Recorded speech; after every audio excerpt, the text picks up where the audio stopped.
Good morning, everyone, and welcome to the $1,000 Ascended Heroes League Cup here at Nerd Rage Gaming. My name is Dan Hugar. I am here with Christian Moshi Jr. And, dude, we are going to have a fun tournament today. Yeah, it's going to be a great day. Everybody's tired from daylight savings. It's going to be wonderful. So tired. No, I actually got 8 hours of sleep last night. Wow. It was a miracle. My wife took baby duty. It was wonderful. But, Moshi, aside from exhaustion, how you feeling today? I feel great. I'm ready for a long day with a lot of players. We have 59 players total today. We're going to have 6 beautiful Swiss rounds, I believe. I don't think we made the 7. We did not. We missed it by like 6 people. Yeah, that's what I was saying. Which is fine. Which is fine. We still have 6 rounds to play. It'll be a good day for sure. I think so. No, I'm excited. So we got, like Moshi said, 6 rounds today. We are in the Ascended Heroes format, which means Pokepad, Dragonite, Mega Dragonite EX, Zekrom, other cards like that are all legal, which is certainly going to switch things up a little bit. So I'm kind of excited to see how the decks are updated coming into today. Yeah, I agree. I think there's a lot of there's a lot of small changes that a lot of decks are going to get. And a lot of just new decks that are going to be introduced that we can talk about later in the day.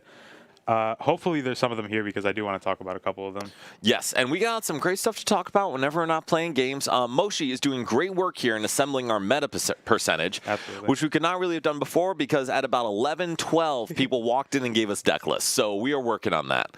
But as Moshi is saying, we are going to have 6 Swiss rounds followed by a top 8 cut, and $1,000 will be distributed to that top 8 cut, and top 4 will also automatically qualify for our league invitational in June. And I mean, that's pretty cool, man. It is pretty cool. I haven't gotten my opportunity to really start. I've had one good week, and then every other week I've been casting or going 1-2 drop. So. You know, we actually do give points for casting. Oh, sick. I didn't even know that. Yeah, we so when people volunteer to cast, we give them a 2-2 record, essentially. Nice. Okay, so we'll make sure that we get that math incorporated because you auto-qualified, getting second at a cup last time. I auto-qualified last season, then 2 seasons ago I was first on the leaderboard. Which is pretty good. Pretty good. So I'm staying consistent-ish. We'll see how the rest of the season goes, though. And I know people may say, Moshi, it's a local store. Why is being first on the leaderboard such a big deal? We had, I think, 100 well, number one, yes. But we had, I think, 130 or 140 people on the leaderboard acquire points at some point. So, I mean, it's awesome to see people come in, play, and actually want to compete for something pretty cool. Absolutely. All right, so then, Moshi, like we said, we've got 6 rounds today. Yep. Dej, we have 59 players today, so we just missed the 7th round, which everyone except me is very happy about. So, Moshi, like I said, we got 6 rounds today. We're going to see some new decks and then a bunch of old decks. What are some of the new decks we think we may see? One of the decks I'm hoping we see is that new Team Rocket's Honchkrow. Yeah. I've heard a lot about it, and I actually watched a video on it so I can know what it is before we see it, and I don't know what I'm talking about. But I know what it is now. That's good. Thank you so much, Andrew. He printed the pictures as well. He didn't need to do that, but I appreciate it anyway. Awesome. We're so in for a treat. Dej, listen, you'll get a round 1 loss and then probably the round 2 bye, so no problem. And Nick, I probably could have communicated it better, but you know, we try our best. And just ask us next time. I'd love to have you here. But thanks for joining us anyway. And Isaac, almost 7 rounds is wonderful. Like I said, I'm a little sad we didn't get 7, but it's okay. Thanks for joining, by the way, guys. Awesome having you here. Absolutely. And what our friends just handed us were more deck lists, and I have a lovely little script for today because I'd like to actually keep our crap together throughout the day. Really? Crazy, right? Yeah, I know. And Bio, thank you so much for joining from Prague. I didn't realize we had an international audience. Yeah, that's awesome. There was a couple people when I was with Brian the other week that were watching from Britain, and I think a guy from Brazil, too. We had a couple people from India tune in at one point, so apparently we're international. Chaz, Frostlast, Monkey Dory, yes. We're going to talk about that buddy today. Really? And Psycho, we actually have Paradox here, who's been like the huge Armaru stand, so if he wins a couple rounds, we'll definitely get him up on stream. But Moshi, so what are the new decks? You mentioned Honchkrow, which is definitely going to be bigger post-rotation. Yeah. What else? I mean, there's the big boost that Alakazam is going to get. There's the big boost in Frostlast Monkey Dory with the Mega Frostlast. You mean this card right here that I just got from Alec because I didn't own one? I do mean that card. Exactly. I'm just going to throw this in the middle of the screen right here. It's a great card. Great card. There's the boost to to Dragapult with the Pokepad buff. Yes. There's the just Team Rocket's Mewtwo's getting better in general. Festival Lead's coming back in return. Festival Lead is unironically pretty solid at this point. I didn't believe you anytime you told me, but now I'm starting to. Guys, I don't lie. I don't lie to you. I also don't even make things that, like, I don't even exaggerate that much. I'm pretty straightforward about this. There's a lot of Zoroarks in the room. We're going to see a lot of Zoroark today. So I am fascinated to see how that pans out because Zoroark did get better, and I think either Celio or Zach Lasage was saying the floor for Zoroark just got a lot lower, Absolutely. though. And Iwakura? I'm probably not saying that correctly, but yes, Zoroark, we're going to see a bunch of it. Isaac, Pokepads are so good. Vocati, we will probably see a couple Raging Bolt, and Kenneth, no. Zoroark is actually pretty good and did get better. But I will say, and we're going to talk about Zoroark. We'll talk about Zoroark after the first round. Let's do it. Let's do it. It is... Oh, hi, Lane. Thanks for joining us. Zoroark does get better. It does get a bunch of new tools, but it gets a whole lot more complicated to try to build the deck effectively, and there's so many more opportunities for things to get very messed up. Yep. And we do have our pairings up. We see a couple people having a lovely conversation at table 1. And we do have, oh, heck yeah. What is this matchup? That's what I was saying. Is that the game 1 matchup? Yeah. Holy. All right. Well, everyone, we're going to have a very interesting game for you round 1. So we had seen an interesting deck this Thursday of Bridge. Archeludon EX made an appearance. And we're actually going to see that round 1 against another deck you don't see all that often, but a Venusaur. Mega Venusaur EX. There's a couple of those in the room. Listen, Isaac, you asked. We provided. We are going to see Mega Venusaur. And Polyrath, I so appreciate that. Thank you very much. Kenneth, Zoroark, listen, Justin is an incredible player. Still saying it's pretty good. But Moshi, getting into this game, sure. Fred Singer did win our cup last time, so we wanted to feature him first, and he is playing Mega Venusaur EX. Absolutely. Why is that good? It's good because of the popularity rise in Zoroark, obviously. The grass weakness is a lot to handle. It's good into Dragapult with that baby Regigigas with the Terra attack. Yeah. It's good into Golden Go, honestly. It's good into Grimmsnarl, which is also seeing a little bit of a rise. It takes a lot of winning matchups. It's good into Absol Box. It's good into just all these dark matchups that are showing up. Zard's still the meta. That is true. Also, Isaac, congratulations for winning the cup with Mega Venusaur. That's awesome. Wow, that's how.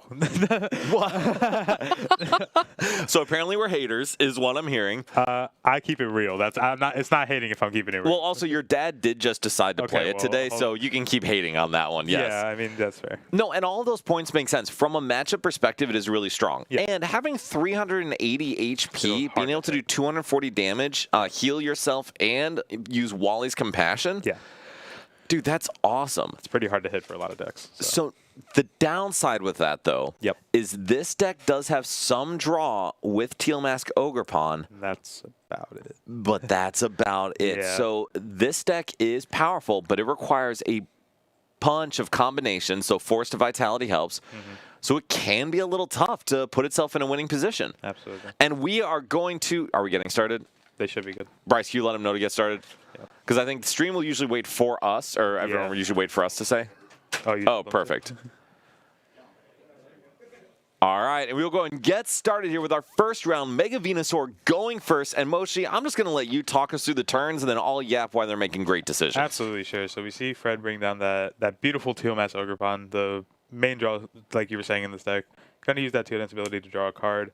Bug Catching Set is a 4 of, I believe, in every single Venusaur list that's ever existed. I would assume so. The main pieces are... He's playing Hero's Cape. That is a terrifying card. That's a 480 Venusaur if I've ever seen it. It is, with 4, and I repeat, 4 Wally's Compassion.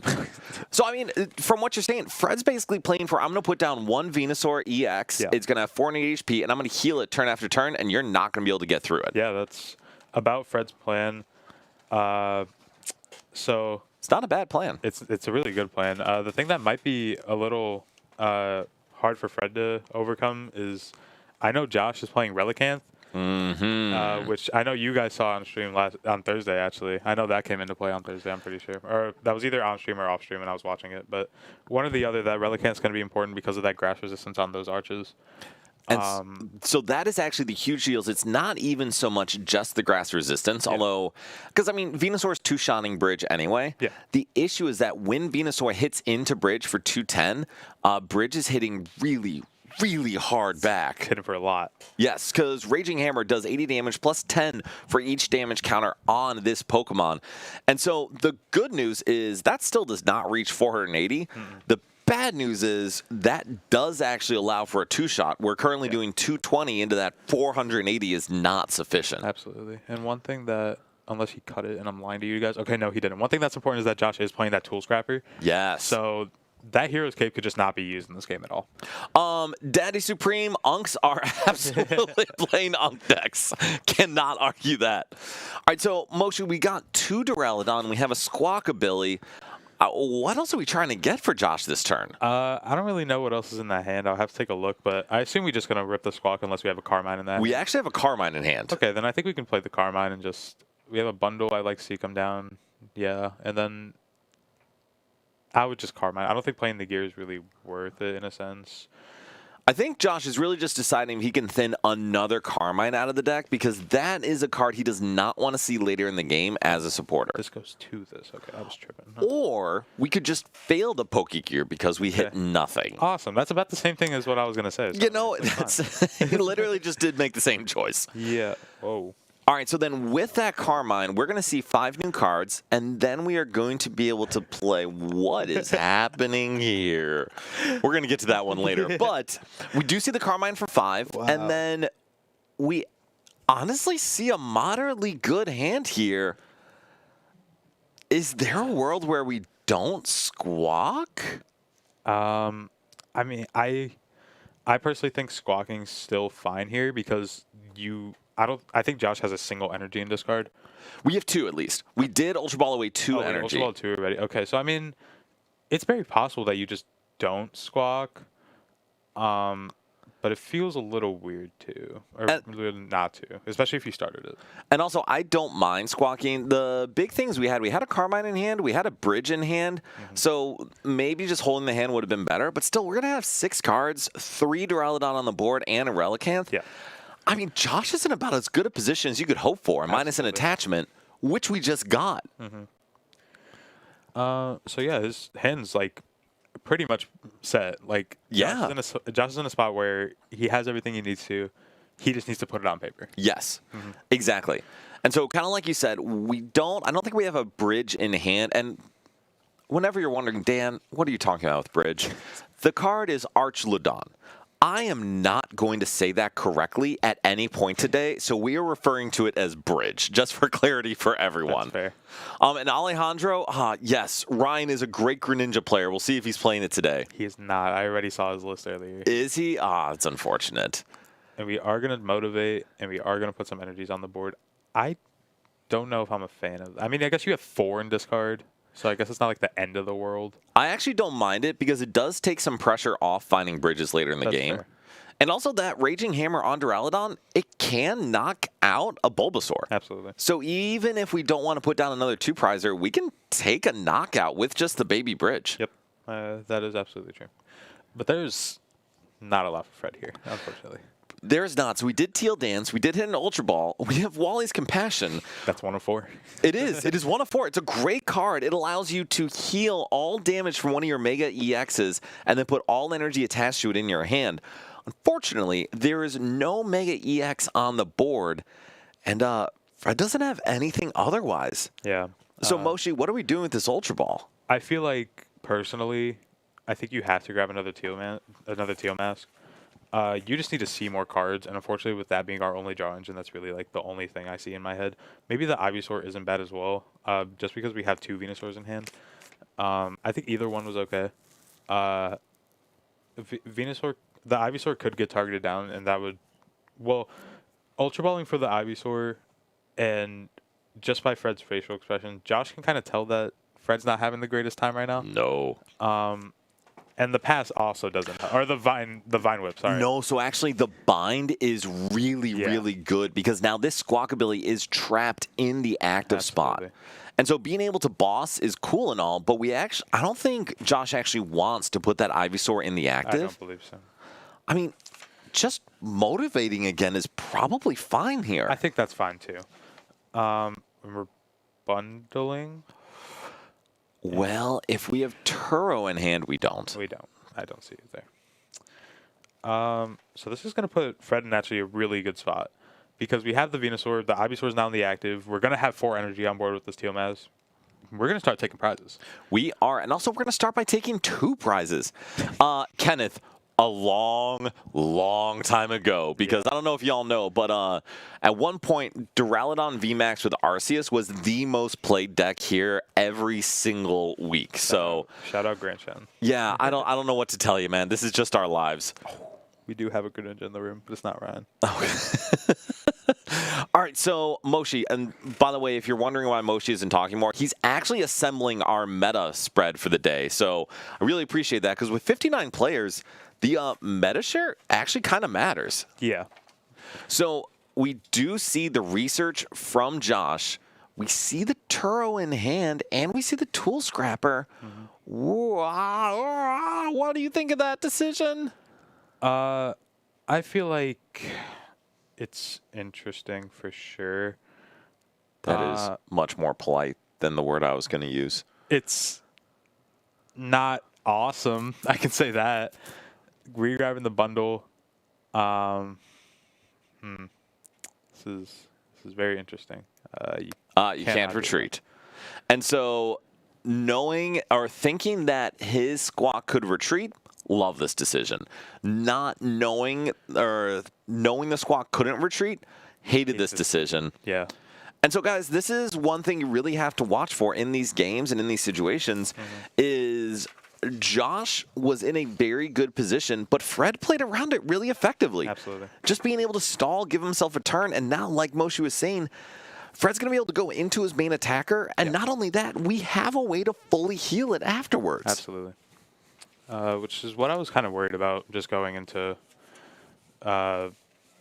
Josh's turn in general, is that because of that bind, there's not a lot you could do without a Turo in hand, which unfortunately that hand was made to be researched for Josh going into that turn. It was. And so we actually found Harlequin, which is a very interesting supporter and something that's going to be pretty big post-rotation. So, Moshi, what does Harlequin do? That's the one card I don't know what does, Dan. I am happy to tell everyone what Harlequin does. So, Harlequin is a draw supporter. It says both players shuffle their hands into their deck, and you flip a coin. If heads, you draw 5 cards, your opponent draws 3. If tails, your opponent draws 5 cards, and you draw 3. Oh, it's like that one card. I don't remember what it was called. Illima. Yeah, exactly. Yeah. That was 6 and 3, but close enough. And we do see a heads. So Fred will be able to get 5 cards while Josh gets 3. And to be honest, I don't think Josh actually cares that much. It's not that. It's not that pivotal. Kenneth, Harlequin is absolutely going to lead to many players crashing out when they get 3 cards going into their second turn. Or you just draw the lilies and you're fine. Well, that is an option, certainly. Come on, guys. Just lock in. And Fred hit probably the most important card in this situation. We hit a Wally's Compassion for next turn. So huge. It is. Actually, the thing is, though, and with that, if we Wally's, we're not going to have an attack next turn because there's not enough energies on board. So, do you know what Mega Venusaur EX's ability does, Motion? Yeah, I know that, but we don't have a Chikorita on board, so we only have 1 energy once this Wally comes down. Moshi, do you know what Mega Venusaur EX's ability does? Yes. What does it do? Tell the crowd. It moves as many grass energies as you want throughout your turn.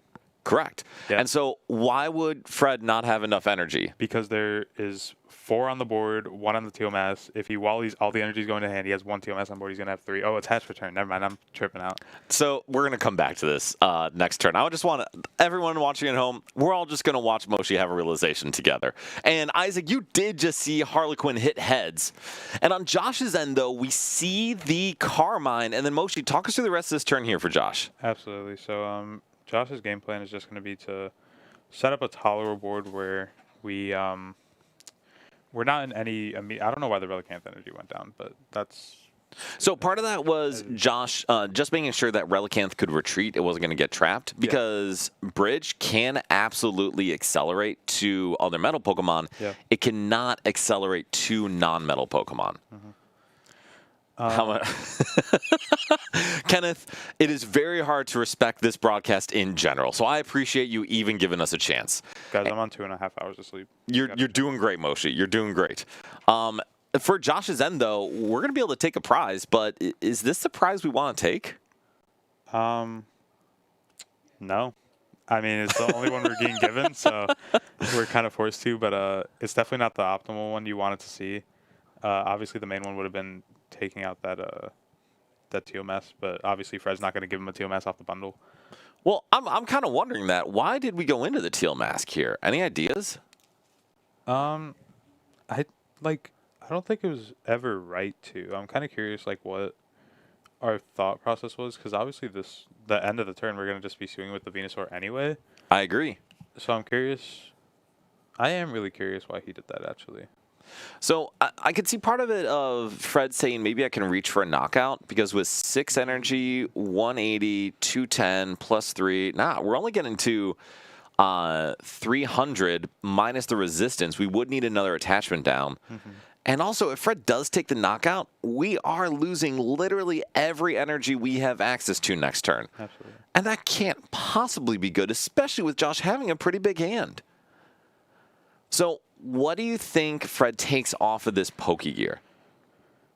I think the boss was fine. Just making sure that Relicanth isn't in play, which is very pivotal for Josh's idea at the end of the turn.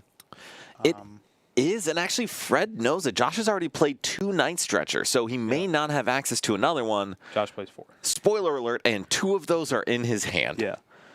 So we are going to retreat. But why didn't we just go in with Mega Venusaur in the first place? I don't know, actually. Like, it's a very great question to ask. Thank you. I do ask great questions. Yeah. I appreciate that. But we do see Josh go back into the Archlodon bridge. We are going to be able to draw for turn. And I mean... That bundle is going to be pivotal now, by the way. Well, yes and no. I think bundle is pivotal if we also Iono to 3. Yeah. If we do, or we could just boss. And honestly, that's fine too. That's okay as well, yeah.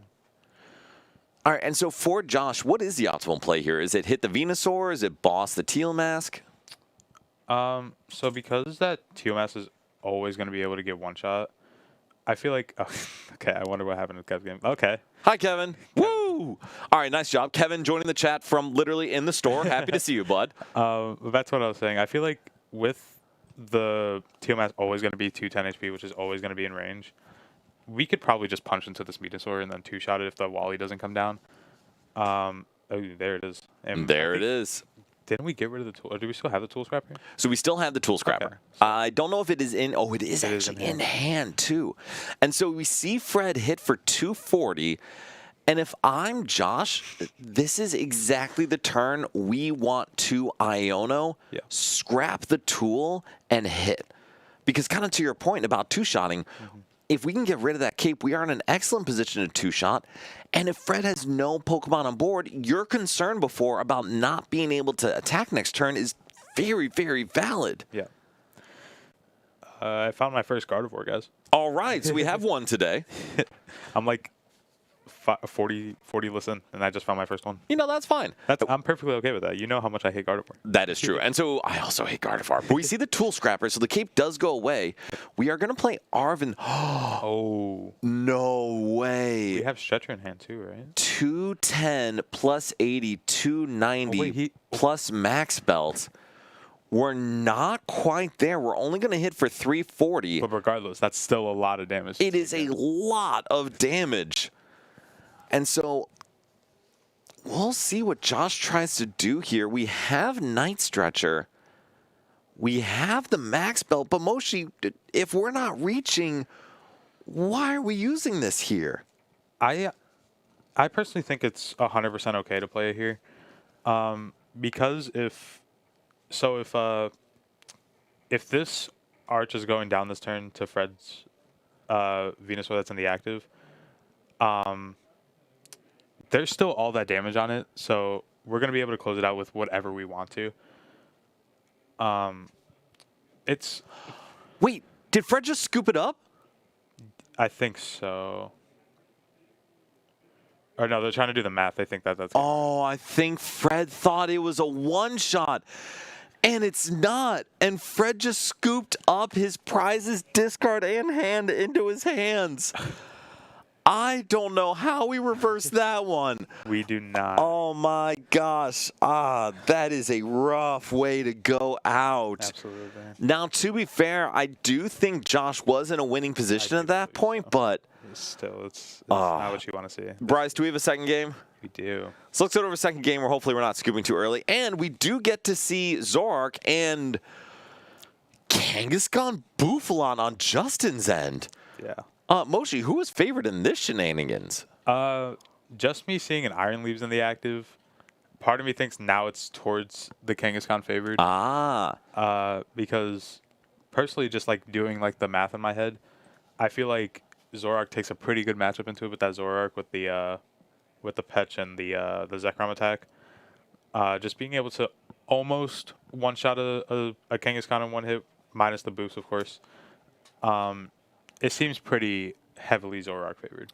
So I would tend to agree. However, it looks like Justin used that Iron Leaves when he was at 5 prizes. Yeah. Adam's going to be able to knock it out, go down to 3, and all he has to do is KO a Kangaskhan to close out the game. And so, I mean... I've never seen this before. If this is... What is this? Cinderace EX. Oh, yes, my dude! We're going to see a fun one later if he keeps winning. But so Adam now, I think, is in a very, very good position to take a knockout on this Kang next turn. Absolutely. Just because it's already punched in, it's going to be doing that. I'm trying to do the math in my head minus the King. It's close. Adam's like right there. Adam could feel the game into his hand almost. Yes, and so right now the Kangaskhan has effectively 410 HP with 80 on it. We are effectively 330 HP. Yeah. With Mochi and Zekrom, we are hitting for 290. So we need Black Belt to be able to close this out because we are going to be able to move some damage with Monkey Dory. Mm-hmm. And we're actually going to be able to heal this Kangaskhan completely with this giant ice cream. I forgot about Trev. Psycho is best of 1 for Swiss and then best of 3 for Top Cut. Thought we were only going to have one Guardian, then I found Trevor's list. Oh, that's fine. All right. And yeah, with that jumbo ice cream cone, we are going to go to a full clean Kangaskhan here. Yeah. And then we have to now flip. And it is Tails. So this Zoroark survives with 250 HP. That's very lucky for Adam there for sure. That is huge. Especially because now that Monkey's live. A lot of damage is going to be done this turn. A Monkey is live. You're right. A huge amount of damage. And the issue for Justin is it is so hard to build up a second Kangaskhan. Yeah. And this thing's about to get smoked, essentially. We're going to put it at like 300 HP. Something like around there. Yeah, because it's 290 minus the... How much is Curly Wall? 40? Plus 60. Plus 60, so it's... doing around 230, so it'll be at 260. So we're at effectively 380 HP. Yep. We are going to do 290 minus 30, 260. So we're going to be at 290 damage with 60 HP remaining. Mm-hmm. That's pretty good. Absolutely. That's a lot of damage. And Alex would have loved to have you here. And yeah, for the love of God, play Reshiram in your Zoroark decks. I know Adam is not. Yes, and that's a big deal. Although, granted, doing 290 is pretty good. Yeah. And Polyrath, yes, it is a $1,000 prize pool for top 8. I'm seeing a lot of things that I haven't seen in a while. I think trying to figure out the math was right. Okay, perfect. And so we did get the math down. We are going to see End's Castle, but I think we're still going to want to poison with this Petra run, right? Munoz, thank you so much for joining us. And Kleck, thank you very much for doing the math on that. Yes, we are going to typically start with a DT switch, but On Alex's end now, excuse me, Adam's end, we do get to trade a couple times, continue to dig into the deck.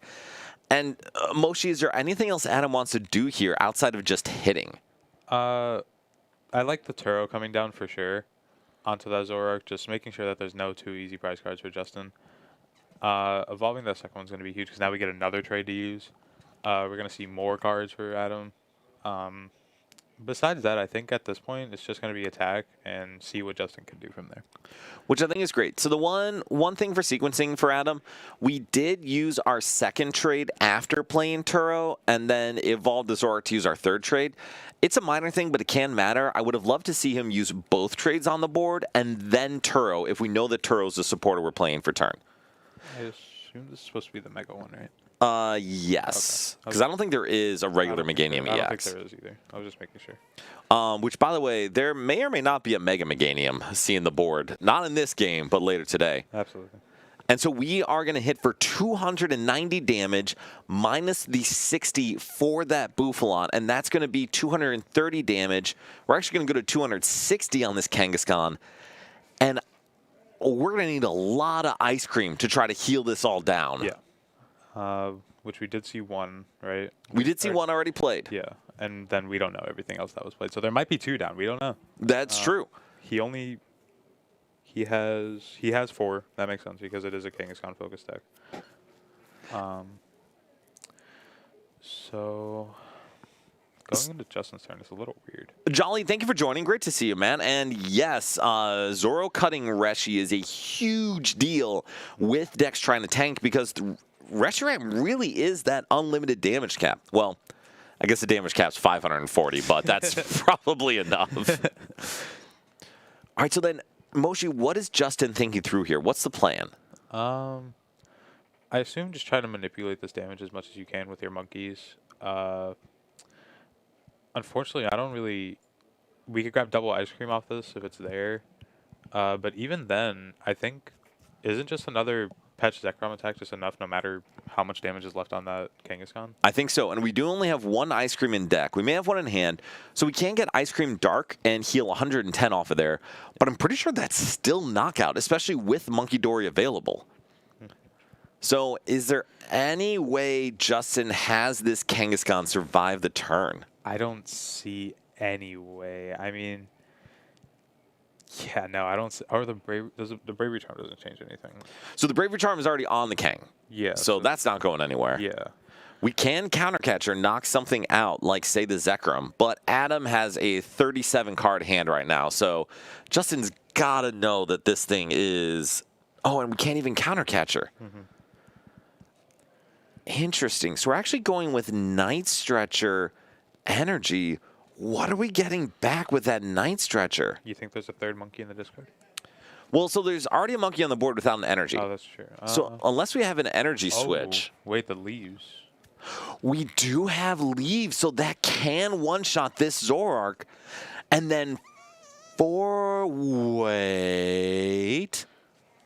How many grass do we need for leaves? 2. How many grass do we have on the board? 1. Do you see a problem with this scenario? Justin took a dark energy off that Cyphers. He did, but there actually was not a grass energy left in deck. Yeah, so just using it to, I guess, stall, make the going into... You can see Adam's expression of, huh, well, alrighty then. Yeah, this is very interesting, but I mean... So what do you think Justin's strategy is here, though? Justin's just trying to make it so that this boof can last, hopefully, another turn. Just be able to stall, get rid of some of that damage. Eventually, you're going to take, hopefully, a big swing into something. Just make it so Justin can manipulate the damage enough to the point where it won't be a knockout no matter what Adam uses, which is truthfully going to take a lot of attacks. Well, to be honest, all Adam really needs is a boss. Absolutely. Because if we have the boss... Oh, yep, we did swap a dark, and that's very not allowed. Nope. The other one, Adam. Honestly, I don't think it matters if we just have the boss here. Yep, and we just have the boss here, and that'll close out the game. So Zoroark does actually take the win over a very interesting deck in Kangaskhan, and credit to Adam for playing that effectively. Absolutely. Adam and I have talked about this matchup a little bit in the past. Just focusing on how to take those big knockouts and how to sequence the knockouts. I need to sit taller. We moved the camera. But yes, keep going. Also move over a bit. Just like focusing on more so how to take big knockouts, when to take big knockouts. Yeah. How to move around the Bouffalants. We've talked about it a couple times. Not enough to make me like feel like he knows the matchup by like 100%, but he knows enough to the point where he can win games if he needs to, which we saw there. Which makes sense. And honestly, Zekrom is actually a big boost into that matchup because being able to just hit a higher base damage number is great. Absolutely. Jolly, I agree. I actually think that was a great play by Justin. And Chaz, I actually am going to go the opposite route. So Chaz is saying, as a poll player, if I know you are not playing Reshi, I'm going for a 6-prize game. I actually think if I know they are not playing Reshiram, I am punching every Zoroark I can as quickly as I can and trying to just clear them from the board. Because to me, from playing Pulse against Zoroark in the past, the issue is that if you hit into a Zoroark, they can one-shot you back. Absolutely. But if I know you can't, I'm punching Zoroarks all day. That's exactly what I would do, to be honest. I never, just like with what you told me on Thursday, because you were watching me play the Zoroark matchup, I kind of just figured out if there is no Reshiram deck, which unfortunately the person I was playing did have a Reshiram deck, so I wasn't able to do it. That is a problem. But you told me it's just a lot of just punching and just getting rid of those Zoroarks early, make it so that early pressure is there, and then you can just Iona them when they have one Zoroark on board, and then you're just kind of set. It's the Pulse strategy. Punch, punch, punch. Oh, I'm about to lose. Iona, punch. Do I win? Yeah. So speaking of Zoroark, let's actually switch it up a little bit. Let's start talking about Zoroark. So Bryce, can you pull up the Zoroark core image? Yeah, perfect. Yeah, wait, that is not Zoroark. I just sent it this morning. Did you pull those? All right, well, then let's not talk about that yet. Moshi, you were just pulling up our lovely script here. Is there something you think would be good to talk about with Zoroark in general? I think the main one, which is what everybody's on their mind, is that Zekrom. Yeah. Just having, I feel like it just helps with the cornerstone, obviously, having that shred attack. Absolutely. Having a good attacker into a Dragapult that won't want to attack you first. Yeah. That helps because a lot going into the previous format, personally with me, and you can tell me if I'm wrong because I probably was playing that matchup horribly because I never knew how to play that matchup. I played so many of them and I never figured it out.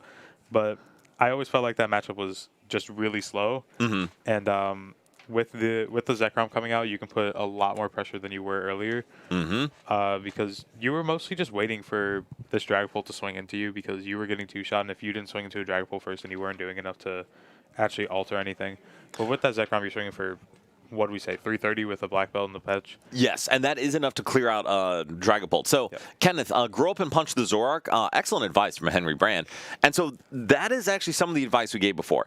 You do not want to punch a Zoroark if you have a clean Dragapult. Yeah. But if they do hit into you, have at, bro. Absolutely. And so this is, Moshe, you and I had talked about kind of looking at a core Zoroark list. This is 47 cards. Yeah. So this is not the full list that everyone's seen, but from kind of us looking at it, us talking about, this seems like the count you would want in every single Zoroark list. Absolutely. Some could argue for a second Zekrom if you need it, but most lists that are playing the Darm and the Reshiram, they're mostly playing ones. And so talk through a couple of the cards in this list. Like, why are these so essential? Absolutely. So the Binding Mochi plays really well with the Petch, just being able to poison your active Zoroark, get that 40 more damage from the Binding Mochi, just hitting bigger numbers, which, like I said earlier, does combo well into that Zekrom because you can go Binding Mochi plus the back bow. You're hitting for 330 into an EX if you need to. Just hitting 290 into some of those Bravery Charm Pokemons if you need to. Absolutely. And then, like I was commenting on with the Darm, the Darmanitan is going to be huge because we're in a format where a lot of decks are focusing on evoing. And we're going to get there. But anything else on the main core list? Oh, just this core. I mean, the Cyrano is just really good to find your Zoroarks easier if you're playing a little slower, if you're not finding your cards that you need. The End Castle is good to be able to set up and just shift between your Zoroarks fast enough. The Secret Box being the spec of choice, I've seen a lot of lists playing different specs, but the main one obviously being that Secret Box. Yes. And so, kind of like you said this, and Dexter or Kevin, to your point, this is only 47 cards. So I think these are the cards every single Zoroark list can or should play. Yeah. And so, Bryce, can you pull up the Zoro options? My guy, thank you. So these are the cards that can go in here and that we can be mixing and matching. And there's Moshi, there's a lot here. There's so a lot. Let's just talk about the Pokemon first. You mentioned Darmanitan is so good into these evolving decks or single prize decks because of that flame body cannon. Absolutely. Yeah, being able to put 90 damage on 2 Pokemon is a lot of damage. That knocks out Ultra Cloak. It changes a lot of math if you go into a Golden Go deck because you're playing that reversal. Once they knock out a Zoroark, you just go, okay, reversal, backdraft. I'm probably knocking out whatever's in your active. Absolutely. So the Reshiram is another card in here, and we were just talking about that. That really, the 170 base is fine. The powerful rage of doing 20 per the amount of damage on you is fantastic, and one of the big reasons. Absolutely. And a lot of Zoroark lists, like you said, are playing a second Zekrom, and a lot are playing Tatsugiri, just to give you a little consistency early game. For the last Pokemon, everyone else has already called it out on here, but Roaring Moon EX. Moshi, why am I, as an insane person, including Roaring Moon EX in my deck? Just for like those big EXs, the one that you can't reach on. I assume that's mostly targeted towards like those Venusaurs, those like just the big like 340s, 3 plus like. Just the big ones that you can't reach on with the Black Belt and the Zekrom. And that's exactly it. This allows you to one-shot basically anything you need to, just delete it from existence. And I actually, at EUIC, I was playing in day 2, and I played against a Zoroark deck, and shockingly enough, my deck is horrible, and it was not working well. But I thought I put myself in a pretty good, like, possibly winning position. Game 1, I owned my opponent to 2, get my Dragapult up, and he went... one trade and goes, oh, I think I got it. I said, what? And he benched Roaring Moon, attached to it, ends PP up, double E-switch, and then Frenzy Gouging my Dragapult. I'm like, that's correct. You do win. That'll do it. It can absolutely do this. And Kenneth, this is a deck list. This is definitely the most unhinged deck list you could play. It's basically GLC, but for standard. For sure. All right, is there anything else you see on this list that you think is beneficial? That Watchtower. Yeah, so why is that so powerful? It's just good into shutting off, obviously, those Terra decks, making it so you can't Noctowl, you can't Pidgeot, you can't Ursaluna at the end of the game. Just getting rid of like main cores of decks and just like shutting down all these colorless Pokemon that are showing up in this format more and more throughout time as we see. Yeah, absolutely. And honestly, it's going to be really good going into post-rotation too, because Meowth EX is a really powerful card. It's a really good card. And Jolly, I actually completely agree. I would certainly not recommend playing Moon without multiple E-Switch and or Janine. And also, Kevin, Janine's would be a great one to have on this. So would Power Glass. And when I was putting this together at about 9:45 at Starbucks today, I didn't think about either of those. But Moshi, any other cards on this list you want to make sure we note? I feel like the Hero's Cape's a little bit important to note. Yeah. Just because it's, again, like I was saying, it's one of those aspects that we don't see as often, but it's one of those aspects that I said that I had seen more often. Just because, obviously, with me, I focus more on, like, Control S ops.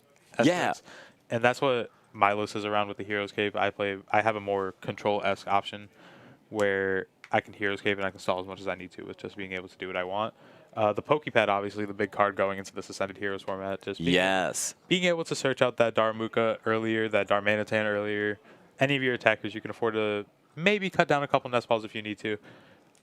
It's just a really good card, and I think that's going to be a card that we see for a while going into a lot of decks. So I would agree. And actually, some Zoroark lists are not playing any Nest Ball whatsoever. So the only way you could find an Ends Reshiram or Ends Zekrom is drawing into it raw, which is wild, or just hitting someone else's Artisan or something like that. So being able to have a couple more basic search options is really beneficial. Absolutely. And then I had a couple extra things on here. Black Belt's training certainly can and honestly should be included. If you are playing Darmanitan, I think Reversal Energy is such a good card. Cody Rodman, Tool Scrapper could fit in every deck. I actually think it is one of those very across-the-board good cards. The only downside is it's not always beneficial, and especially into a huge event, I think it's fine to overcommit to having your deck set up rather than have some cool text to kind of disrupt a little bit. I agree. And so the one last thing I want to note here is Air Balloon. So we saw the Pecharunt. It can use that ability to shift Zoroark into the active. Using that does poison Zoroark, And the only way you can retreat is by applying damage to your Pokemon. So something like Air Balloon, to get something out of the active early game, I think could be a really big asset. I agree. Obviously, like before, the answer to everybody's patch problem was just playing that Yveltal. Yes. But I don't think it's going to have a spot going into this deck in the future. I don't really think so either, especially with End's Castle as a combination, too. You can always patch into an End's Pokemon and then retreat it. Yeah. So there's a lot of ways to be flexible here. And then just a couple more notes. I included Monkey Dory and Blood Moon. Most Zoroark decks aren't playing Blood Moon Ursaluna, but it's just such a good, efficient late-game attacker. Absolutely. And every deck could use more Monkey Dories. So we only had one in the core list, but there's nothing wrong with playing 2, or if you want to get real crazy, playing 3 or something like that. I think now you're stretching it. I know, that's getting real crazy. But we do have our round 2 paired up, so we'll go throw on this next game. Can we throw on the next game, Bryce? Okay, I just saw the screen go black and I got a little scared. But we are going to see Elias playing Goldango and Rafal playing my favorite deck currently in Frostlass. Just so you know, Bryce, Frostlass does not have a T in it. So, all right, so then Moshi, I'm going to let you talk all about Goldango here because I'm going to talk all about Frostlass here. That seems fair. So tell us about Goldango. Why is this deck good, and why does freaking everyone play it? Well, obviously, we've seen a lot of Goldango recently. With that new, with the new Lunatone and Zoroark engine, just being able to cycle your cards fast enough, having an early game attacker in that Zoroark, just to set early pressure. With this list, I see. Sorry, I'm going to jump in, and I'm going to talk a little bit about Rafal's deck just because he's going first, and then we'll go to Goldango. Absolutely. So Rafal just pulled out of his deck, and I'm going to talk quietly because the door's open, Ting Lu. And so, Moshe, do you know what that Ting Lu does? I don't know what that Ting Lu does, actually. So Ting Lu has 2 attacks. The second one you will literally never use. The first one, for a single fighting energy, says do 30 damage to your opponent's active Pokemon. However, if there is a stadium play, do 30 to all of their homies. It doesn't say homies. And then discard the stadium. And this card is so good in specific situations. Yeah. Because this Frostlass deck really relies on Frostlass combined with Monkey Dory to set up damage, clear off low HP basics, or set up for a big Devo turn later in the game. And it abuses Frostlass so effectively because it does use Budu throughout the entire game to lock them into oblivion. Yeah, absolutely. I am struggling to read Rafal's handwriting, but I'll figure it out. I can talk you through every card in this list. I've been playing it a bunch. Absolutely. And so Rafal does have the Prism energy, can go into Ting Lu, and now that Zoroark is not getting the one-shot. It is not, but the big Arven top deck for Elias might set him up for just being able to set up his board. We have an Evo in this deck somewhere that I know exists. Probably won't end up being the tool off this, but I think Elias is in a spot where his hand is really good going into this next turn. We're gonna have at least a guaranteed Goldango hit the board, Which is pretty good. which is very good. It's kind of what you want. Absolutely. Just for the comments, Jolly, 4 copies of Lucian is absolutely nutty, but forcing your opponent to a high hand and using Mega Frostlass, pretty good. Kenneth, not going to read that one, but yes, agreed. Hey. And Jolly, the deck being the return of Coco Shrine from back in the day, I actually agree completely, and that was a great deck. All right, so Moshi, what else is Elias trying to do this turn? Obviously not play down that Artisan because of what you were just saying with that Ting Lu in the active. Correct. But besides that, I think it just might just be an Evo. We don't really have a lot for Elias going on, but just being able to set up those Goldengos early while there's no Frostlass threat yet, hopefully get rid of that Frostlass threat early, could possibly put Elias into a good spot. I would agree. And so Rafal getting that Arven is going to enable him likely if we have Secret Box in deck. Oh, no, we do not. Unlucky. So it is. So this Ting Lu is unfortunately not going to be able to pop off in the way Rafal would like, but we're still going to be able to set up our board pretty effectively. Yeah, I agree. I assume this...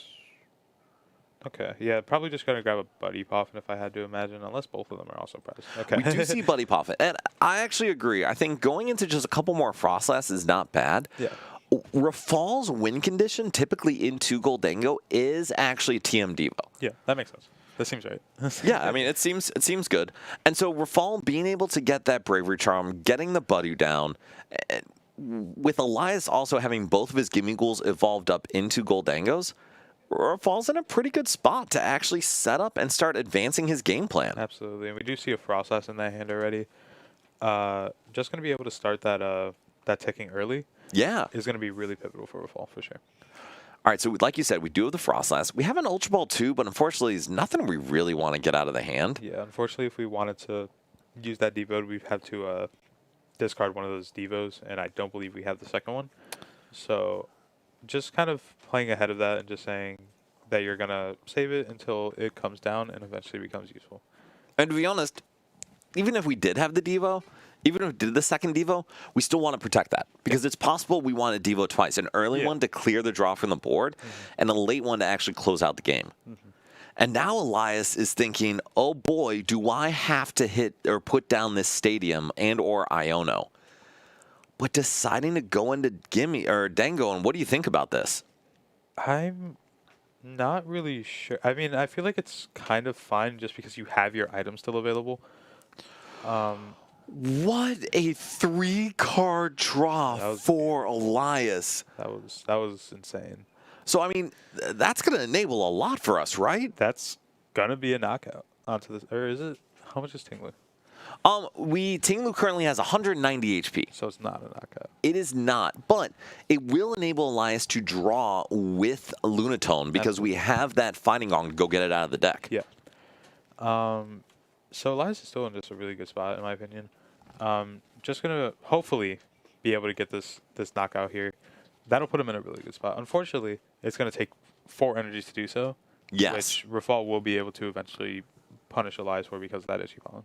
And so right now, Elias has only actually seen 3 energy. The metal that was on the Zoroark, those 2 in hand, and that's about it. Yeah, one thing that's important to mention for why Elias might get punished off this is we're not playing any Lana Zeds. So that is correct. Those itchy pollens are going to hit a lot more for Elias than you'd like. And already having 2 in discard, just having already 2 energies in discard, 2 in hand, and you're going to have to get rid of another 4 to get this knockout if we do get it. Yeah. That's a lot of resources you're using. It is so many resources, and that's one of the reasons why this Frostlass deck is so good, is because it forces so much out of your opponent. Yeah. And Tinglu is great into Dango for that kind of checkmate, and then GA is on top. 4 of them are in top cut. I am apologizing. My English is bad. I'm not understanding. I don't either, Dan, but it's okay. And so we only need to use 1 energy to knock out that Frostlass because it is weak to metal. Absolutely. And with that, we don't actually take any ping damage across the board. Which is huge. It is. Which kind of, I guess in a sense negates Rafal's big idea of getting these Devo plays, because if you don't have damage on the board, how are you going to Devo something? So the good news for Rafal is we are going to be able to go down and get another Frostlass with that Hilda. Yeah. Well, actually, I think he's doing the math of how many cards Elias has in hand and whether or not he wants to just go in and knock out that Goldango. But honestly, this does not seem like the time. I don't believe so. Wait, Arctic, what is GA is on top? He meant the special events in top 4. Oh, dude, that's sick. That is impressive. All right, so Rafal does get the Frostlass and the Luminous. What are your thoughts about this? I mean, it seems fine. I mean, just setting up another Frostlass is going to be fine. That itchy pollen obviously going to be huge going into this turn. It is. We have an energy in hand, so Elias would be able to take a knockout on this Budu. Yeah. But not if we put the Bravery Charm on it. Absolutely. Wait, but do we have we do have a second. Yeah, because we had the one, and then we got the one off the Arvin. So yes, exactly. That's going to put a lot of pressure onto Elias now, because now you're forcing 2 energies instead of 1. And we currently don't have that second energy. Yeah. We are going to see 3 cards. 3 cards. I know Golden Go math, guys. Arvin Monkey, I think. Or Arvin Turo, sorry. And neither of those give us a knockout. But we do have another boss to take out that other Frostlass. We do. And we can take out that other Frostlass. And now this is starting to hurt for a fall. Because you can't really apply pressure if you don't have the Frostlass on the board. Hold on, though. We do have the Artisan. And so what does this Artisan enable for Rafal? That Artisan enables the second effect of that Tingler that you were just telling me about.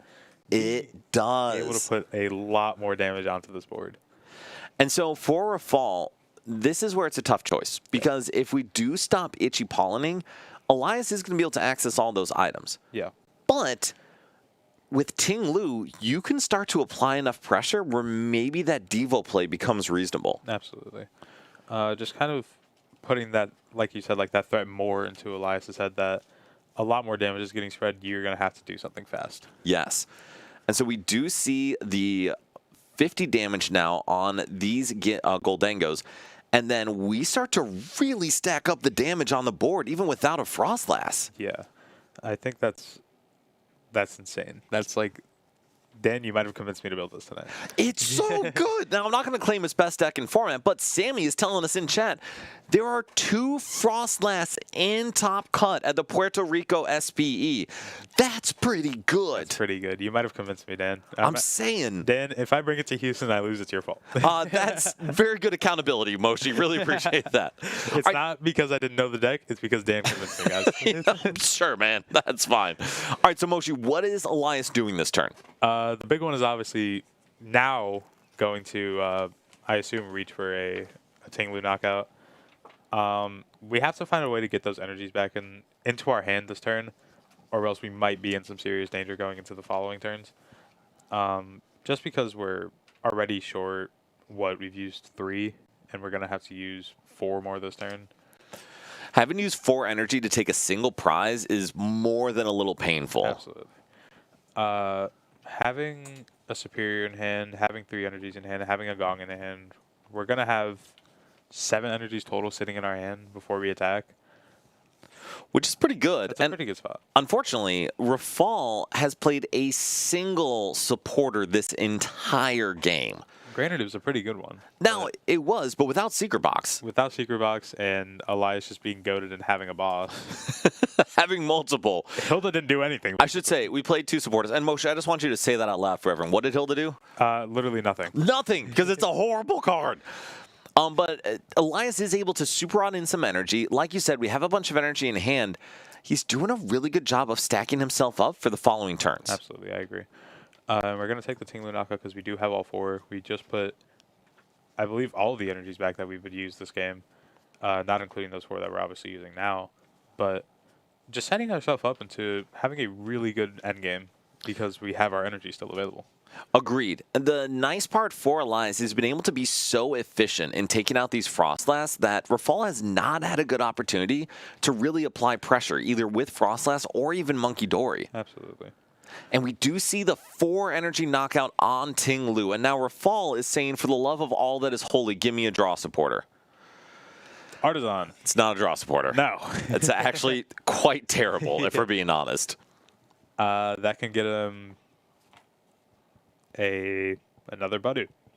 We can't get another Budu. Or a monkey. Can get a monkey. But with no Frostlass, it doesn't seem like the right choice to me. That is correct. We have the energy in hand to attach to a monkey, but honestly, getting another Budu is probably the right move here. Yeah. And we do get Frostlass, but unfortunately, we have cleared our hand down to nothing. Yeah. And we're going to try again with that Frostlass, hoping Elias doesn't have a 3rd boss. It's very possible to find a 3rd boss. We don't have it currently, though. We do not have it currently. We have 3 cards guaranteed to see. Or I think we have another. Oh, no, we discarded the Golden Go, and then we super routed it back. So we don't have a 3rd Golden Go. Correct. We also have 0 energy in hand. Well, now we have 1 energy in hand. Well, now we have... Goodness. Elias can also use that Turo in hand to scoop up the damaged Goldengo on the bench and evolve a clean gimme if he so chooses. I think it... Ooh. I do like this, actually. Oh. I am a pretty big fan of this. I am a... I'm actually less of a big fan of that part. If we don't have a balloon, maybe. But even then... So we do have a balloon, actually. Oh, we do have a balloon. Okay, so why'd we do that? I have no idea, because now this actually applies a bunch more pressure to our resources. Absolutely. Now, it is relying on Rafal getting a counter catcher, because Bunny can just do... Wow! That...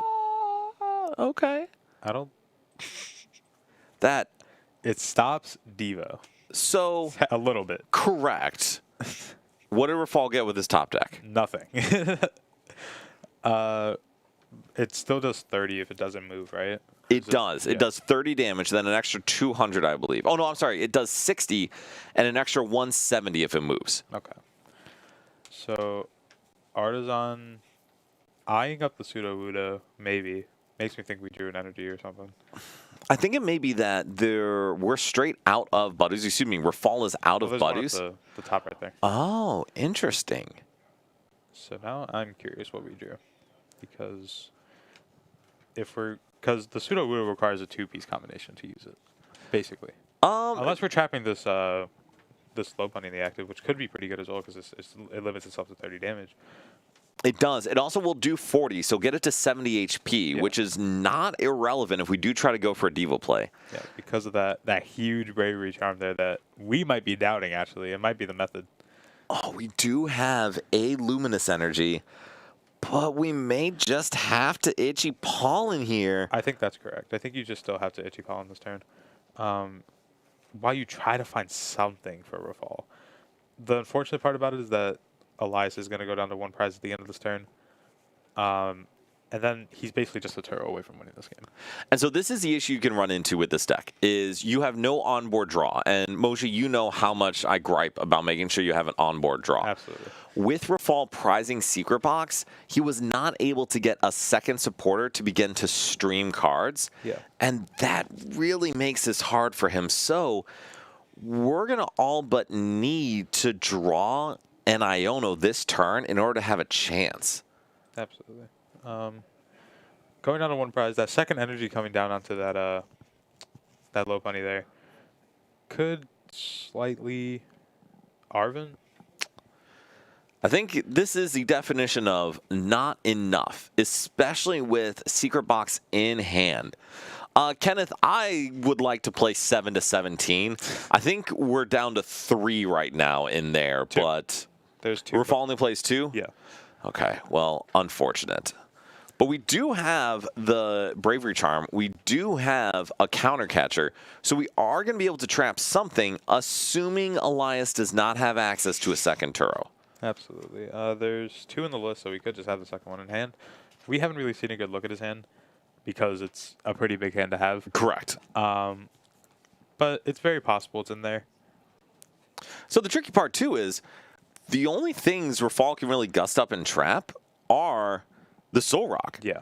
And so, also, he can only trap this 3 times before it dies. Yeah.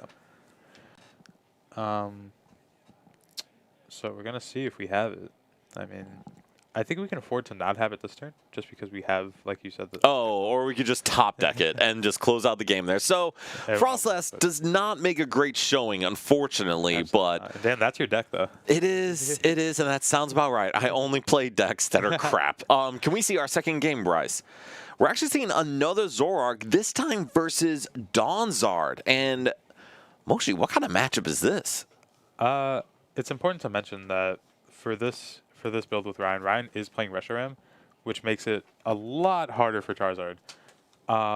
Just because you can't really afford to punch into his Zoroark because he just gets knocked out. And in this scenario, Bonapal would essentially have to, and he can, but would have to one-shot a Zoroark clean and then do it again. Yep. Hoping that there's no castle or any way to move it, but... Or an out to a Petrarun, or literally anything else. Yeah, and Ryan has a lot of draw. And the fact that we got rid of a Cyrano makes me think that we probably have access to Petrarun if we need it. Absolutely, but it makes me You can just see Banapal yep, you got it. You got me, bud. And there it is. And there is the knockout to take it down. Ivan, we can certainly check with Ryan. I know we said before, either message NRG TCG or make a comment on the YouTube video, and we will try to track down the list. Absolutely.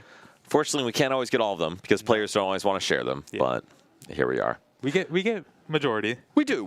This is amount. true. Yeah. And honestly, people are excited to show off the list to do well. I am not trying to win worlds this year. If we got something cool, we're going to yap about it. You got my control list at the Invitational. So. We did. This is true. That was a pile. That was a pile. So real quick, while we have 10 seconds here, I would love to do the standard content thing, because apparently we do content. But if you're watching on Twitch, please follow us. If you want to subscribe, great. Go for it. Do you not follow us? No, I do. Someone asked how many polls. Oh, okay. I know that answer. Thank you for checking on that. If you're watching on YouTube, if you could subscribe to the channel, all that fun stuff. We love doing this. The more people that follow and watch us, the more we can convince Norm to keep letting Bryce do this with us, and we can keep doing it. So please do that. There is a total of 3 Pulsars in the room today. And we have 3 Pulsars. Okay, so actually, I was going to kind of talk about Ascended Heroes and then also the format. So, Moshi, can you run us through our meta today? Absolutely. So the big one obviously being that Zoroark. We have 11 in the room. So that's what is that, 1/6? Like 17% Zoroark? Yeah. Okay. We have 9 Dragapult Dusknors. Dang, all right. 6 Terrazards. Mm-hmm. We have 4 Mega Venusaur decks. I'm sorry. That's more than I was expecting. We have 4. So we have 4 Mega Venusaur decks. We have a Mega Meganium deck itself. That is interesting too. We have a Toadschool EX deck in the field somewhere. We have no clue how that's going. We have 2 Rocket Mewtwo's, 2 Festival Leads. Okay, listen, if we get a festival lead, I want to see. Maldita, we have 11 Zoroark out of 59 players, which is a pretty high percentage. Yeah. We have 2 Alakazams. Okay. 3 Golden Goes, 3 Absol Boxes, 2 Guardies, and then just a lot of small things. We have a Raging Bull, we have a Joltik, we have a Roaring Moon, we have a Hydrapple. I don't know how that's going. I assume not pretty well. You absolutely could have been that 12th Zoro, unfortunately. We saw Josh's Archelodon deck. We got the Frost Monkey Dory from Rafal, obviously. Is that the only one? Yeah. There's only one Okay. in the room. Well, so let's do this, because that's a heck of a meta spread. But we actually have Rafal here, and he can talk about how horrible that Frostless deck is. Moshi, can I kick you out so I can talk to Rafal a little bit? You two know the deck more than I do, so you guys got it. That is fair. So Rafal, as a joke, sent me this deck about right before going to play in Seattle of just like, hey, should I just play this deck? We said no. But I started playing it for fun, and sweet child of mine, is this deck good? So Rafal, your prize secret box. Yeah, that was a game changer. I think if I have it, the game goes obviously very differently. I get, Buddy Poffin, Artisan. I get to do a, turn 2 Ting-Lu attack. You get lilies for the following turn. Instead, I was like, oh, I'm stuck. And then at a certain point, I was like, I guess I could Hilda for Mega Frostlass, knock out a Goldengo, but then I lose 3 prizes instantly because it's weak to metal. Yeah, that sounds horrible, and then I just honestly. have to hope I get something off the prizes. But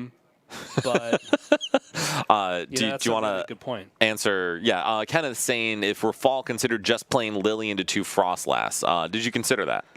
I thought about it, but I didn't have lilies. There were a few barriers to that, unfortunately. I think the only supporters I played were the Arven and into Hilda into 3 turns later Arven. Correct. So it was my hand, it was basically just top decking the whole game. So, it is what it is. It happens. Unfortunate because Dengo's a pretty good matchup because you just kind of overwhelm them, especially with the Lewis. But it is what it is. I mean, that's fair. So, yes, Kenneth, Hilda's horrible. You all should be aware of this. So, Bryce, you might actually throwing up the Frostlass list. So, I kind of pulled together where I think we're at. I actually agree with you. Anyway, so this is kind of where we're at with the list right now. And I think the only difference in here is I've kept the Switch in here currently. And you had taken it out for what again? For Ultra Ball. Ultra Ball, that's right. Something is different because it's a 3/3 Frostlass for me. It's a card or 2 off of what we've been playing. And that's fair. I saw All Out Blitzel playing on his stream. His list is basically a card or 2 off of this. Everyone's kind of playing the same thing. Mega Frostlass is the one thing I'm doing differently, which like isn't even that different because like a lot of lists are still playing it. It just helps in very particular matchups, and sometimes late game, like if you Iono to 1 in Mega Frostlass, not even necessarily for the attack, but just like have a big body that can then use Devo, your opponent cannot do 310 damage with a 1-card hand and a bunch of dead evolutions. And if you can just tank a turn sometimes, that is all you need. Yeah, you just retreat it back. Obviously, it just kind of sits there then, but like it's kind of similar to Grimmsnarl in that like if your opponent has to hit it, there's now you have like a Monkey Dory pool for the rest of the game. Sammy, I will absolutely tell Rafal to play 4 Frostlass. And having the Ultra Ball, though, is a benefit because you have another out to it, but I feel like you just want more of them anyway. Yeah. No, it is nice just to draw into it. Obviously, Pokepad is good. I mean, Pokepad is certainly a buff for the deck. Oh, yes. It's just it's your S-Ball, it's your Ultra Ball, it's everything in the deck, right? So it's pretty good. But yeah, maybe I should be probably playing 4 Frostlass. To be fair, that was not the difference maker in that game. Certainly not. Certainly the prize in the secret box not having a Lilies or an Iono was the difference maker. It was not really in my control there, but you know, it happens. Well, so Kenneth had mentioned this of wanting to play 17 to 20 Pokegear, and watching your game and watching some of the ones I've had, I'm actually not offended by increasing the Pokegear count. What are your thoughts on that? No, I mean, I don't hate it either. This is, I mean, in a lot of ways, this deck plays very similarly to Penny. Grimmsnarl. This deck is awesome. I love it. It is very fun to play. It is, I mean, I played Grimmsnarl in Milwaukee, and one of my big issues with the deck was that the games that I started as supporter, I felt very in control, and the games that I didn't start as supporter, I felt very out of control, which, like, yeah. Obviously, that's, like, a lot of decks, but there's other decks where it's, like, when I'm playing, like, a Terra deck, if I start a Nest Ball, that Nest Ball gives me Rotom, which gives me Hoot Hoot, which gives me Ditto, which gives me my Terra, and then the second turn I get to do something. With this deck, as you saw, if you don't start, like, a useful supporter, like my Arvin got me basically nothing, you just lose the game, right? Same with Grimmsnarl. If you don't get your supporter, like, you just lose the game, right? So obviously, just having Pokegears and having access to even more supporters is just really good. It is. So one of the big things, and I don't think we've actually talked about the overall strategy for this deck, but in general, Frostlass is really kind of your key. So you are slowly stacking up damage over time, both on your opponent's board, on anything with abilities, and also powering up your Monkey Dory. So in general, each turn, you're doing however many damage with Frostlass to your opponent's board, the 10 damage-ish from Itchy Pollen, and then 60 to 90 damage from Monkey Dory. And all that in combination actually adds up to a pretty solid amount of damage, including coupling it with Item Lock. And then the big burst attack, as you used pretty early, and you would have used for much better effect if you had Secret Box, is that Ting Lu, because that Ground Crusher attack is so good. It's really good, yeah. So round 1 I hit a Zoroark, and I started the Ting Lu, and I thought, like, you know, it's so fat, it's impossible to retreat. This is really bad. But then I literally just went like double Ground Crasher and then devolved 3 Zoroarks, and it was kind of over. So, yeah, it's Bryce is just shaking his head over there, like, come on, man. It's really good. Yeah, the Tinglu is really good.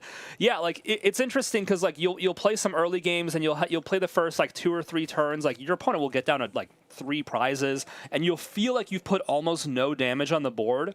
But then eventually, like the most frustrating thing is when they have their Monkey Dory, and you have to kind of like all your energy is going into making sure that their Monkey Dory is dealt with. But once that's dealt with, like the damage starts flowing in and it stacks up really fast. And I mean, the best feeling is when you get to a point where you have like 2 Frostlass, you have 3 Monkey Dory, and you're essentially like spawn camping their basics, right? Yeah. Like you'll devolve something, and they're like, all right, well, I'll bench another Charmander, and you're like, boom, 90 on a Charmander. Like just like shove it all onto the, knock it right out. Back to Item Lock, right? Like that's, there's a point where the deck gets very overwhelming. So even though it looks like you're just giving up like Badoo 6 times, right? Like you're just giving all these little 1-prizers. There's like a breaking point for your opponent where they cannot keep up with it anymore. And it's just, it gets really tough to deal with. Kenneth, triple Monkey, triple Frostlass is terrifying. That feels, yeah. I think part of the skill to the deck is knowing to like managing the damage on your own board. Yes. Because there are certain matchups where if you have double Frostlass but not enough Monkey Dory, and then your opponent has a Monkey Dory, you are going to be damaging yourself more than you're damaging them, and they, your board will just kind of like fall apart on itself. Like the worst feeling is when you, like, you have like a Shaman or something that just doesn't have enough health, you can get a Bravery Charm on it and it just dies on its own, and you're like, I didn't have enough monkeys to keep it alive. So yeah, it's interesting. Like you'll have like your one Frostlass with your one monkey, but then at a certain point, once you get to 2 or 3 monkey, you could like really put your foot on the gas, and you're like, all right, 2 Frostlass time to like really amp up the pressure. And it really accelerates the win. I was actually going to bring up, because we accidentally hit the mirror match on, I think it was Thursday. We did. Online. Yeah. And so Rafal got to go second, which rude, and also got down multiple monkey immediately. I, on the other hand, did not item lock and did not get down too many monkeys. So we had talked about it, and there really were just kind of 2 lines here. One is defensively, exactly like you were talking about, Rafal. If you can get down a bunch of monkeys, protect your board, and apply a bunch of pressure, that is fantastic. I, on the other hand, said, oh boy, I'm going to get cooked because Rafal has too many monkeys. And so I started Ting-Luing him into oblivion. Because the one thing to keep in mind... With double Frostlass. Yes. And so that is the thing. This deck can apply sufficient pressure where it doesn't matter if your monkeys are going to get knocked out the next turn if you take your 6th prize before they do. And so... in other decks that spread the line, you can either play defensively with your monkeys or you can go full offense, because if you clear your opponent's monkeys from the board with a heavy count of Frostlass, you're just doing so much damage every turn. Yeah, it's kind of funny to like put it like that, because it's like the Ting-Lu in a way is doing a monkey's worth of damage. No, a monkey's worth of damage to everything. Exactly, right? So like I was setting up all of my monkeys, but then Dan, like, he puts down 2 Frostlass and then Ting-Lu's, so then all my monkeys are taking 50 damage. And it doesn't, at that point, 70 like, if you count the turns before and after. The turn going back in, right? So like I would have needed like 4 Monkey Dories to like deal with that, right? And 4 Monkey Dories doesn't even put enough damage on a Ting-Lu to knock it out. Right. Right? Like Ting-Lu with a Bravery Charm is actually really fat, and there's some decks that, like, obviously, like, a Dragapult does 200, right? Like, some decks do enough. Yeah. But there's other decks where if you put that aggression on really early, like you saw against Elias, like, you know, he got the Goldengo, he eventually knocked it out, but he had to gust around it because the Zoroark is not going to deal with the Ting-Lu. Zoroark has to 2-shot it, and then that's enough time to, you know, get your strategy going. So well, and also, if you're hitting into Ting-Lu, that is so much monkey damage to work with where you don't have to wait for your Frostlasses to get online and stack up damage on monkey. Yeah. You can slap a monkey down, move 30, and you are in such a good position. Yeah, no, it's yeah. I mean, the deck's just a lot of fun. It's a lot of fun. It's a lot of managing your own bench, making sure that you know what you're doing. But it's been yeah, it's been fun. Obviously, that last game was unfortunate, but that was more of a just kind of a unfortunate start. Prizing was not ideal. You know, but that matchup is usually. It is an extremely favored matchup. It's pretty good, yeah. It's unlike the Grimmsnarl, where you don't necessarily love seeing Dengo because they blow up your Grimmsnarl. You are much more Frostlass heavy, you're much more item lock heavy, and eventually your opponent just kind of like falls apart. Especially since you're playing 2 Devo, yes. You can kind of just like pop one out early. There's certain matchups like Dragapult, where most of them don't play Rare Candy, where if they evolve a bunch of Dracloak, or like say that they only have 1 Dragapult and you get enough damage on the Dragapult to get knocked out, that means all their Dracloaks also become Dreepies, and like you've knocked out their only attacker and you've set them back 2 turns because now they have to re-evolve everything twice because they don't play Candy. So the double Candy in a lot of matchups, it just straight up just like buys you a turn. It's really nice. It does. The double Devo. It is wonderful. Yeah. And so this is one I think I mentioned where I would have played it if I was going to Puerto Rico. And Rafal, Sammy just let us know there are 2 Frostlass in cut at Puerto Rico. Really? So people have bought in. This is a real deck. And I'm not going to claim it's best deck in format because I don't think it is. Because I don't know how the Guardy matchup is. It doesn't seem pretty. But yeah, I don't know. This is maybe Guardy's dead. Who knows? Guardy's might be dead because Zoroark's a thing, right? God, the dream. The dream. But no, this is a real deck. And I would say I wouldn't hold it against anyone for taking this to a major event because it is relatively high skill because you are working with thinner margins than you are with some other decks. Yeah. You're not hitting for 200 play 60, but boy, can you cook some people. So, Rafal, any advice for anyone who would want to play the deck? I mean, I don't know. It's the same match. That's the same advice I would give somebody to. Yes. Kenneth, you're right. Gardevoir can never beat a dark type deck ever. Yes.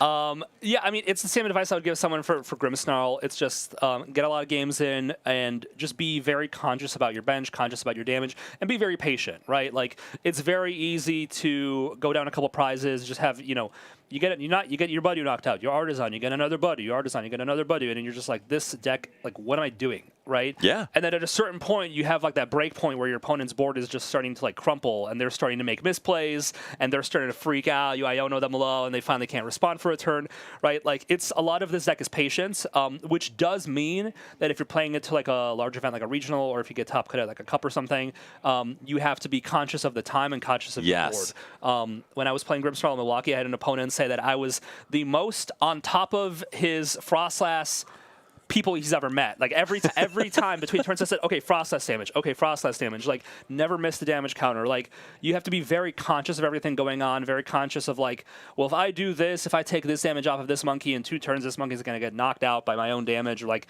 so you have to think a couple turns ahead for stuff. And every damage counter really counts because like you put 3 damage counters onto the wrong thing.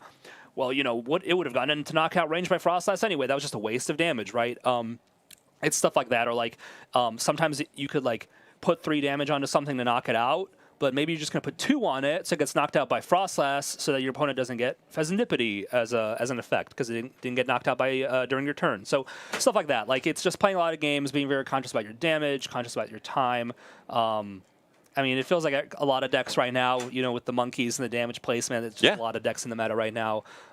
It's just playing a lot of games and, thinking through all the different options you have because you have a lot of different ways to win and games can take And I actually love that because this is a deck where you have to read the board state very, very effectively. So there are some decks, all the skills captured in deck building. Some decks, most of the skills captured in meta calling. This is absolutely a deck where the skill is captured in managing the board and making decisions turn to turn. So Rafal, thank you for chatting with us. I really appreciate it. Yeah. Good luck for the rest of the day today. I will try. I mean, yeah, with a 6-round cup with 1 loss, we got to win out. So yes, you do. We'll do our best. Yes, you do. Godspeed. But if you could go grab Moshi for us, that would be lovely. Yes, and we'll have another game up soon. Yeah, absolutely. Thank you, Rafal. And so while we're waiting for Moshi to get back, just a kind of reminder. So today is Ascended Heroes format. We will be playing 6 rounds of Swiss, followed by 3 rounds of Top Cut. We should probably talk next cup about doing ASIM cut, because I think we're allowed to. So Rafal's ignoring me. But are we allowed to? Yeah, we're allowed to use ASIM whenever. So maybe we talk about that next. Actually, let me ask y'all, would you guys want to see ASIM? Because I feel like I like that, but we have to justify that with the store owner and stuff. But we will have $1,000 in prizing doled out to top 8 and spread out throughout there. Players are welcome to split the prizing at any point, but they cannot split the games. We will still play 2 finals to win that lovely, lovely championship, Matt.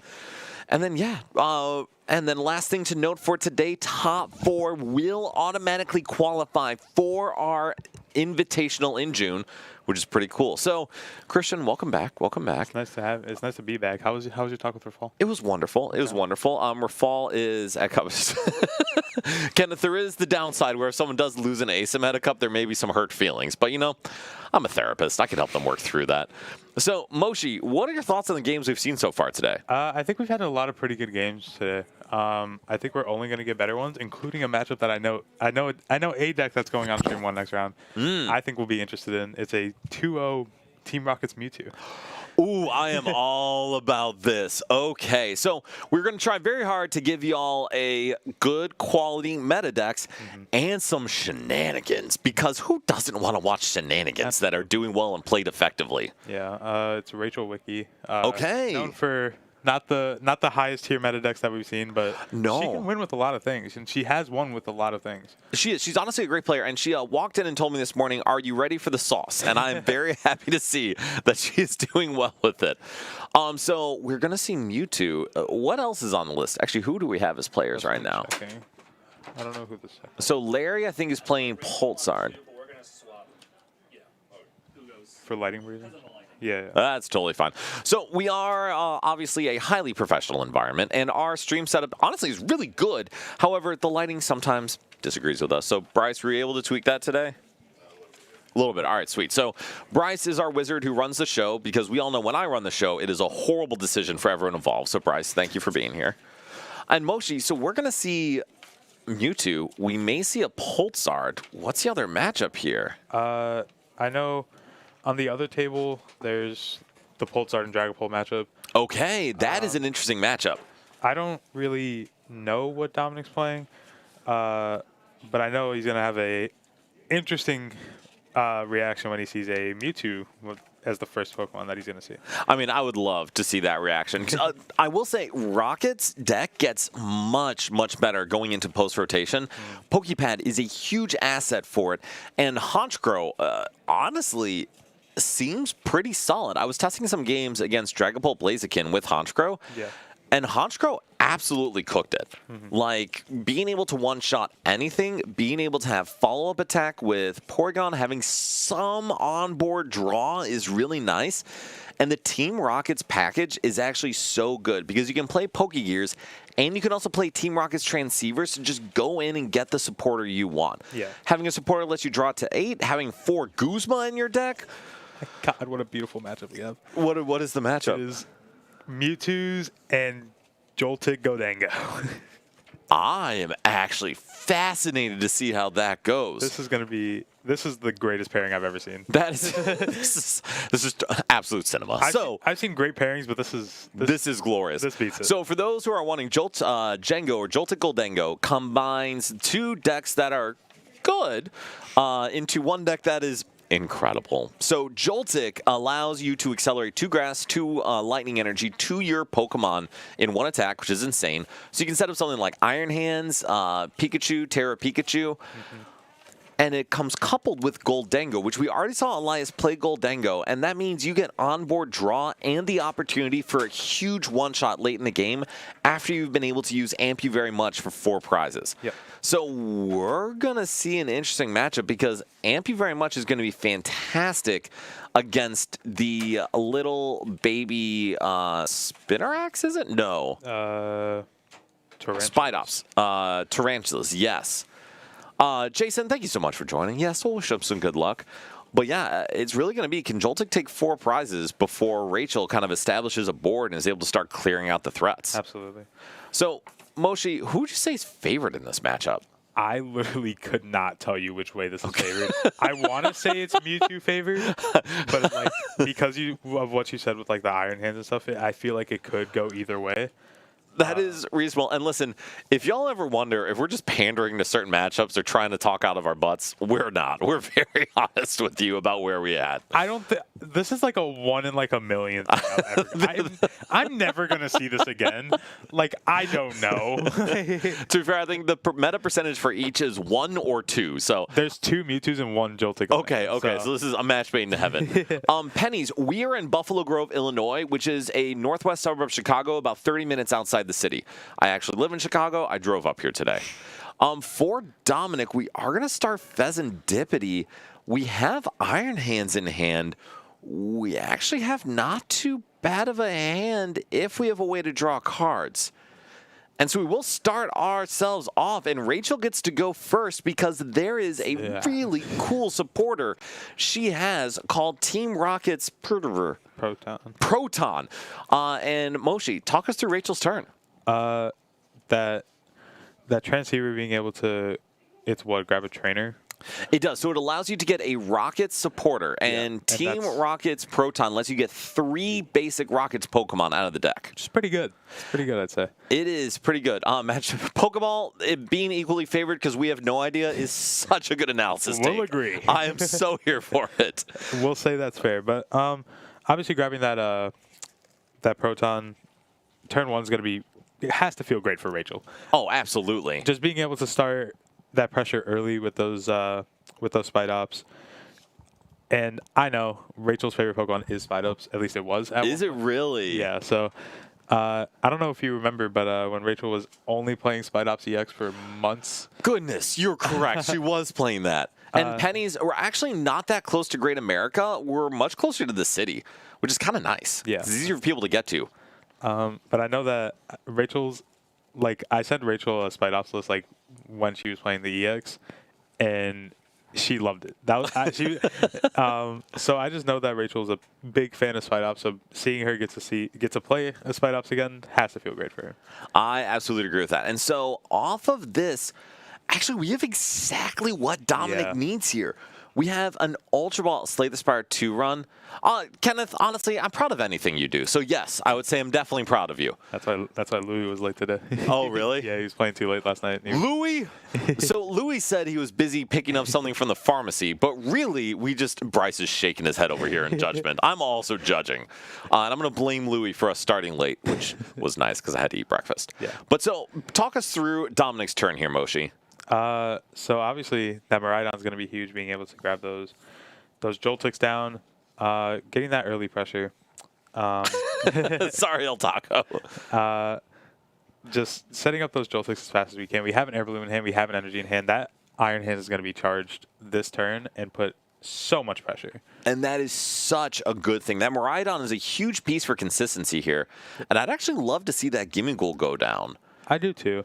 I feel like it's fine to put down. That hand isn't great for Rachel, so hopefully we draw something out of it. But I think we're guaranteed an attack next turn. No, because we discarded the Psychic. So we are guaranteed an attack because Spite Up says any basic energy. Oh, is it? I thought it was just grass. Yes, Okay. and then Jonathan's saying Rachel put a Pokegear on top, so we'll see how that pans out. Interesting. Dominic had the opportunity to cut. Yes. Yeah. Okay. I'm pretty sure he did. I would assume so. And so we'll see what Rachel draws off of here. To be honest, a Pokegear would be ideal for her. So, Absolutely. The Ultra Ball will enable her to find another Spite Ops or at least fill her bench a little more to increase damage output. And Moshi, a really important thing here, Spite Ops has 130 HP. Yeah. We do not see a Pokegear. We see a Watchtower, which is You're a Jonathan. liar. You're lying to us, man. How could you? You're a liar. So we do see the Ultra Ball going to be able to go get either another Spite Ops or a basic Pokemon. And what do you want to see here, Moshi? I'd prefer the Spite Ops. Getting rid of one less Pokemon that can be amped just seems right to me. Unfortunately, we still have to depend on our top decks to get a playable card. Mm-hmm. But at least we're getting out of that range where everything on our board can be amped. Seems pretty good to me. I don't mind that. The other thing we could do here is just get a... That's That also correct. is a beautiful decision. So here's a downside. A couple of the Team Rocket supporters, namely Archer and Ariana, will only give you the full effect if you have only Rocket's Pokemon on the board. Yes. And that sucks. And Kenneth is correct. There is one future booster energy capsule in this list. And so, what do you think about that decision? That's very aggressive from Rachel, and I don't think that was very necessary. I agree. Okay. What? We're doing something here. I have so many questions. Okay. Yes. There you Good job, Rachel. Let's go. That is correct. So now the question actually is, Moshi, do we want to knock out this Joltik? No, I don't think so. Because Dominic has a one-card hand, giving that Fez just doesn't seem optimal at And that all. was a great choice by Rachel to do that. And wow. That is not ideal. Kat, thank you so much for joining. Yes, Mewtwo. And Dominic, top deck Goldango with a coin bonus into Arven. And I think Jonathan called out the wrong player for stacking. Yeah. That's wild. So this is very interesting for Rachel now. Of course, having that Fez might have some form of like what's the word I'm looking for? Have some sort of like option for Rachel to get shown.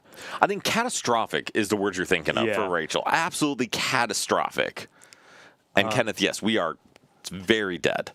But like again, just having that just now having that Fez option that we got could help Rachel slightly if we draw what we want to. If we don't, it's a little awkward. But of course, obviously that Spite Ops going down, you don't want to see. No, I agree. That is a huge deal because it is our primary attacker setup right now. Yeah. And if we, honestly, I still don't mind going into the Spite Ops because that was a very low percentage draw for Dominic. Yeah. In the Vessel top deck, we're going to see the Fez. Which is Energy. good. And we see a Okay. Rocket's Transceiver, which is also a big deal. But what do we get with it? I mean, Ariana doesn't seem bad. Ariana like Archer. So here's the issue. Archer can't be played if there's non-Team Oh, Rocket's that's right. Pokemon on the board. Ariana can be played, but it only lets you draw up to 5. Yeah. And so now this is a pretty tough decision for Rachel. I feel like it has to be Ariana. Bryce, can you look up Archer, Team Rocket's Archer, just make sure it can be played? Because I do not want Rachel to shuffle in her hand and get herself into a rough spot. All right. But if she does shuffle it, Motion Hugo stopped them actually before. Oh, okay. okay. We're good. Okay. We're good. We're good. cool. Whew. Trying to avoid the game loss here. Yes, and Kenneth, thank you for clarifying that as well. So, you see, y'all are on this. We just want to make sure we don't have any game losses. Kat, Nick, okay, Tim. Yeah, y'all are on this. Thank you. So, what is Team Rocket's Archer, Moshi, and why is it in this deck? Team Rocket's Archer, both players shuffle into the deck. If a Rocket Pokemon was knocked out, we figured that out. Yes. Kenneth learned all about Rockets on the ladder this week. Yes, and it's usually because it's one of those supporters that can cause hand disruption, and it's a Team Rocket supporter that's found off that trans receiver. So it's easily accessible. It's really strong in this deck because of its chemistry with the Team Rocket's build just in general. I think synergy is the word you're looking for, but yes. Thank you. I don't know English apparently, guys. I lost all my English skills when I got to high school. I don't know what happened. That's all right. We'll forgive you. But just being able to have like a card that just is strong enough to do what you want it to do while because it's also good in the Honchcoat list because it's another Team Rocket supporter. But It is. into this deck, it just fits as another hand disruption card because I don't think Rachel plays any besides that. Yeah, there's 0. The only other non-Team Rocket supporters that one of Penny, which could probably come in later, I would think. I could see it being semi-useful later in the game. Penny can be really good, especially because that Team Rocket's Mewtwo has 280 HP as a basic, which is incredibly strong. And so we're going to look at this draw off the Pokegear for Dominic. And as long as Prime Catcher is in deck, Dominic's in a position to take 2 more prizes. Yeah. Actually, we're on Trolley. Oh, we're on Trolley. Yeah. Well, we are not in a position to take 2 more prizes. And in fact, this is a very disappointing get off of this Pokegear. Because how is Dominic responding at this point? I mean, I don't know if we... Because we could just arm press. Because arm press sets up the amp. And we could arm press into amp, which is pretty good to take 3 prizes, go down to 1 remaining. Oh. That is also pretty cool. Bryce, Dominic is at 4 prizes because we took 2 off of amp. Yeah. Attach coming down onto that Galvantula. I was didn't know what card that was because I got shocked by it because I'd never seen it before, but I know what the card is. Like I know that it's the Galvantula EX, but like it didn't click in my head that it was. I see what you did there. Got shocked by it. You see it? Well played. Well played. But no, so that Galvantula EX has 2 attacks. One, I forget what the name of it, but it does 110, and if your opponent's an EX, it does 220. The second one, for a Grass, Lightning, and Fighting, does 180, discard all energy, and your opponent cannot play items during their turn. Oh. And I don't know if we actually play the Fighting Energy to use that one, but doing 220 on a 260 HP stage 1 is actually pretty solid to have a consistent higher damage attacker. Absolutely. And we do see the arm press, like I was saying. Just setting up that 3 prize amp coming in if this Mewtwo remains in the active. And I think Rachel needs to respond. So the tricky part is Mewtwo's attack does 160 damage and 60 more for each energy you discard from the bench. So we do cap at 280, but unfortunately, because Iron Hand says 230, we are going to need to get 280 in order to take this knockout. Ariana here is a pretty good find. I actually am going to agree with you. It is a pretty good find. It's not an awesome find. No, because we're only going to be able to draw up till 5. Yeah, but it's a find that Rachel needed to find for sure. Correct. Absolutely. So this is something that Tanemu Kat, you are not wrong, and I don't love that either. But you know what? Here we are. All right, so we are going to draw 4. Oh. Ooh, Wow. putting that bravery charm though. We had to, but it's like We did have it to. sucks this slightly. Like Fire Fist, I mean, Team Rockets is cool, and you will be so happy come rotation because it is going to be a very, very solid archetype. So, Moshi, what does Rachel do here? I mean, I assume we just have to put this Rocket's energy and just swing, right? I mean, The issue is we actually need 3 energy to swing. So we would need Rockets and E-Switch. I thought it was just the 2. I'm lost, guys. I know. We just Cat. Okay, Ariana's too good. We need to nerf it ourselves.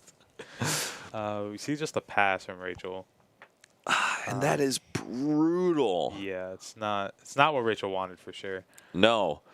We did find Trolley, We did find Trolley. for whatever it's worth. Yeah, I mean, we can play it. Is there... So this is hilarious. Yes, no, Arm Press will indeed take the knockout. Yeah. So it will be 2 prizes for Dominic. And at this point, I don't actually know how Dominic loses. I don't know, but the last time we said that, we saw it happen. So we true. said that a couple weeks ago. That is very true. So there's an opportunity for Dominic to play himself out of the game, but the likelihood is low. Yeah. And seeing that medal come down. So Moshi, talk us through Dominic's game plan. Is it as simple as arm press, or are we trying to set up something else?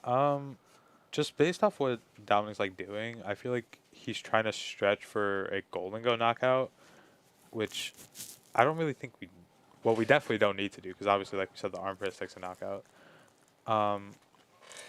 But I feel like we don't really need to do anything with this golden go and grabbing that. Oh, we're gonna see an amp actually because of that tool scrapper. Oh, that's a huge deal. See Rachel go, gosh darn it. Yeah, that's a huge deal because that's going to enable Dominic to be able to take a single knockout on anything and win the game. Yeah. So I think that's about all she wrote. now I believe that's all she wrote. Yes. If Dominic was taking 2 off this, there's maybe a world that Rachel could do something if it involves taking a knockout on this Iron Hands. But because we are going to get amped here, take 3 prizes off this Mewtwo. And I appreciate seeing the hands there on the amp. Always approve. And so Rachel can go into this Team Rocket Spide Ops. Unfortunately, we're going to max our damage out at 150. We could do 200 with that belt, but that is not a knockout. Not a knockout at all. Which is very unfortunate to see from Rachel. She was very happy when I stepped outside and she was telling me she was 2-0. So that's very unfortunate for Rachel, but it's how the cards played out. It is, as some horrible commentators say, it is how the cookie crumbles in this scenario because this is just bad. Absolutely. Bryce, do we have a second game? Good. Just playing ahead. Just waiting to see what happens here. We do get the actual meta matchup after Yes. this, so. Honestly, Moshi, I'm just trying to think of a way out. Is there any way Rachel wins this? No. Truthfully, no. I don't think there is. Just because of what I was saying with Dominic being able to amp the Mewtwo instead of having to arm press it. Absolutely. Kenneth, Dominic, I've actually had that happen before where my opponent forgot to say attack. I'm like, all right, man, that's fine. So let's jump over to our second game, and we have Poltzard versus Polt Noir. And Moshi, tell us about this matchup. Absolutely. So I've always said personally that the Polt Noir matchup is just so much better into the Poltzard. Just because it has, in my opinion, it has more consistency to it. Yes. And I just have a poor history, and we see a Dragon Headbutt, so that should just show you how like inconsistent this deck is. But to me, always like I've never been the biggest fan of Poltzard, so I'll always hate on it anytime I get the chance to. I cannot tell you how many times I've told Martin to stop playing this deck. He hasn't listened, obviously. To be fair, he did win a cup like 3 weeks ago with it. So I'll give him his props, but I hate this deck so much, and I'm so glad that I get to hit on it any opportunity I can. That's good. Well, this is a very good opportunity because we are in a very poor position on Larry's end. Yeah. Prizes, we may be tied, but goodness has Ryan applied a ton of pressure here. And that second energy going down on that Dracloak just means that there's another Dragapult coming if this one somehow goes down. And so Ryan is deciding whether to boss or Iona. What would you like to see in this situation? I think I would like to see a boss on the Zard, to be honest. Just because there's only one energy on it and that air balloon is down, we could set up a full 5-prize turn. I agree completely. I actually would love to see exactly that, because even if Zard hits into this Poltmore, it is It's like also it's kind of okay, I guess. It's not great, but you're still setting up, I guess, enough. But I think the Zard was definitely the better option. I actually don't mind that. And the only reason why is it does eliminate all the onboard draw from Larry's end. For sure. The downside is it does open up Larry to be able to use Pheasantipity, but per that point, if Larry benches a Pheasantipity, Ryan is thriving out here. If a Fez does happen to come down, Ryan would be a pretty happy guy. Yeah, he'd be feeling pretty good right now. He'd feel pretty good about himself. It's like interesting. Like we play all 4 Luminous because we have to in a deck like this with Poltzard, and we have 0. So. Right. So the good news too for Ryan is without Luminous coming down on Dragapult, we're not going to see a Phantom Dive, which means we can't put a Luminous down on Monkey Dory. Absolutely. And I am pretty sure we do not want to use Jet Headbutt and Monkey Dory, because that's just, it's not the winner. And Fire Fist, 100%. If Dragapult did not have Recon Directive to draw cards, the deck would be significantly worse. Absolutely. And I would still end up having to find a way to end up playing this deck, and Dan would make fun of me for it a lot, because Dan always likes when... Dan hates when I have decks that don't have draw engines. I would only provide constructive feedback, Moshi. Sure. That is all. Sure, let's go with that. Yep. All right, so then, Moshi, talk us through Larry's turn. What's the plan here? How do we respond? So we're going to see the Fez, and we didn't get anything. We see a counter catcher, which we could kind of set something up. We could, I mean, Dragon Headbutt the Dust Skull, set up the Fez with a Dragon Headbutt. I mean, there's options. We do have Arven. We do also have Arven. And that is a big deal because we can start to set up something else. But to be honest, all Ryan needs... Oh, we can swing with the Zard this turn, I guess. Oh, we can. We can swing a Zard. That is going to do 240, which is a knockout. Yeah, that's true. However, you mentioned this before. Ryan already has Dracloak ready to go. He has that second Dragapult ready, basically. Just needs to find it and get it into his hand, but that is set up, and there's a beautiful 4-prize turn laid out for Ryan here if he can find the pieces. There is, and even beyond that, this will put Larry ahead on prizes. Yeah. So Countercatcher will be live for Ryan, and Ryan does not need to worry about playing a draw supporter since he will be able to gust still. All Ryan would need would be a Countercatcher and a Hawlucha, and that will win him the game. And I mean, that's not a lot to ask for, honestly. Not a lot to ask for. And we could knock out the Fez. Oh. That's also fine, but again, it's still the same thing of just needing Hawlucha Countercatcher. Or... Oh, actually, no, never mind. All we need is Gust. Yeah, you're right. All we need is Gust. Which we did play the boss. But it's fine. We play 3 because... Oh, we play 2. Playing 2 boss. Which makes sense to a degree with this list because it is a little... Oh, we have Pokepad. Hawlucha. We could get Hawlucha here if we wanted to, or we can get a Dusclops. We could also... we could set up Dusknoir eventually. I mean, I think if we... The only issue with getting Hawlucha is that we would then Iono ourselves lower. Yeah. But all we need is Gust. And so with Iono in hand, we can Iono. I don't think we're wrong to put Larry down to a smaller hand size. Yeah. And actually with that, I don't think I would want to Hawlucha here because it would allow Larry to draw off of Fez. Absolutely. So we're going to see the Pokepad come down for the Monkey, it looked like. Or the Dusknoir, okay, because we have Candy in hand. We do, which is very good. That is pretty good, I will say. I concur. And actually, that means if we find Hawlucha, we don't even need Gust because we can just pop that on Charizard. Yeah. Which is pretty sick. That sounds pretty awesome for Ryan, and I'm pretty sure that's what he wants. That seems quite good. Forgot about that, though. Okay, there you go. Then we see the Iono come down, which is good. Larry clearly hasn't been drawing the greatest. So Right. Just put him to... Or, well, no, he eventually has to draw something. Okay, there's a Luminous of the Dragapult. Can't attack if it happens to want to. Yes. I don't think it will because of how much damage it has on it, but it is an option. And we see the counter catcher, and that should be game for Ryan. Just don't Halucha first. Do not, or I guess you can Halucha first. Yeah, either way he has it because he just goes... He just Counter catch Dragapult. Halucha to clear the Psyduck, and then just close out the game with a Phantom Dive.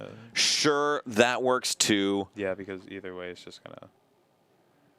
Yeah. And then just clear the Monkey Dory. So there are about 17 different ways to close out this game, and he chose to use 4 of them that turn, and that is fine.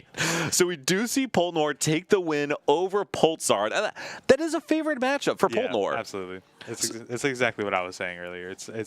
It's always seemed like the better matchup in my opinion, and it's always seemed like the better deck. Sorry, Larry, I hate that deck. That deck is horrible. That's fine. That's fine. Larry always has it anyway, so it happens. I mean, not that time. Though. That is no. Did you see that Iono? I mean, he yeah, absolutely had it.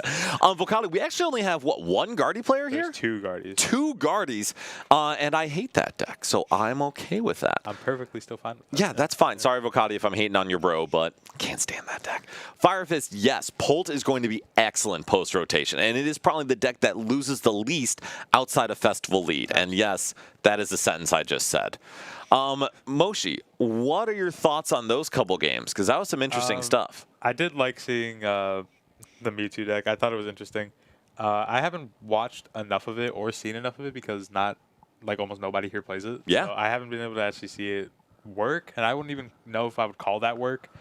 But I definitely would not call that working. At least we saw the marginalized idea of it, and we can see how the deck kind of functions. I love seeing Django. Anytime I can see it, it seems interesting to watch for sure. It's definitely a very entertaining deck. I'm a big Polt guy, you know that. Oh yes. I play way too much of it. I hate it. I talk about how much I hate it every week. God, you and me both, bro. And actually, Bryce, while Moshi is answering this, can you pull up the post-rotation Polt? Because since our friends on here were talking about it, Fire Fist, I think this is a good time to talk about it. And Vocati, there is a chance we still see it on stream, because if they're doing well, absolutely we'll want to feature them. I promise my hatred does not mean we don't show them on stream. Absolutely. I don't believe either of them are doing good, though. So Are they not? I don't think so. Oh, no. So sad. I'm so What a sorry. shame. I know. I know there was, when I was walking outside when you were talking about Fall, I know there was a Alakazam at table 2.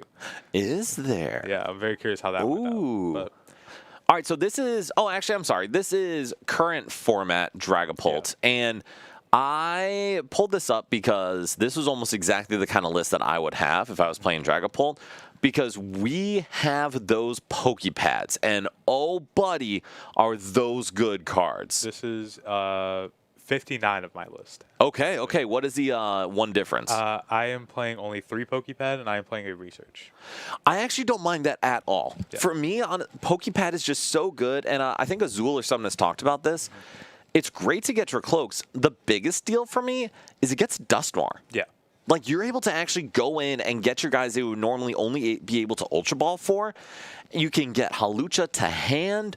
There are so many things you can do to set yourself up for success here. Absolutely. And I actually lied. It's actually 58 because I'm only playing 2 Jamming Tower. Ah. Oh, 3 jamming is interesting. Yeah, no, that's... I think I'm playing double Hilda, which, sorry, Dan. Don't look at me. Nope. Don't do that. Nope. So y'all can't see, but I am giving Moshi the most intense side eye I can physically do. Dan, I texted you about this 3 days ago, and you said it was probably fine, so I kept it. I regret my statements previously. Listen, y'all know I hate Hilda. Is it incredibly good in this deck on turn 3? Oh, yeah, it's fantastic. But you gotta get to turn 3 in order for it to be good, and it doesn't help with that, and I hate it. Dan, if it means anything, that round you had me on stream, and I know this is going to prove your point, but I played 0 Hilda that game. It does prove my point, Moshi. Thank you for Hilda. saying that. Yeah, it's good to lead with that. But the card was good the rest of the day. I didn't play around. Or no, I played around 1, but it didn't matter because I had a Halucha on board, and that was about it. So. Yeah, so that was a horrible game for you. Yeah, unfortunately. And so we were talking about post-roll Polt, so I'm actually going to pull up the list from Fukuoka, because that, to me, is very much the interesting one here. Absolutely. So I'm going to transition that over. Oh, interesting. And so this is a deck, if I have ever seen one. This is definitely a list. Yes, but this got top 4 in the Fukuoka Championship League. Okay. And this is Something. This is a list. So talk us through this list, Moshi. So it looks very interesting. Obviously, the inclusion of that new Meowth that's going to be coming out. That card's going to be insane. Every deck is going to be playing that card. And it's pretty good for Dragapult, I'd say. Just another It free is. few prizes that they can reach at. It is. Also, it allows, unfortunately and fortunately, having a colorless Pokemon be a key consistency card, or at least another, key consistency card, means that Watchtower gets better and better and better. And I was actually just talking about that with someone outside earlier today about how key a Watchtower is going to be in almost 90% of decks going into Poster. I'm actually going to flip it. I think a majority of decks are actually going to play Meowth, but the few decks that are going to rely on other draw engines can take advantage of the Watchtower.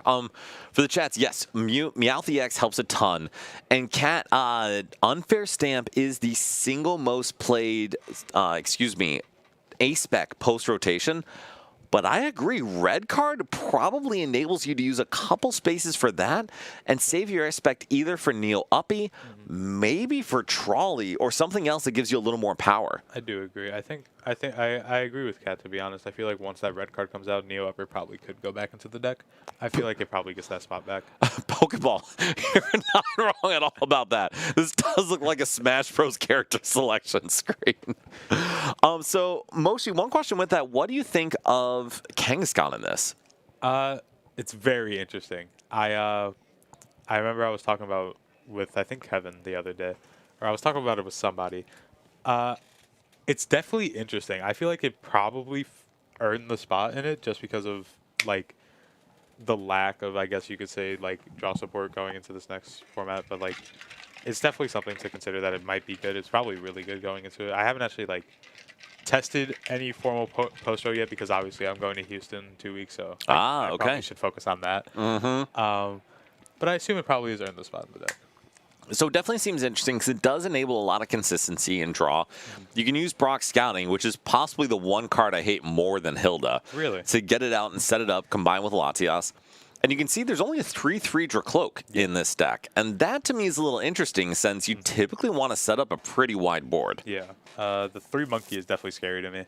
4 Crispin seems pretty. You have to because we're not playing Neo Upper anymore. But I think before I feel like we were just playing 2, which we were still playing Neo Upper, I think, then when we were playing 2 Crispin. So, I mean, I guess it's fine. The 3 Dark, 3 Monkey seems very interesting going into post-rotation. So some notes from the Fukuoka top 16. 11 decks in the top 16 were playing Crispin. Yeah. Monkey Dory was in a majority of the ones playing Crispin because you can use it to accelerate that dark energy. Yeah.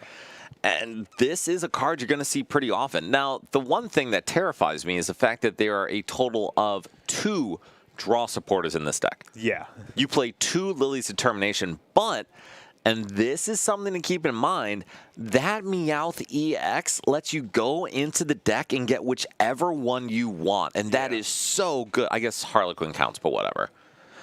Like, is this how decks are going to be built going forward? I hope not. I mean, I kind of like my draw supporters. I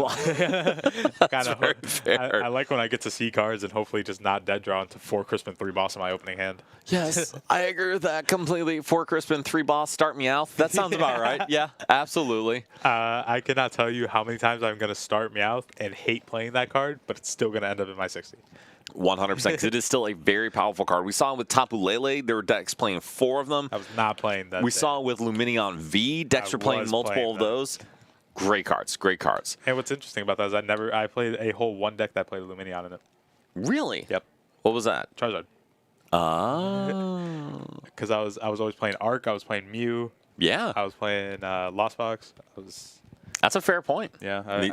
Those are good decks. And Fire Fist, yeah, I would like a third Lily in here. Part of it, though, is I think a main reason why you have Kangaskhan along with Dracloak is if you are able to see 3 to 5 cards each turn without playing a supporter, you can usually justify playing less true draw and more utility supporters. Yeah, I agree. All right, so Moshi, any last thoughts on this list? I mean, just the small things. The Area Zero's coming into the deck now. That Chempao is going to be ridiculous. I love that Chempao so much. Shaman's making the spot back. The Clefairy's interesting to me a little bit. I'm kind of curious, like, if that's just genuinely for the mirror, or if there's something specific behind it. It's specifically for Dragapult. Yeah. So a lot of Dragapult lists are playing Clefairy to one-shot an opponent's Dragapult and say you aren't going to be able to respond effectively to it. Besides that, I mean, I think it's pretty simple. Like the Harlequin in there, like you were talking about, the Cypher Maniacs is going to be pretty cool to see. Yeah. I remember I think I played 2 in my first ever Dragapult list. That was bad. It's not ideal because you only get one of them off of a recon directive. I'm a little like skeptical of the 3/3 cloak. I feel like I might end up still just going back to 4/4 at the end of the day. And I would agree with that as well. More draw engine means you're more likely to play the game. And Penny, exactly on that point, saying you're not a fan of the 1s and 2-ofs, I don't disagree at all. Like, I would much prefer to have decks that have a thicker line of key cards and only have the 1 and 2-ofs be techs or support cards. I like the E-switch for the double monkey opportunities though. Yes, I agree. And Cat, Poltnor in top 32. I'll take a look at that after this. I'm down for a good Poltnor list for post rotation. Just All right. got round 4 paired up. We are seeing Beautiful. who they want. Bryce, can you throw us back up there? Perfect. Hello again, everyone. All right, so Moshe, we talked about Polt a little bit post rotation. Yep. What else are you looking to see post row? I mean, I truthfully I haven't looked into poster like at all. Like I think Zoroark's still probably pretty good going into poster. Yes. Obviously we talked about the Team Rockets deck. We talked about Festival Lead a bit. Obviously, I'm going to be playing Dragapult for way too long. 100%. I probably should stop. I think it's like gambling. Like It just gets you. Yeah. It just gets you. To be honest, like you have such good control over the game so many times. It's tough to set that down. Absolutely. I think I'm going to test a lot of things, obviously. I don't want to have to play Dragapult if I don't need to. That's understandable. To be fair, I tried to stop playing Giratina all the time and just kept coming back to it. Yeah, you helped me with my my one Giratina list I played, where I played 3 auto-lost Lost Box decks. And That is I a only problem. lost 2 of them, though. That is pretty good. And also, there was never a true auto loss with Giratina. You could Yeah. beat anything. I faced an aggro Greninja version of it, and I played a mirror, and then I beat a Sablezard somehow. So, All right, Sablezard is pretty close to an auto loss, but that's fine. I don't know how I beat that one, but we don't question it. Raging Bolt, Fire Fist, I do think Raging Bolt post-rotation will be strong. It did get, I believe, second Don't tell that to Eli. in the... Please don't tell that to Eli. No. Speaking of, we do have our teammate Eli, who we would love to have here, but he slept through 6 alarms, apparently, so is not here playing today. Is that why he's not here? That is exactly why he is not So here. Stupid. But Raging Bull did get second at Fukuoka, which is pretty cool. And Pokeball, I agree. There was a Honchkrow in top 16 of Fukuoka. The deck has some traction. And who are we seeing here? Oscar, Costa, and Ryan Tran, and we have Mo going on too, but I think that's 1 now technically. I mean, that's totally fine. Always excited to see Mo up there. Is Mo one of our guardies? No, actually. No. Really? I'm pretty sure he's not. I could be wrong. Interesting. but- Mo is very much... Yes! Listen, the people asked for it, and by the people I mean me, and we got it, and I am hyped for it. So, Moshi, while you're finding the decks and actually being productive, I'm going to yap about Festival League, go ahead. because this deck actually has some legs with Pokepad.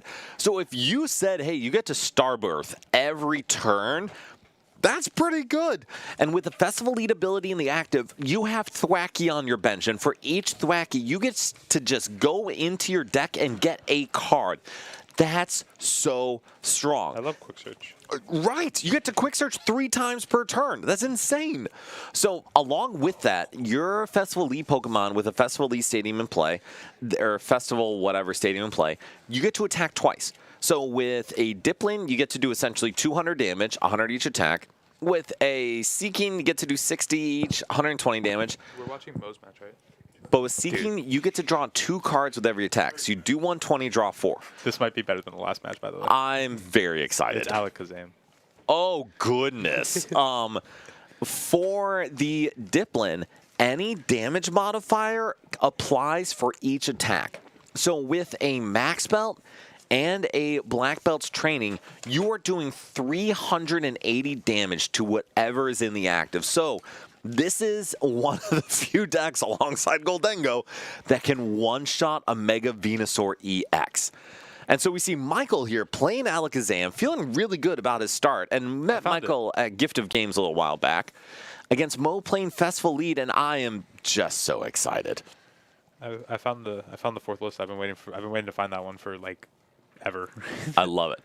All right, and so we're going to see Michael go first, hoping to hit that fan rotom to get Alakazam, or excuse me, to get those Dunsparce down. Forgot about Mo's list.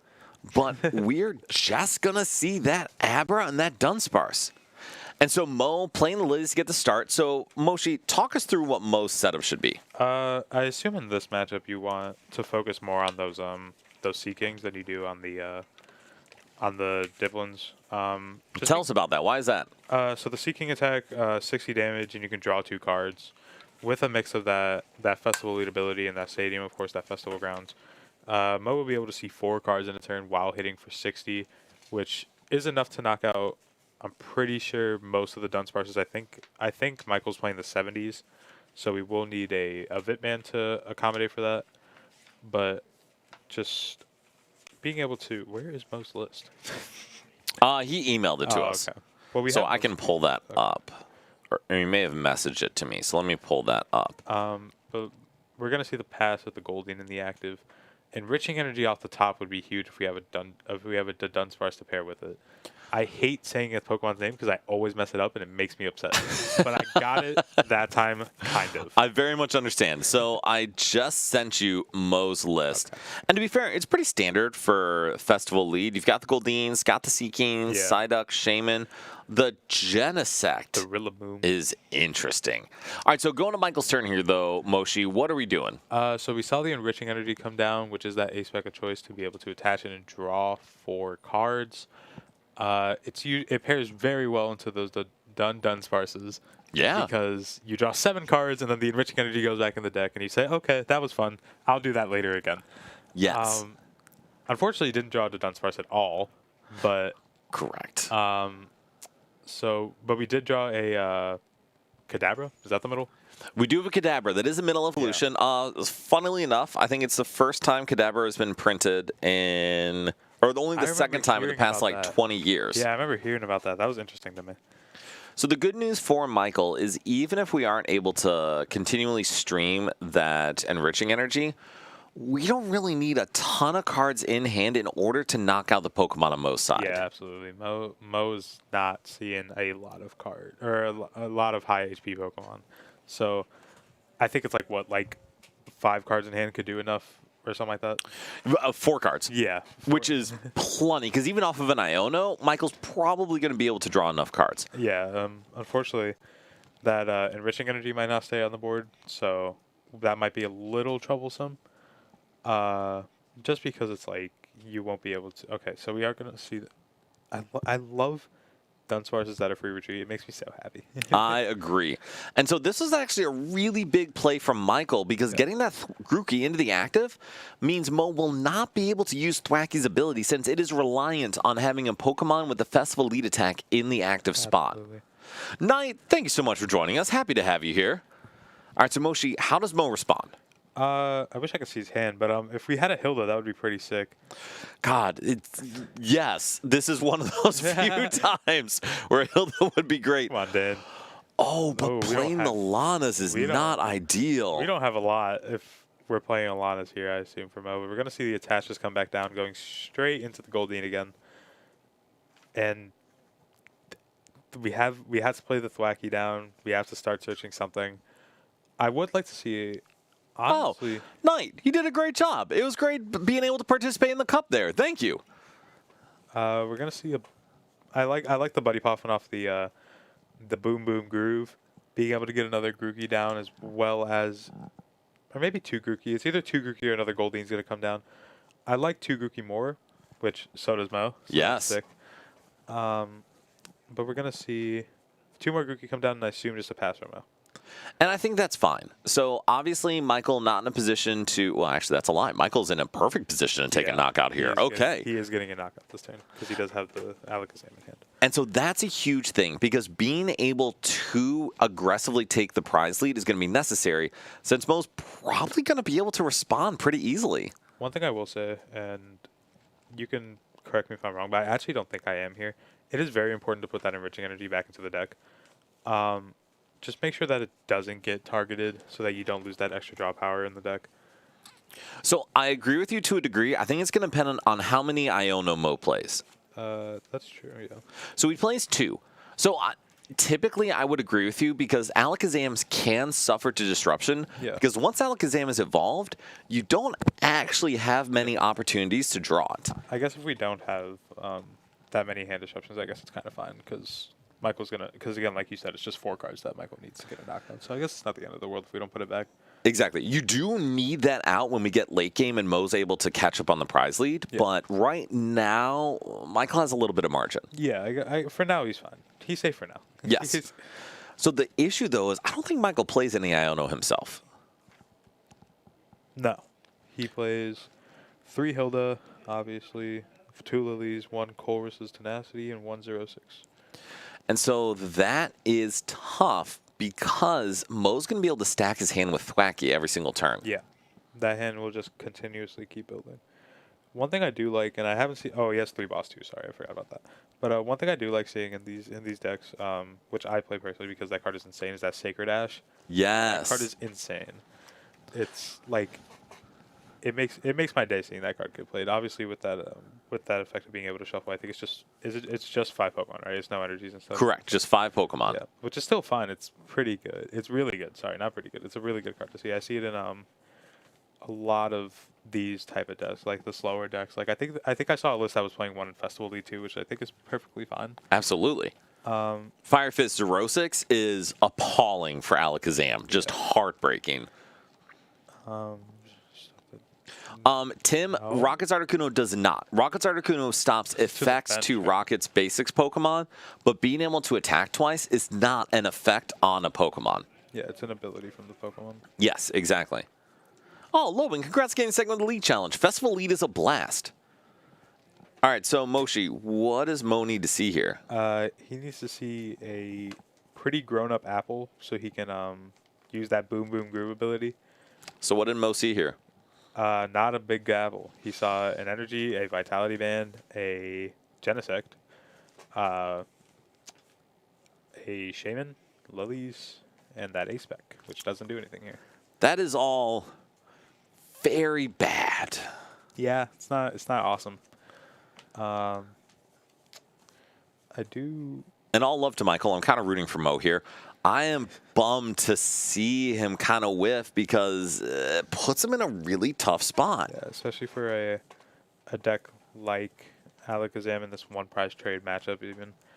Going up 2 prizes in a single prize matchup seems pretty good. Mo does have the advantage. Mo can technically take 2 prizes in a turn with that double attack. However, it's going to take 2 attacks to knock out Alakazam. So Yeah. we're not going to be able to do that if Michael's able to stream Alakazams in the active. Yeah, which just with Michael's hand on its own, he can. Yeah. He has a Pokepad so he can get the second Alakazam. He could Candy Alakazam that bench one so he keeps that Kadabra in play. Or he could just evolve the Kadabra and be perfectly fine still. Either one is 100% okay in my book. And I actually like doing that. So get a Kadabra down, get a couple Dun-Duns down, be in a position to draw, because that's Mo's line at this point, is to Iono Michael low and say, you've used all your draw, so you're going to be unable to get enough to knock out even my little Diplin. Yeah. Mo has probably done that to me a couple times. That's fair. To be fair, the last time I played Mo, I was like 15. I didn't Oh, know what I was doing okay. when I was that young, so That's reasonable. I've got And you're a grown adult now. not yet. I'm still 17. Okay, fair enough. I have till August, Dan. You said back when you were 15. That was like 2 years ago, dude. That wasn't that long ago. But I was a different player 2 years ago. Well, that's absolutely fair. I was also a different player 2 years ago. I was probably better. Anyway, back to the game here. So we see the Colress's Tenacity come down. What is Michael getting here? That Enriching Energy obviously going to come down. I don't know what stadium. Battle Cage, I think it plays. Yeah, Battle Cage. Just bumping that Festival Grounds. Just starting the trade of stadium bumps. Yeah. Is pretty pivotal to Mo's full idea because obviously the deck depends on Festival Ground. Absolutely. And just gonna draw a lot of cards. This hand disruption might hit a little bit in this current stage just because we have no Dun-Duns. We have no Alakazam in hand. We're gonna have a second Kadabra come down, so I guess just finding an Alakazam could be good. But again, just mostly the pivotal part of not having a Dun-Dun in hand. or on the board just seems pretty awkward for Michael in a sense. So this is the issue. I think Michael is burning a ton of his draw, and while setting up the duns are good, if we don't have a dun down, Mo has an opportunity to Iona Michael low when he would not be in range of knocking out a Diplin and Dun EX. maybe put himself in a position to win. Yeah. I saw a Dun EX. Sorry, I got. The Okay, so that's pretty cool. Yeah, I actually love that card so much. Like, it's so good for Kangaskhan matchups. It is. Opie Nope, we certainly can if you ask. Just send us a message on Twitter or make a comment on the YouTube video that follows us, and we can try to follow up with the player to get it. Absolutely. Fire Fist, Pokemon's absolutely better. I agree. Magic is pretty cool, but Pokemon is more fun. And yes, we can all talk about which game is the most skillful, which most competitive, whatever, y'all. I am just letting you all know that I think Pokemon is the most fun. Oh, for sure. I played Yu-Gi-Oh when I was, I think, 6. That wasn't fun. I can imagine. Because I didn't know how to read. I still don't much, but it's getting better. That's reasonable. All right, so Do we still not see Diplin? we do. We do have Diplin in hand. So, Moshi, here's the only concern I have. We did Iona to 4, which is really good, but Michael's likely still going to be able to take a knockout. And so if it were me, if Mo had an option to Lily instead, I think I would have much rather seen Lily this turn and save the disruption for later. But what are your thoughts? I know we did have the Lilies in hand, which I do agree with, especially because we're still at 6 at this point. Just being able to see 8 cards seems a lot better than seeing just the 6. And I know it doesn't seem like that much because it's only 2 cards, but it's like if you see a Diplin, you go from 8 cards to 11 because you have 3 Boom Boom Grooves set up. So it's a pretty big difference from 11 to 9 if you think about it from the deck size wise. So that's actually a really good point. And to be honest, I was not even considering the impact of deck size. I was just thinking on the disruption end because Mo's trying to figure out a way to get back on pace in a single prize matchup. That's going to necessitate Michael missing a few attacks. See, Dan, I think of some things sometimes. No, it's also a great point. Listen, Moshi, it's why I have you here talking. I miss a lot of stuff, so I need you to catch it. Penny, Pokemon is absolutely more friendly to your wallet. And really appreciate that. My brain works in a lot of different sequences for sure. Yes. And some things I see, some things I don't. Like some obvious things I don't see, but like some of like the deeper things, like I can definitely find. And see, this is where I know my strengths. My strength is what is on the board, what do we do correctly? Yeah. My weakness is why the heck is that in a deck list? All right, so we do see the knockout from Diplin. So Moshi, talk us through Michael's response. I assume it could be either one of the Dunsparces. I feel like it has to be a Dunsparce. I say either one of them because the Genesect is down, so that Enriching Energy probably will not hit the board again if we do promote it, or if we don't promote it. Yeah. Do we not? Oh, wait, no, we had to double attack the Alakazam. Sorry. Yes. Yes, we had to double attack that. Crumbrion, thank you for joining. And Nick, also thank you for being here. But Michael does not. He only needs 4 cards in hand to KO Diplin if he has an Alakazam. I will say that third card was the Alakazam, and that was pretty sick. That's pretty sick. There was an Ultra Ball in hand already, but still. But hey, let me have... It still was pretty cool.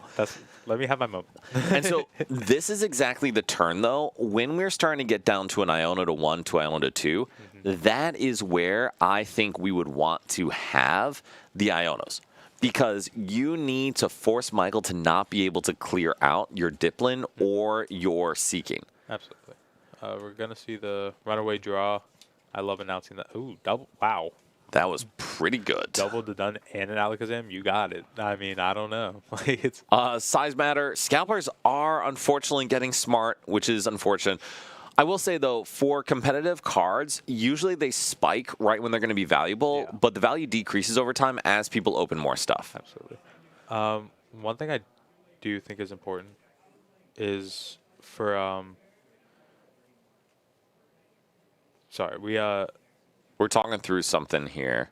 I think it's probably pace of play. Which I'd say I think both players are playing at pace pretty well. Fine. But back to what I was saying with the Alakazam draw, I would like to see Michael not use the stun dun. Just let it sit there if we do get the Iono hit. I completely agree. Just keeping it on board to sustain attacks is much better then trying to just get a huge hand size. Yeah, because like you were saying, it's 4 cards for a knockout, so that's pretty tolerable if we have a Dunsparce on the board. Yeah, absolutely. And I do think getting these Duns down will just make life easier for him later in the game. I would like to see that Alakazam come down, though, onto this Kadabra, just so that in case we get Ioned again and we happen to miss one just because one's in the discard already, we're only playing 3, so just for the off chance we miss one somehow, we're playing our 2 Night Stretcher, we play 2 more Hildas that we have in deck. We have options to find it, but I would rather play the safe route and just guarantee that's on the board. And I actually disagree. Okay, well, I actually, listen, I could be wrong here. The only reason I disagree is we have Pheasantipity down. So if this Alakazam gets knocked out, then we have Pheasantipity to draw additional cards and the Dun.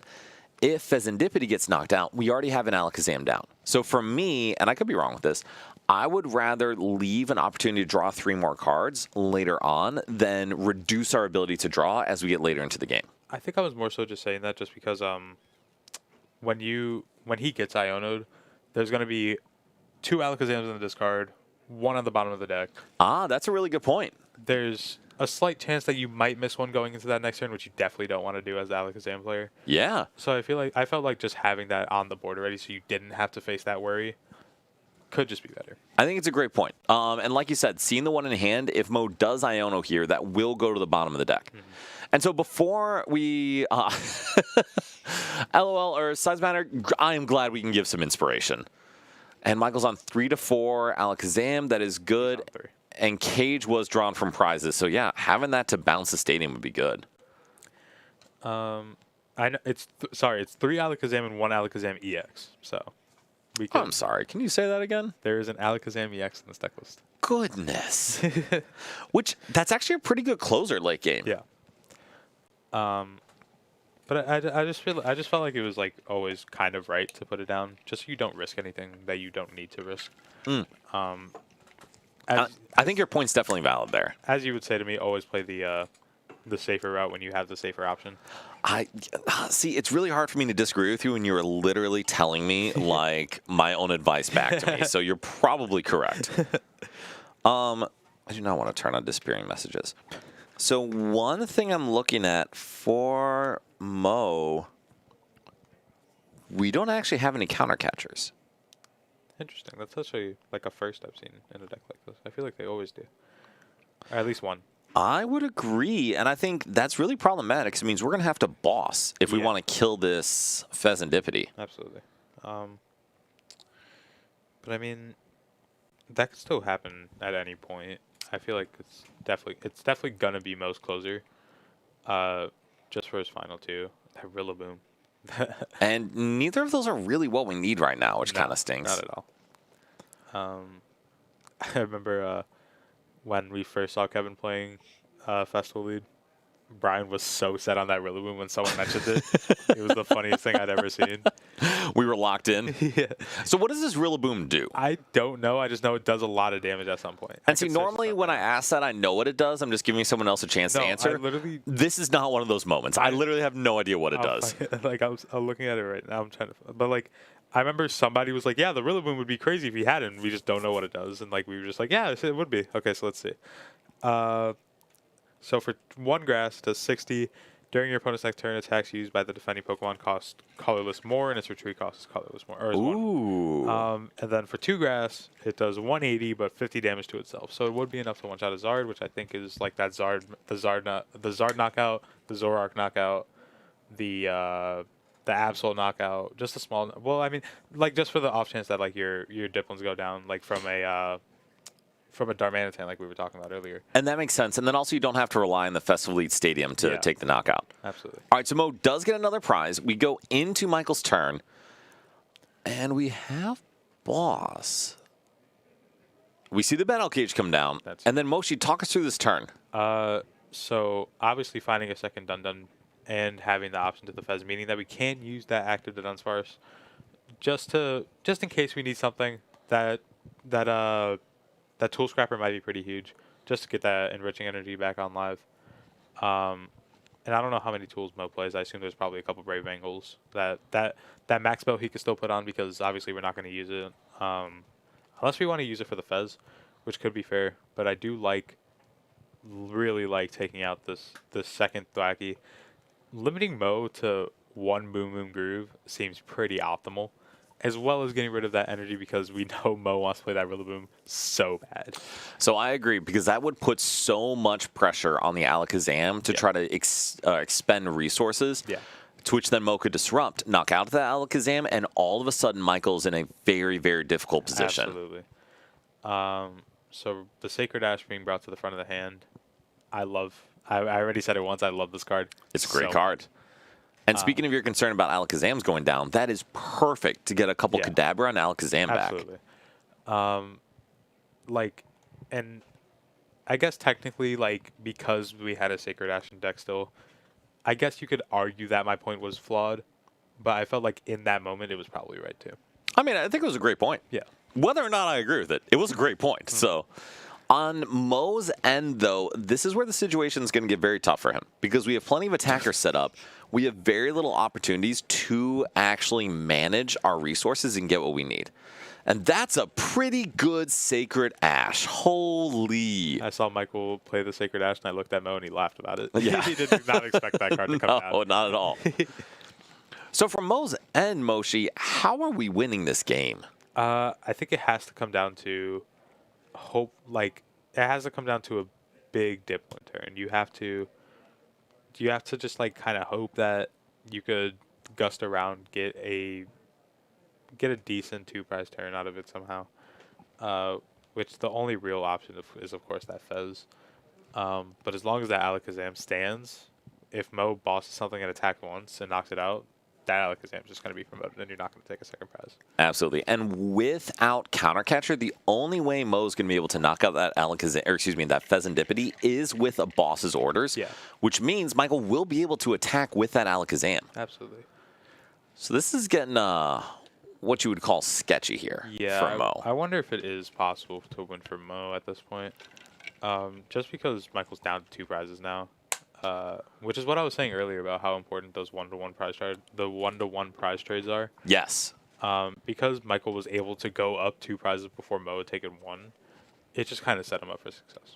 And anytime into a single prize matchup, trading 1 for 1, whoever takes the prize lead first is likely going to be the one to be in an advantageous position. Well, I mean, hypothetically, if it was 1-to-1 fair, that Fez is still on the board, so technically it could be 1-to-2. Yes. And I would agree with that, especially with Mo still having 2 bosses' orders available. It would definitely be beneficial. Yeah. And Mo has the boss's orders, has the max belt, and has the stadium. Are we taking down Pheasantipity this turn? I think that's fine. The only problem is obviously if you boss, you can't hand disrupt, and if you can't hand disrupt, you're kind of in a weird spot. I actually don't mind that this turn, though. Oh, this turn, yeah, I don't mind it at all.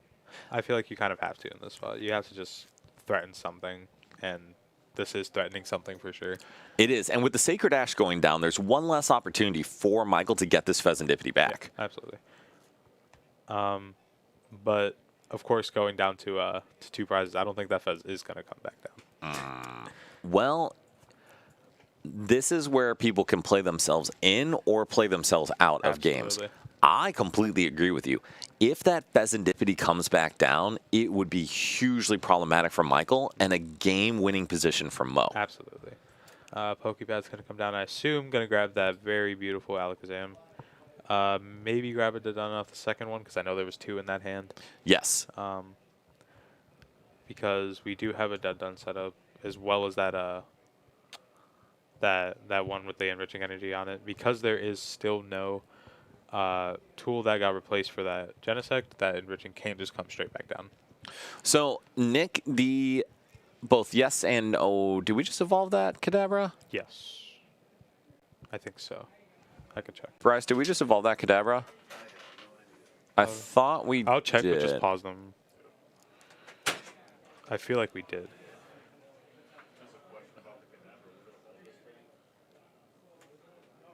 No, it wasn't. He's good, Bryce. Okay, we're good? Yeah, he's good. Okay, just making sure. Listen, we have the opportunity to manage board state. We want to make sure we do and don't put someone in a bad position. And so, to your point, Moshi, and to Nick's point on there, if we have 2 Alakazam on the board and we have 2 Dunduns, this game is over. Which is exactly what I was saying earlier. Yes. Once Michael can find that spot where he has plural of Alakazams and plurals of Duduns, it's kind of hard to lose the game at that point. It is. And I believe Alakazam has 1 retreat, or is it 2 retreat? I think it's 2 retreat, if I'm not mistaken. So the one thing that Mo could do is we could hit, and perfect, Paul, thank you for checking with us. The only thing I think we can do is to use that Rillaboom to Woodhammer, buy ourselves a turn. Yeah. But all Michael would need is another energy. Yeah.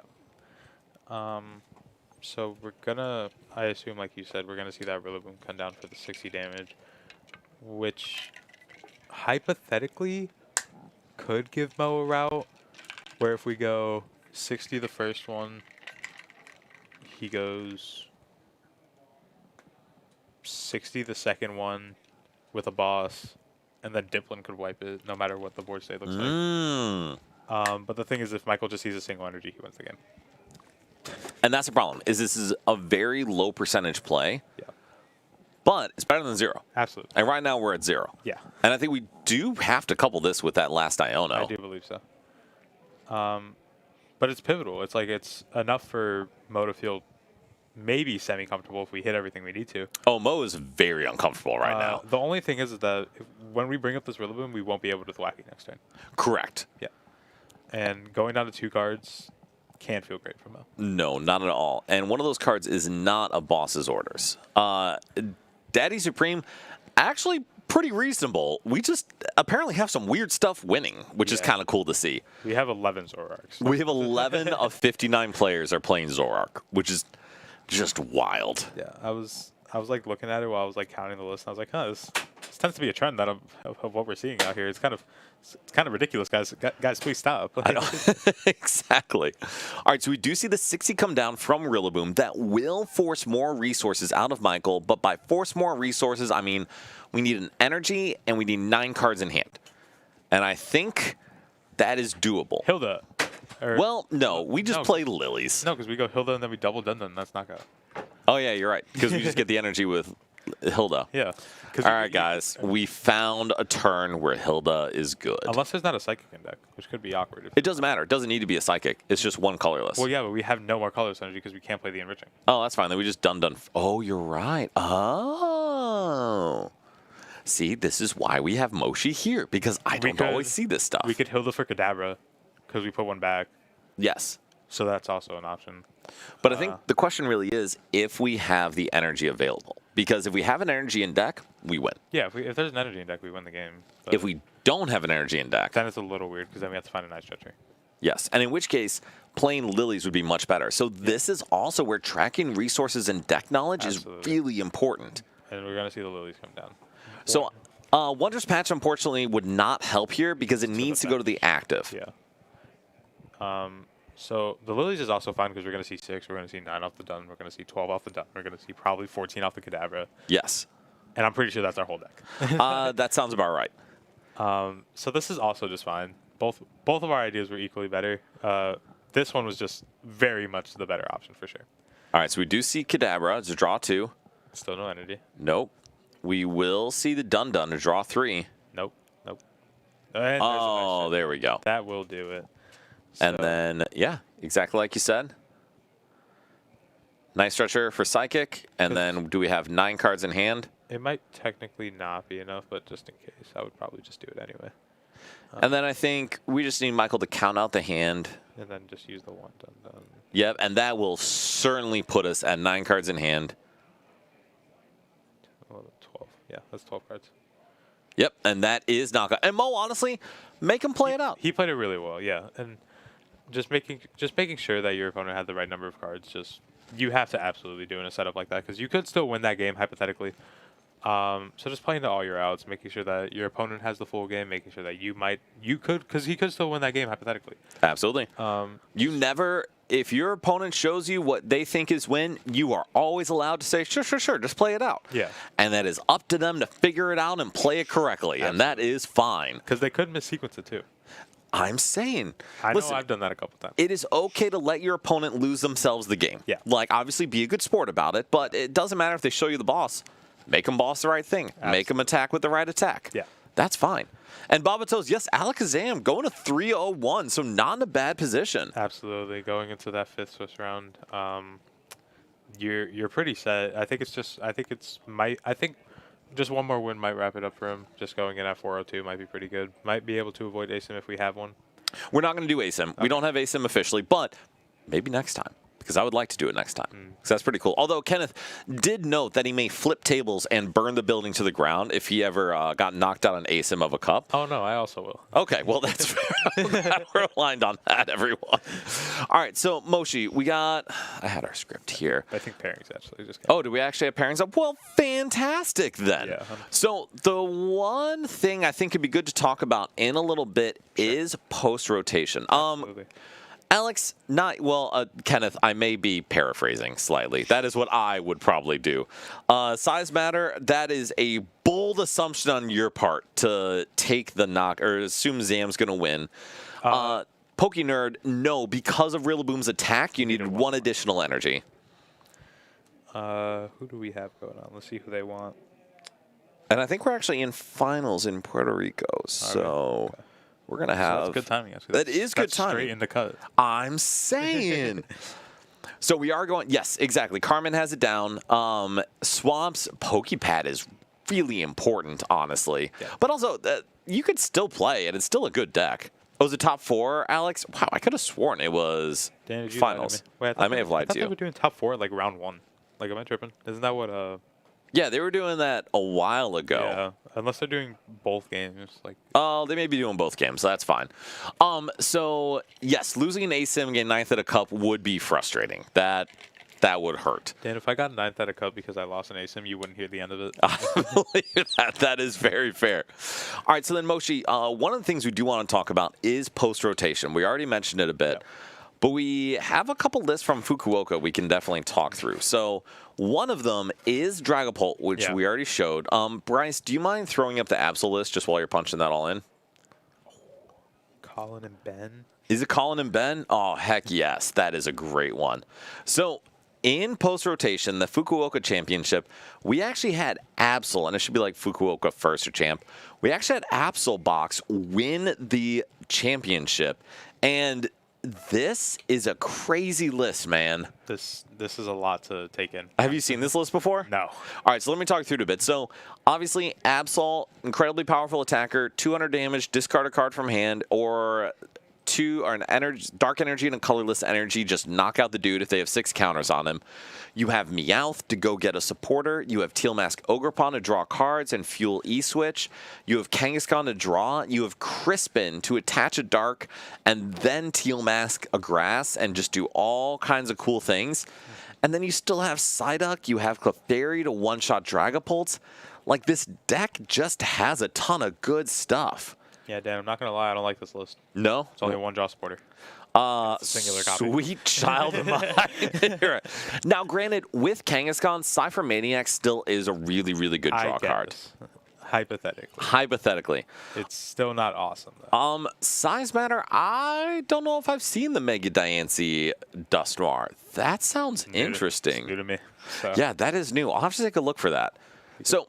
but this is a deck that, like I said, won the Champions League, and I think Absol's also a really strong deck post-rotation. I do believe so. I recently just got my my second Absol, which I planned on playing for a while, and then I just re-picked up Dragapult, so here we are.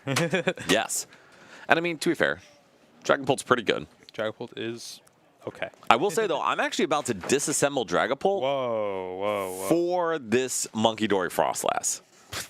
Which, it's a crazy world out here. Crazy world. What a world we're in. Josh, when you say Mewtwo, what do you mean? Like Rocket's Mewtwo?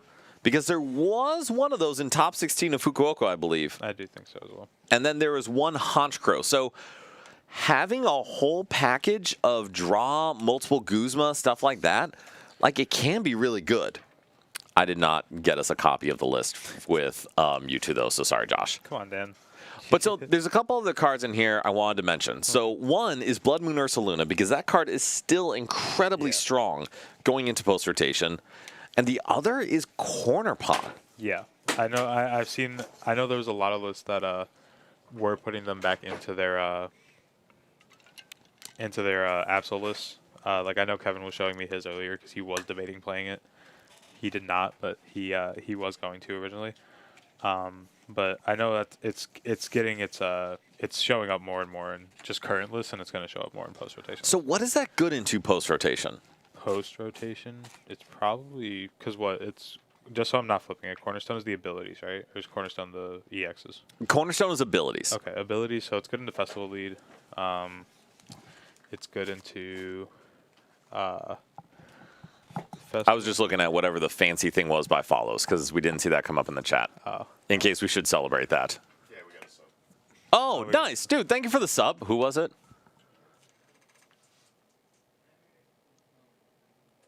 Firefist. Oh, dude, Firefist, thank you so much. Really appreciate it. We're looking at the combined Twitch and YouTube chat, so we didn't actually see it, but really appreciate you, man. Absolutely. So Corner Pawn, it can be good into Teal Mask Ogre Pawn, which we talked about. Yeah. It can be really good into stuff like Venusaur, Meganium, the like. It is very good into Kangaskhan. Yeah. It also prevents it from getting hit by Clefairy, by Meowth, bunch of other things. And so now we're going to be in our 3-1 bracket where players are playing for a chance to ID into cut. And we have Kyle playing Zoroark, who actually got second at the Gifted Games Cup a couple weeks ago, versus Dominic playing Goldangle Joltik, or Django. Yeah.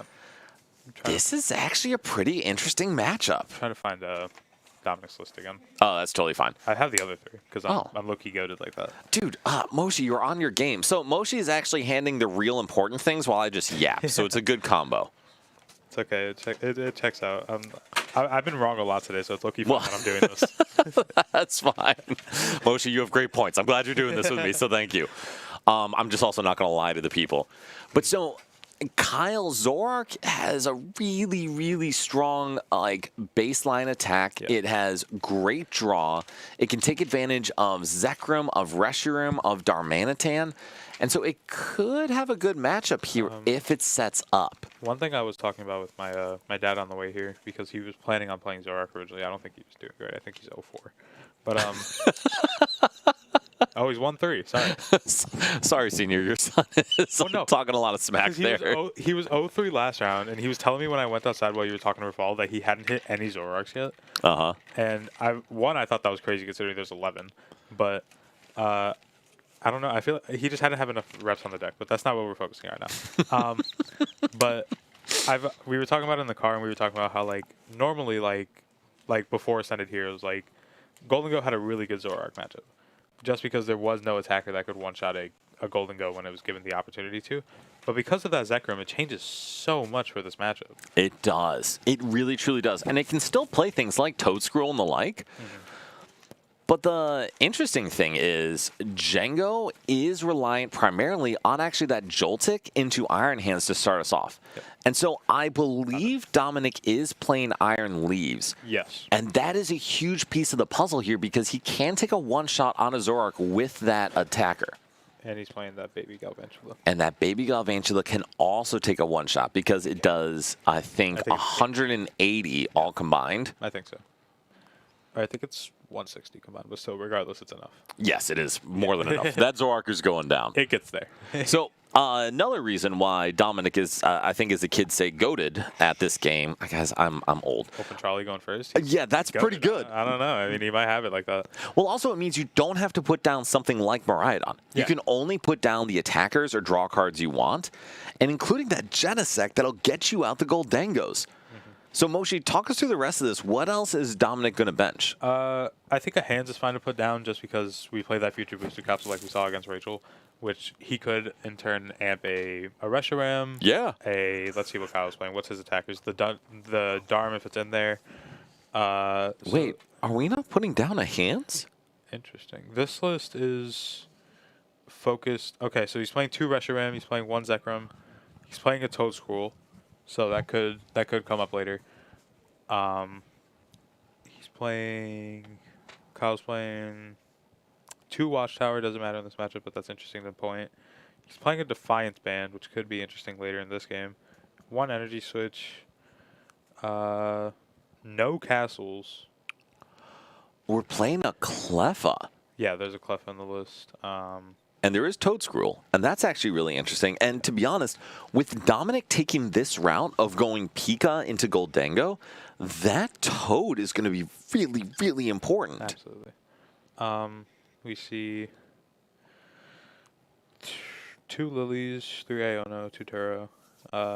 There's the E-Switch like I was talking about, 3 Cyranos, 2 PP ups, Secret Box to spec a choice, 7 Dark Energy. So the thing that's interesting to me is the 2 Reshiram to the 1 Zekrom count. I feel like with lists that weren't playing Dharma, it was always 2 Zekrom, 1 Reshiram, but I feel like it's fine regardless. Either one's okay. I just feel like what I've seen more is that 2-1 of Zekrom Reshiram. Which I think is reasonable. And I would actually love to see Kyle bench this Reshiram. I do.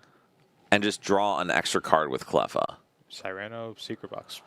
Or you have no need to do that because he'll just draw Cyrano Secret Box. Okay.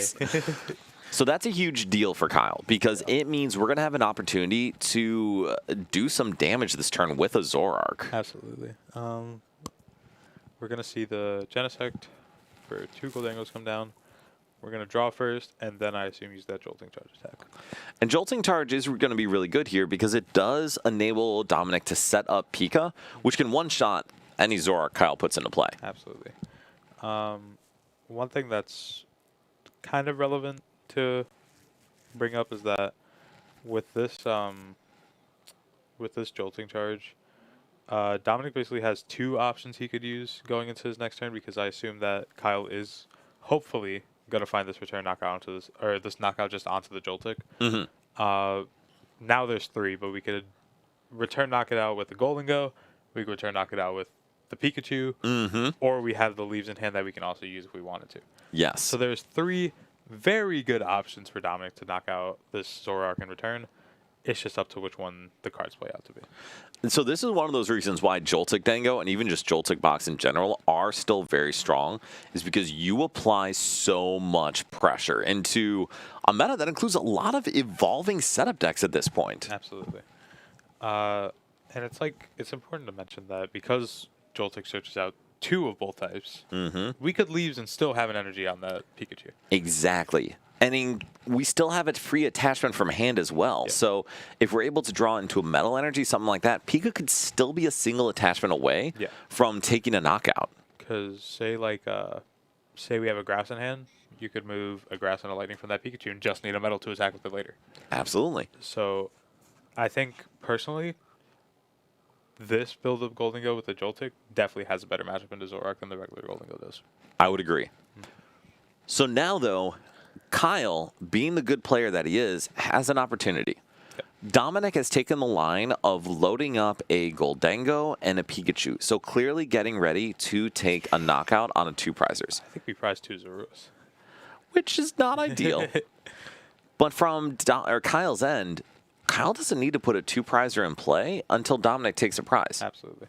And then once Dominic takes a prize, Kyle can still win the prize trade by going 2-2-2, which is really, really good. It is really good for sure. Thing that could be considerable is that if Dominic's going to take a prize, it's probably most optimal to do it with that baby Galvantula. Yes. Just because then it could force the odd prizes. Agreed. If we're able to do it. And right now that hand is not set up to pull that off. Absolutely not. Which Kyle's got to be pretty happy about. For sure. I saw the Badoo get brought to the front of the hand. I don't hate it, especially if you prize 2 Zorus, so technically you can't mess up your board. Right. The important thing is that we just have that spot for that Reshiram with that Zekrom to come down. So and this is a beautiful play for Kyle. Gusting up the Pikachu EX, using Badoo to item lock, and breaking that ability, which means now Kyle will be able to one-shot the Pikachu this next turn. That is the perfect play. Absolutely perfect play. And like we said, Kyle did not put a 2-prizer on board, so Dominic will not be able to take 2 prizes this turn. The Pikachu's retreat cost is only 1, right? Retreat cost is only 1. Okay. So, I mean, we could go into the Golden Go because we have a metal in hand. We have a Levincia, so we can retreat using that lightning and just get it back in our hand. He's eyeing up putting the leaves down. I don't know if I would. I guess I absolutely know whether or not I would, and the answer is I would not. Yeah. He was eyeing up the boss to probably go after the baby toad. Either the toad or the Azura with the energy on it. I feel like either one of those are fine. I assume it would be the Zorua with an energy. Yeah. But I don't think Kyle minds that, because if Dominic takes a knockout, Kyle can put down Fez at that point and say, I don't care. Yeah. So we're gonna see the. I don't like this though. I hate this. I get no, because I was gonna say like you can. Oh, you can move the lightning energy off the Joltik. Did Kyle not shuffle? Or Dominic not shuffle? Or Kyle? You had it the first time. How'd you? I did. I don't know. I somehow re-screwed it up. I could check real quick. Yeah, take a look and see, just because obviously want to make sure. Yeah. Knight, we have 59 players in the cup today, which is pretty cool. He's right. He did not shuffle. Oh, Bryce, can you let him know?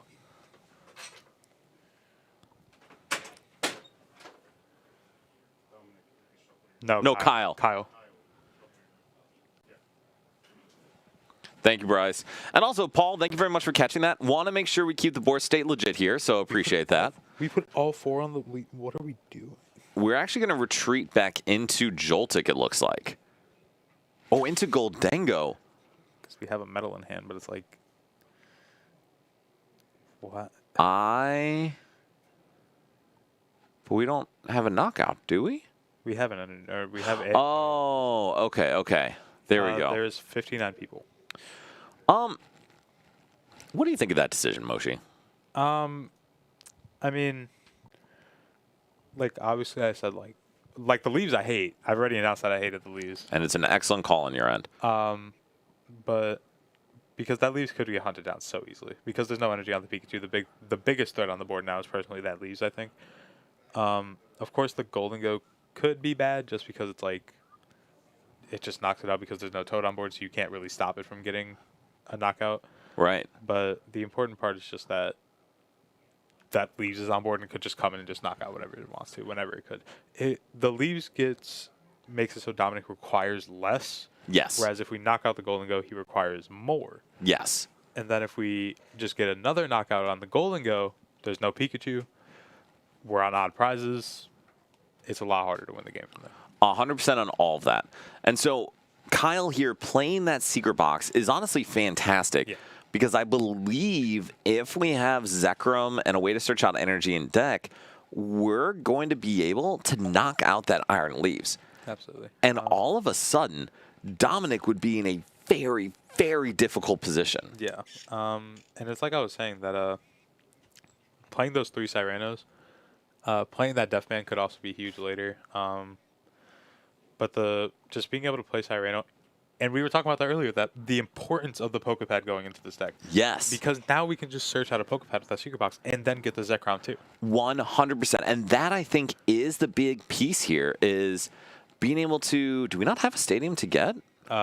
There's only the Artisan and the Watchtowers.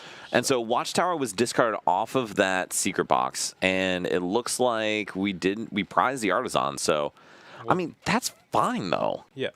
And we see that Fez coming down as well as those 2 Zoroarks, so we are seeing 7 cards. The issue is Kyle needs to see an energy off of those 7 cards. We could play the Pokepad for the Zekrom, too. And we absolutely should to thin. And Kyle knows this. He didn't listen to us. We promise.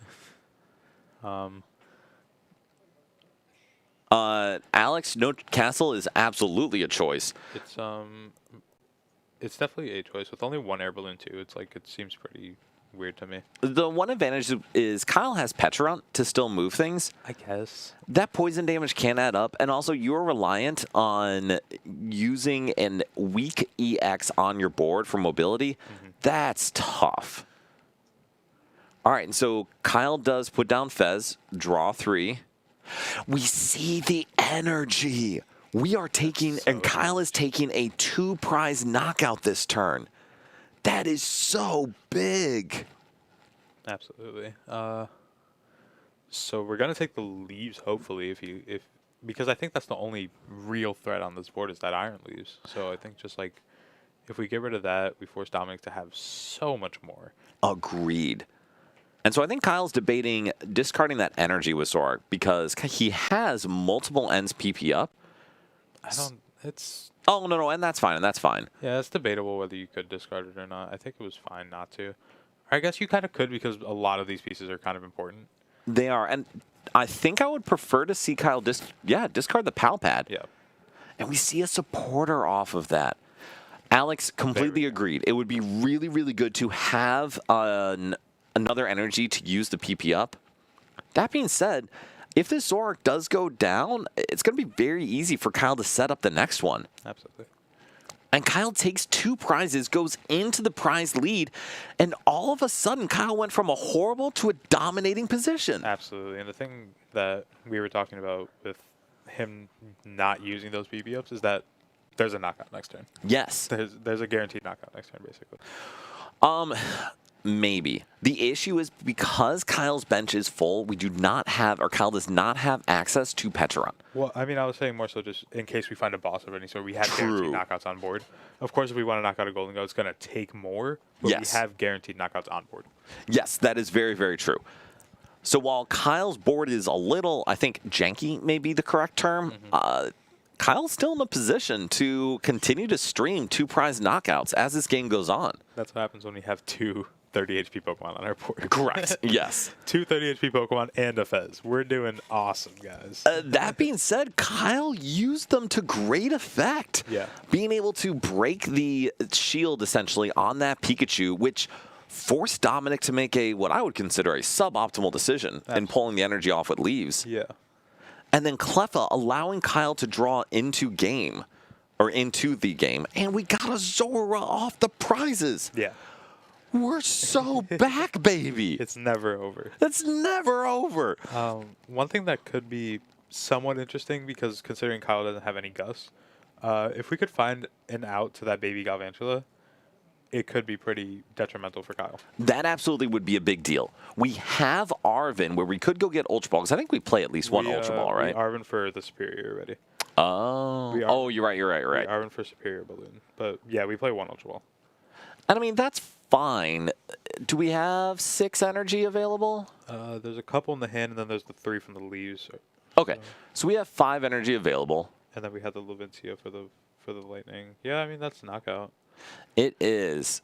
And I mean, that's good. Yeah, that's good. But I would say it's necessary. We're not even at the point of putting us in an advantageous position. It's just necessary. Yep.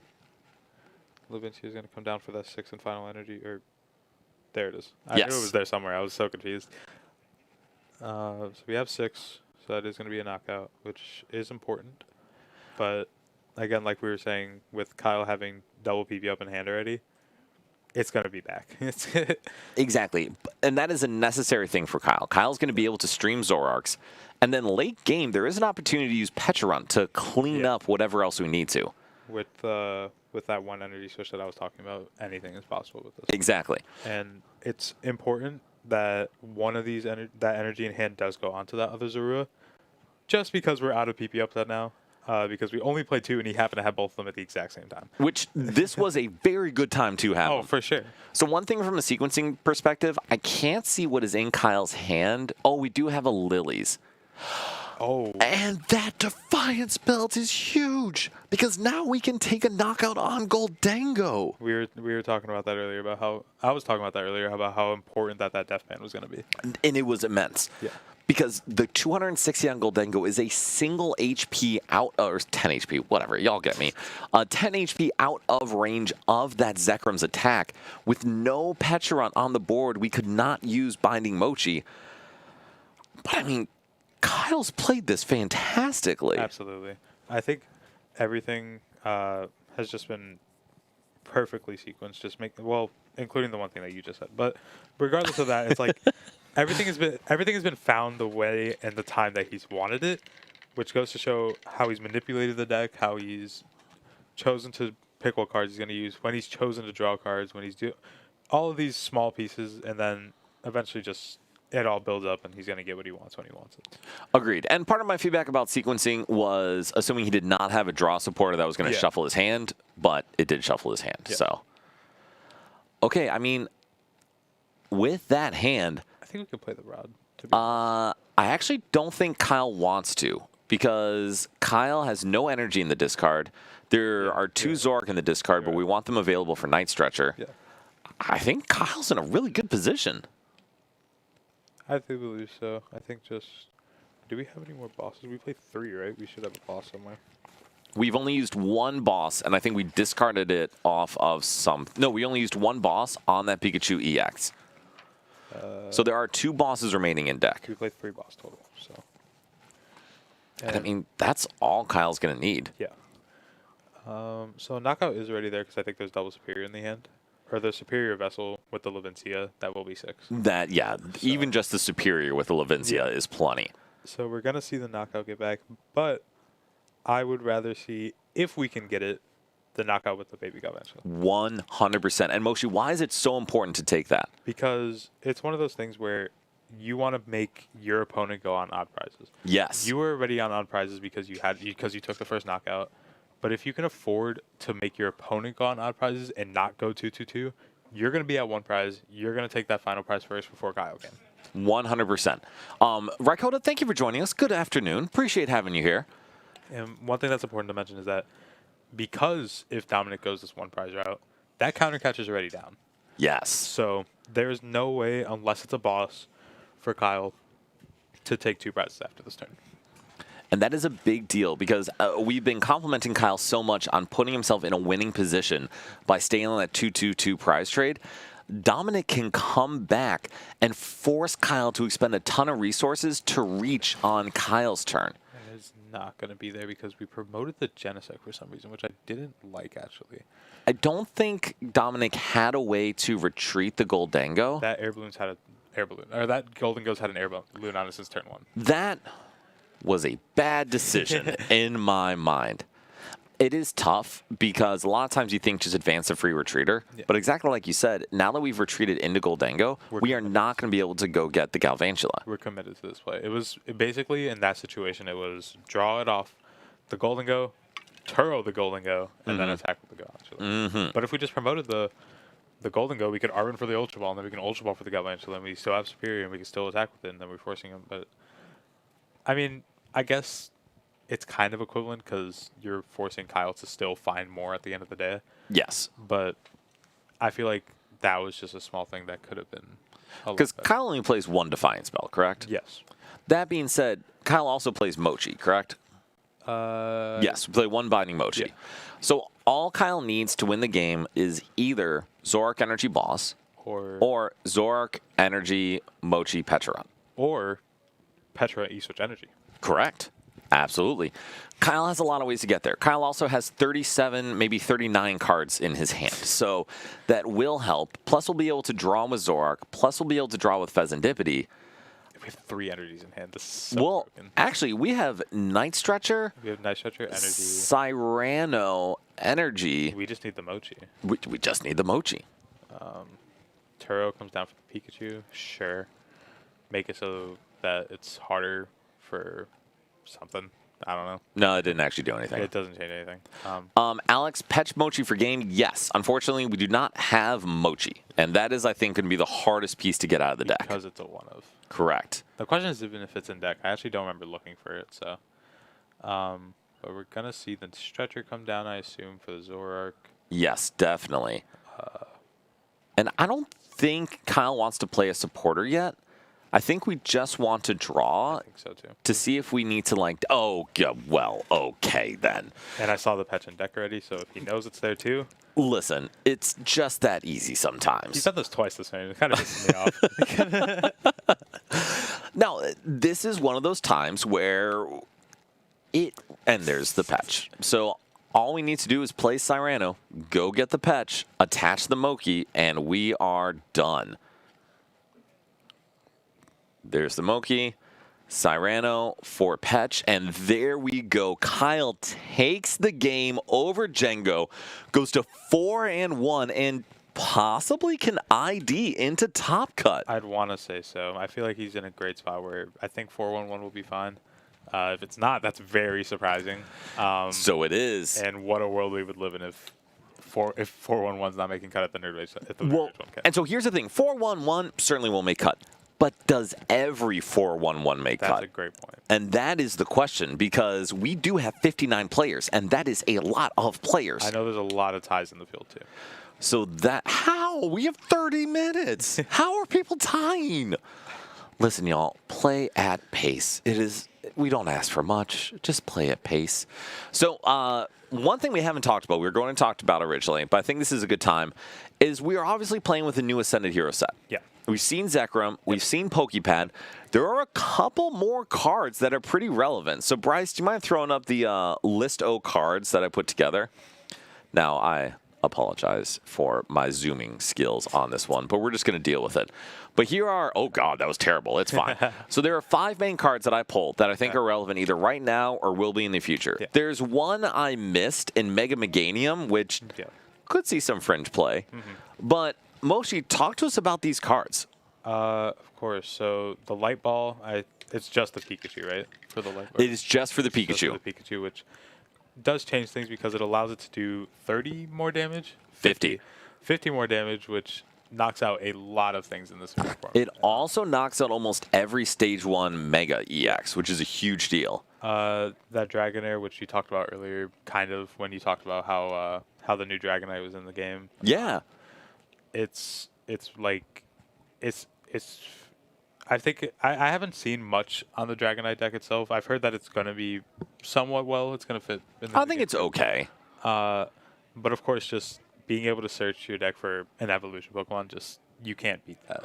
So that's actually why I have it on here, because I don't think of it specifically as a part of the Dragonite deck, but if you have consistent every turn evolution search, Pokepad aids with that, but this is not limited to non-rule box Pokemon. Yeah. So you can just go in and get anything you need out of your deck turn after turn after turn. Absolutely. And to be clear, it does not say when you attach an energy. It's if it has an energy on Exactly. And so that's a really strong search card. Yeah.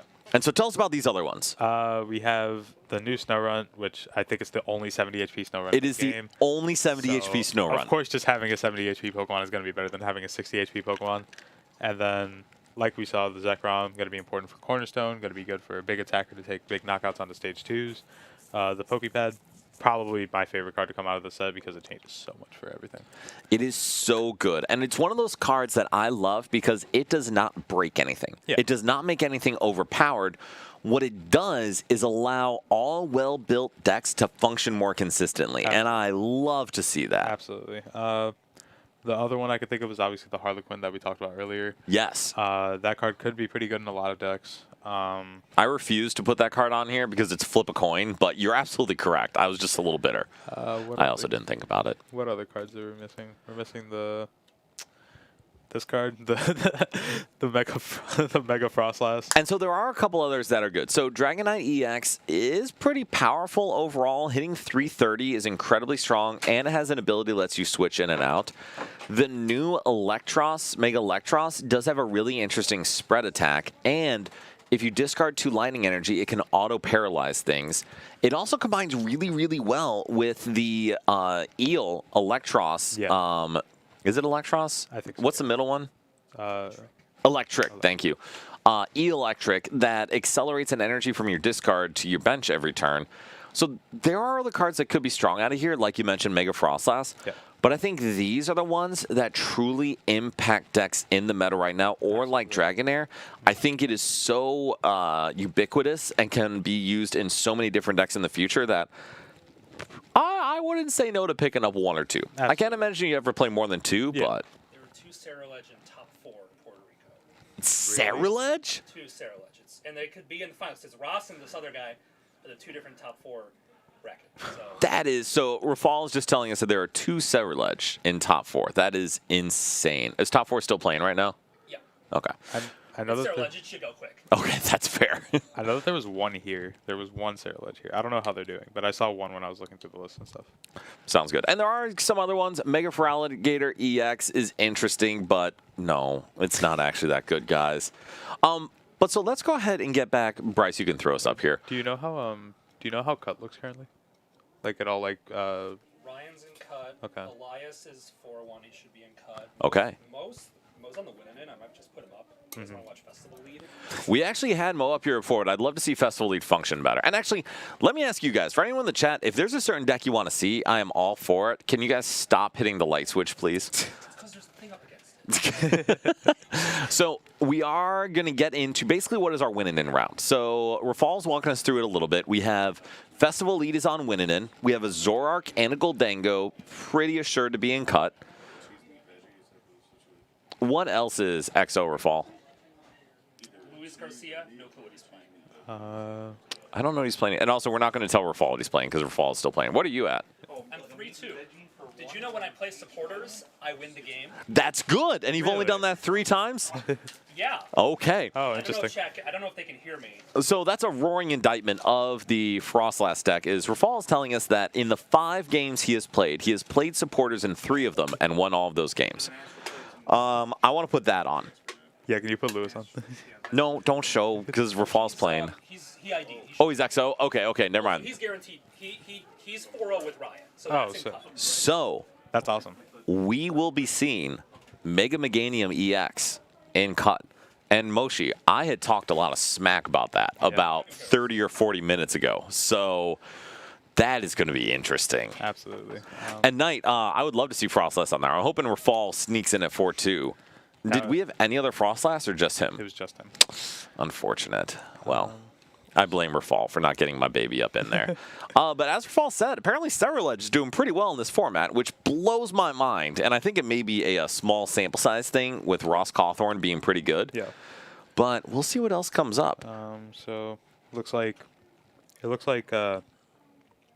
Mo got up paired into a 4-1. Okay. Good for Mo and Mo's resistance. We're seeing Alec and Colin, I believe, going on stream 2 for their winning in. Okay. 4-2 might be a bubble. Interesting. So one of the interesting parts with the, I guess, tournament size being so high compared to the number of rounds, some 4-1s have to play it out, which usually means a couple 4-2s will sneak into cut, which means it'll actually win some money. And everyone's excited about winning some money whenever it's a big event like this. I love winning money. That seems awesome. Yeah, Isaac, you know we are going to put them on round 1 of Top Cut, because how could we not have the chance to do that? Hello, Michael. Do you need lists? Deck list for the current. Which ones do you need? Because I can find them. All of them that aren't currently on stream, I guess. Okay. So, And Josh, yes, the Mega Meganium is a fascinating card. So for those who don't know, Mega Meganium is 370 HP, I believe. like It has 1 attack. So for 3 colorless, it does 70 damage plus 50 more damage for each grass energy attached to it. It combines wonderfully with a single prize Meganium that says all basic grass energy attached to your Pokemon count as 2. So with 5 energy on a Mega Meganium, you are hitting never- 320 we had it damage we didn't get it. and one-shotting every single EX, Stage 2 EX. Okay. With 6, you are deleting every single Mega except for Mega Venusaur. Yep. And that's really scary. Absolutely. And I should note, with that Baby Meganium, that means 3 grass energy. 3 on a Mega Meganium means you one-shot every Mega in the game except Venusaur, which is ironic because a lot of times it's played with Venusaur. Absolutely. All right, so we are going to get a setup for our next game here. And then, Moshi, any other thoughts you have going into cut? I don't think so. I think we have a lot of different decks going into it, so it's going to be interesting for sure. I'd love to see that. That's fantastic. And then let me see here. So one other thing, and one other deck we did want to talk about, which may not be in cut. And Bryce, can you throw up Joltik?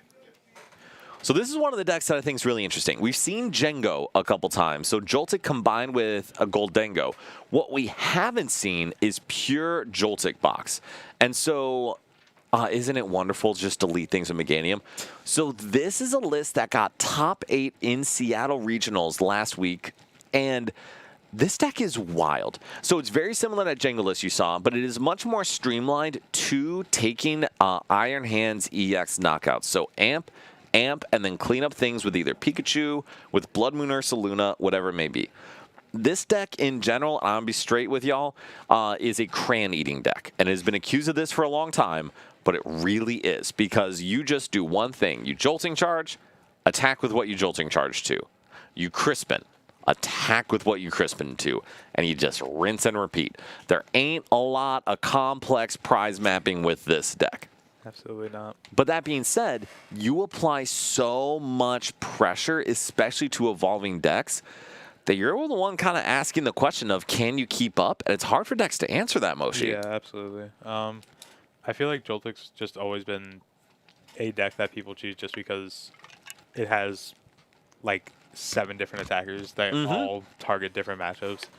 So it's just, especially with the 4 Christmas, like you could do whatever you wanted to as a Joltik player and be perfectly fine. Especially into something like Dragapult, all you have to do is need a Nest Ball and a Crispin, and you one-shot a Dragapult EX. Yeah. Or into something like Zoroark, all you need is your Joltik to still be alive, and you attach Evolve, and you're one-shotting Zoroark, you're one-shotting Charizard. You're just able to apply so much pressure to so many different decks. Absolutely. And so if y'all are looking for something to play for the next month or so before rotation, this deck doesn't change much with Ascended Heroes. And honestly, Ascended Heroes giving single prize or evolving decks more opportunities to play the game, this could be a really good deck to kind of cruise through a lot of the format. Because, I mean, just the amount of pressure you apply is insane. And so, Bryce, we can go ahead and jump over to our game getting set up here. We actually saw Kyle and Mo, but this is a winning in because Mo has to win this game. Kyle cannot ID with Mo. And so, Moshi, this feels like a horrible matchup for Zoroark. Oh, absolutely. Especially just because Kyle's not playing any Darms. Mo can basically just do whatever he wants to because no 2 prize turns are going to be taken. Agreed. And Paul, that's exactly it. It is a very, very linear deck. So if your opponent has room to play around what you do, you're going to get obliterated.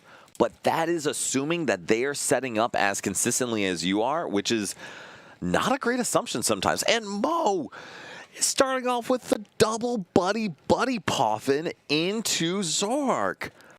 Moshi, this is pretty good. That seems pretty optimal. Yeah.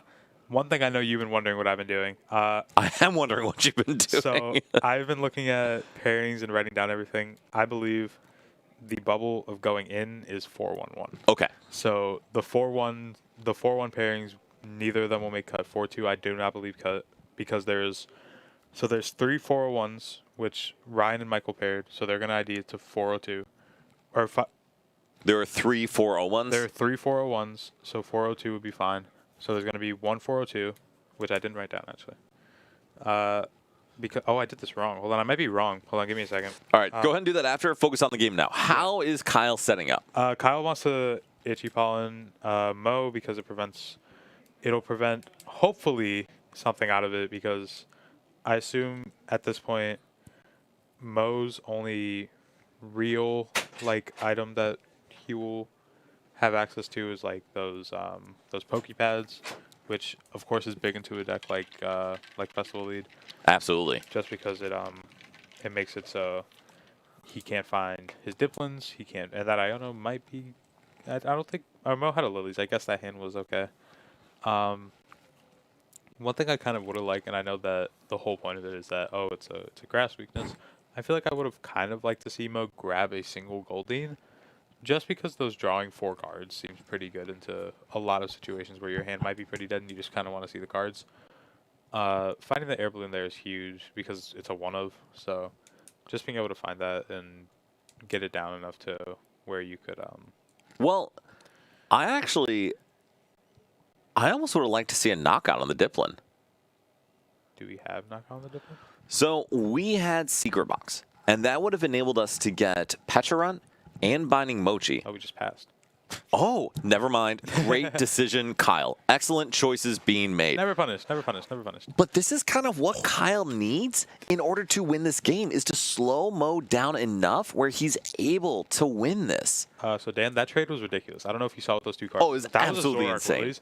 So, that's... Okay. You know what? I'm just going to let him have it. Sometimes they just got it like that. I guess, man. I don't know anymore. And I think Kyle's debating using the Secret Box, and I don't know why you wouldn't just Lilies. Yeah, I think it's always just Lilies there. The one thing that Kyle could kind of be considering is that he might know that Mo's on that Genesect. Mm-hmm. So just kind of hoping that it doesn't come down so that we can use it at a later instance. But I feel like either way, it's just always just rip the lilies now because Mo hasn't done anything. So like, you can kind of just wait for him to do what he like. Wait until he does something, Right. and then maybe you can secret box if it's available. If it's not the end of the world. But Can I get the other ones? there's the And I agree. I think Secret Box is going to be really, really important to have at some point throughout this game, but it's not a complete necessity right now. And we also hit another Buddy Poffin or two, which is fantastic. And we chose to get that's rid all. of Zekrom. which is fun. I guess that's fine. I guess we don't Because need that. you just retro swim over and over in this match. That's true. That's true. Zekrom does have a downside on its second attack that you can't use it 2 turns in a row. That Toad Scroll could be a big deal. That could be very important. So why would that be important in this matchup? Because if you just knock out the apples enough, because I don't think Mo's on a Sacred Ash, or yeah, I don't think he's on a Sacred Ash. I know he's on a Super Rod, but that Toad Scroll's Slime Mold Colony, I believe is called the ability. Just preventing Mo from using that Night Stretcher to get back those Diblins, just means that eventually, like Mo might just not have an attacker to take care of these Zoroarks. Of course, we have the Rillaboom, which I guess technically Kyle can't stop. He could target down the Thwackies with the energies on them, but like it'll never get countered until that Rillaboom actually comes down. It's not like the Diplin where you can kind of just boss it early because Mo won't attack with it that instant. But you can always just knock out a Diplin whenever. You can't always knock out a Rillaboom because it might just knock them down. Very true, very true. And we see a Diplin off the top from Mo, and that's a big deal because now if we have a Thwacky in hand, or we do have double Diplin, And then we pass. okay, well, that's less than ideal. Which is still fine, though. I mean, you're not going to... Because the other important part was that you're going to give up a prize if you leave this as a Applin. Is that Yes. If you leave it as an Applin. So just making sure that at least you get some more time to build a tolerable board. Because it's once you find a Thwacky, you're so fine. And that's really the deal, is I think Mo needs to find a Thwacky sooner rather than later. Oh, for sure. So one thing I think it's worth noting here, we got rid of our Binding Mochi pretty early. Yeah.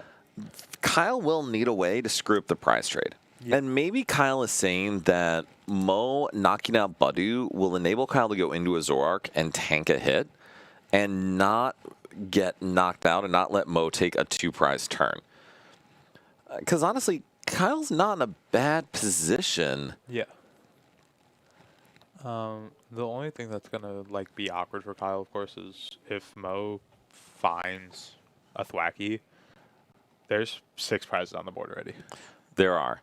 And I'm not too stressed about that because there's at no point during this game is Kyle going to not have game on board for Mo. Just because Kyle's relying on using Zoroark both for attacking and draw. And my question for you, Moshi, at what point does Kyle go in and attack? I feel like it kind of could be soon, I feel. You know that Mo doesn't have a Thwacky, so you could play the aggressor and just start sooner than later and just say, well, I mean, I can start taking knockouts. If you don't ever find one, I'm going to win this game eventually. And I think that's reasonable. Raikkoda, it is best of 1 for Swiss, and then next round will be best of 3 for Top Cut. Yeah.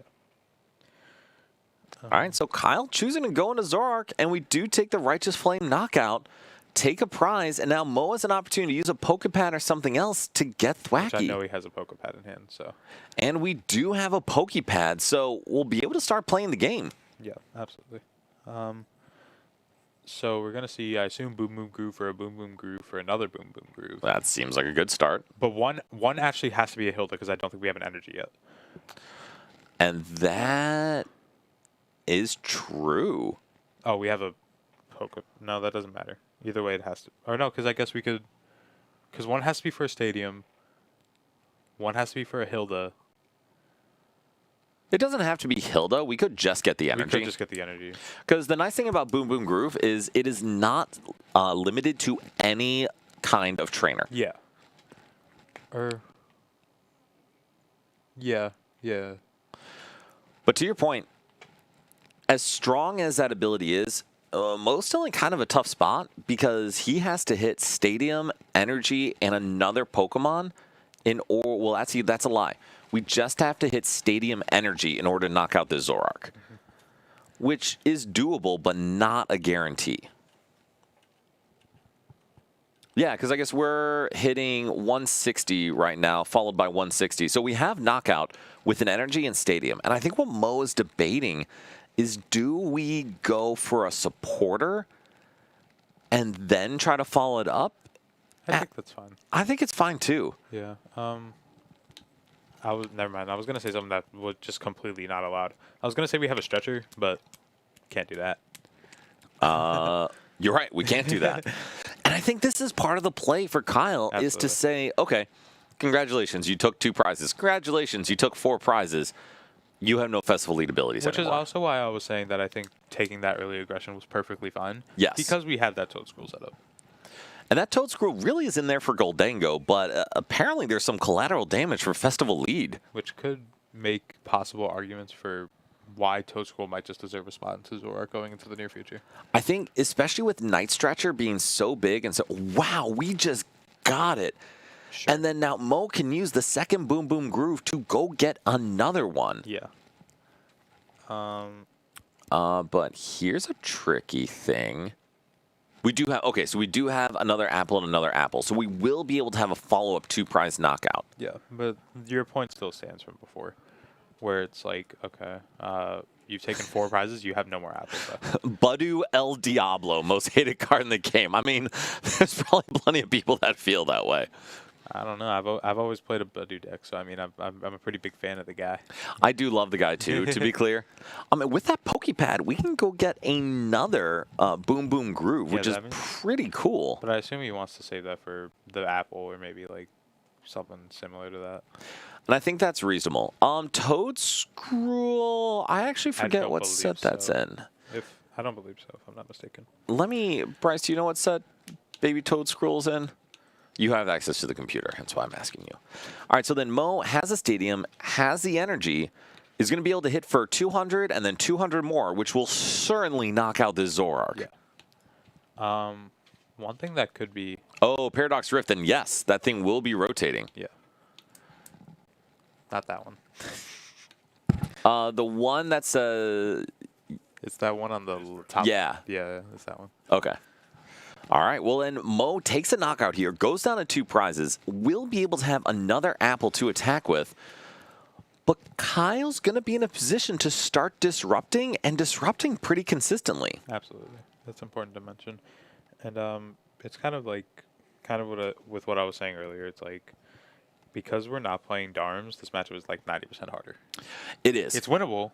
It's really hard, though. Yes. Darm is such an important card because it does enable Zoroark to take multi-prize turns. Now, granted, Mo could play down Shaman, but as you can see with Mo's board, he really wants a bunch of Thwacky and multiple Festival Lead attackers, and it's hard to do that and include Shaman. I think Mo might also be under the impression that he knows Kyle's not playing Darm. They've been next to each other for a pretty long time. Mm-hmm. Mo could also see during Kyle's first turn, no Darumaka hit the board. No, it is 2 Reshi, 1 Zekrom. And honestly, I think that's a fine split. Yeah. We were talking about a little bit earlier how it could have been flipped and still been fine, but yeah. Either way, it's a 2-1. And listen, there are much smarter people than me that know the Zoroark deck. I can't imagine a world where you don't play Reshiram. It just must make so many matchups so much harder. The people that aren't playing it, I feel like are trolling. I would tend to agree. Aggressive, but I would tend to agree. Yeah. But so for Kyle, are we just using Iono here? Probably. Mo preemptively shuffling his hand just to put himself in a position and save some time. I think Kyle might have said that he's going to play it, so. That's reasonable. And Mo actually lovingly sent us a picture of the deck list, so I really appreciate that, Mo. Let me see what is going on here. Oh, and I think Ben Doberstein, by the way, great guy, actually brought his cube for all the players afterwards. So this is one thing I really like about having a big event like this is it is such a fun opportunity for us to just get together as literally as friends and just enjoy like hanging out. So I support this, everyone. Just come hang out with your friends. Yep, absolutely. So we saw the Iono come down. We see a Buddy Puffin coming down for Kyle. Probably going to grab another Zoro if it's there, but it's not. So Just going to fail it. Say it's okay. And I don't think it really matters. No. We need, like, if these two Zoroark go down, we lose. Yeah. And so it's good to have for the extra draw, but not really necessary beyond that. Absolutely. Kyle does like prizing Zoru as well on stream, though. Yes, it seems to be a fun hobby of his. Can't say I recommend that strategy. We do find the second Iono, so that could be good. Honestly, I would say that's necessary. Because we're going to have to find a way to disrupt Mo this next turn. Yeah. And even though Mo's going to be able to use Boom Boom Groove regardless, Mo has to expend an attachment right now on that Diplin. Yeah. And then when that Diplin goes down, Mo could technically attack with Rillaboom, but Mo's going to have to expend 2 attachments to do enough to knock out the Zoroark. Oh, yeah, please yell at him for that prize. Kyle has not taken his prize yet, because I think we're just a little stressed.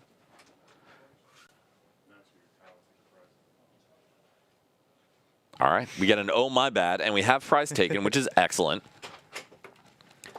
So now, Moshi, how does Mo set up not just for this turn, but for next turn?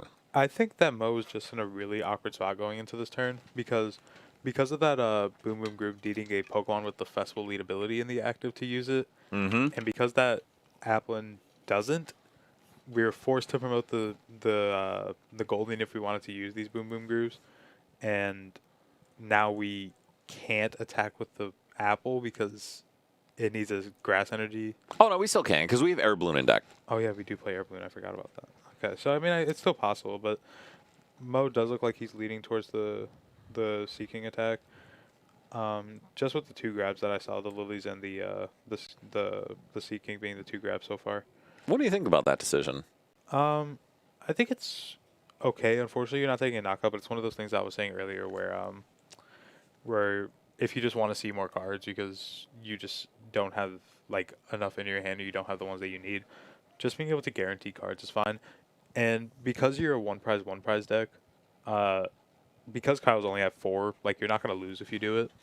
That is a fair point. Mo has plenty of time, but Mo doesn't have infinite time. Absolutely. And if Mo does not knock out that Toad Scroll, it's going to be very tough for Mo to apply pressure on Zoroarks. The other downside to Mo putting pressure on a Zoroark then not knocking it out is Kyle then has space to put down Monkey Dory. Yeah, that is true. And so Kyle could take an opportunity to put down Monkey Dory, shove that damage onto Applin, and knock out the Applin with something like Budu. Yeah. Which, yeah, and Alex, I completely agree.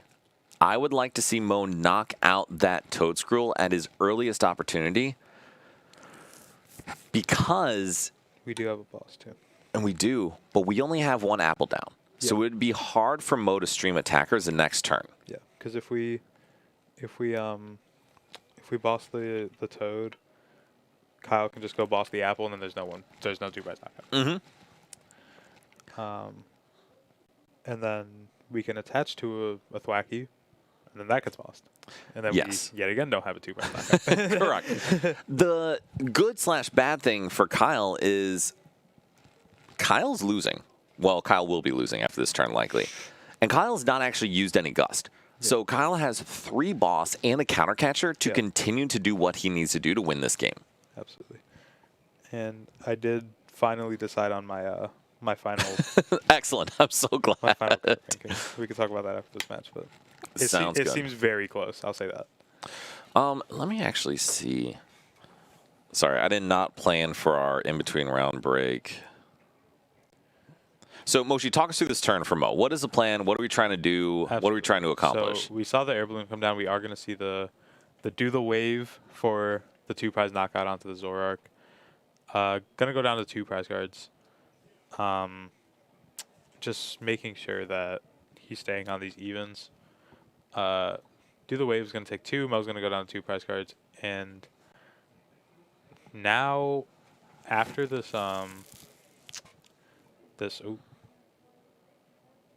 okay. I mean, I guess technically Seeking can win the game now. I mean, technically, yes, but it would still be a lot of work. So we do see the Super Rod come in. Seeking can do 60 damage with each attack, and then attack twice, so doing a total of 120 damage. Yeah, but with Maxwell, you just go Maxwell boss and you win. That's a fair point. I did not consider it. But getting rid of that stadium is a big deal. We get these Zorua down to be able to draw, but Kyle's also only used one Iono. Yeah. We can continue to Iono Mo into oblivion. We do have the second Iono in hand, too, so. And yes, 220 with belt is terrifying. Yes. And 2 bosses are going to the bottom of the deck. For Mo or for Kyle? For Mo. That's pretty good for Kyle. Pokepad Max Belt. That's 2 cards for Mo. If we have access to a Seeking, I think that's game then. There is a Seeking in deck. That is insane. They always have it. They always have it. So was there a reason that Kyle needed to bench that? Actually, no, I don't think so. To be honest, I don't think it matters too much because even without the Gust, Mo could just go Seeking Max Belt, Black Belt. and Black Belt, and that would also be enough to close out the game. And we have the stadium too, so we're just goated, I guess. We're just very, very good at Pokemon. Or do we? Do we not have Seeking? I know we had Seeking. I saw it earlier. There's Black Belt. Oh, is that also enough? There's Energy. Oh, and we have Pokepad in hand. And we'll use the last one. Well, Rillaboom Energy Max Belt also wins the game. Oh, Black Belt, yes. That So that's also- 110, 150, and that will be knockout for 2 prizes for Mo.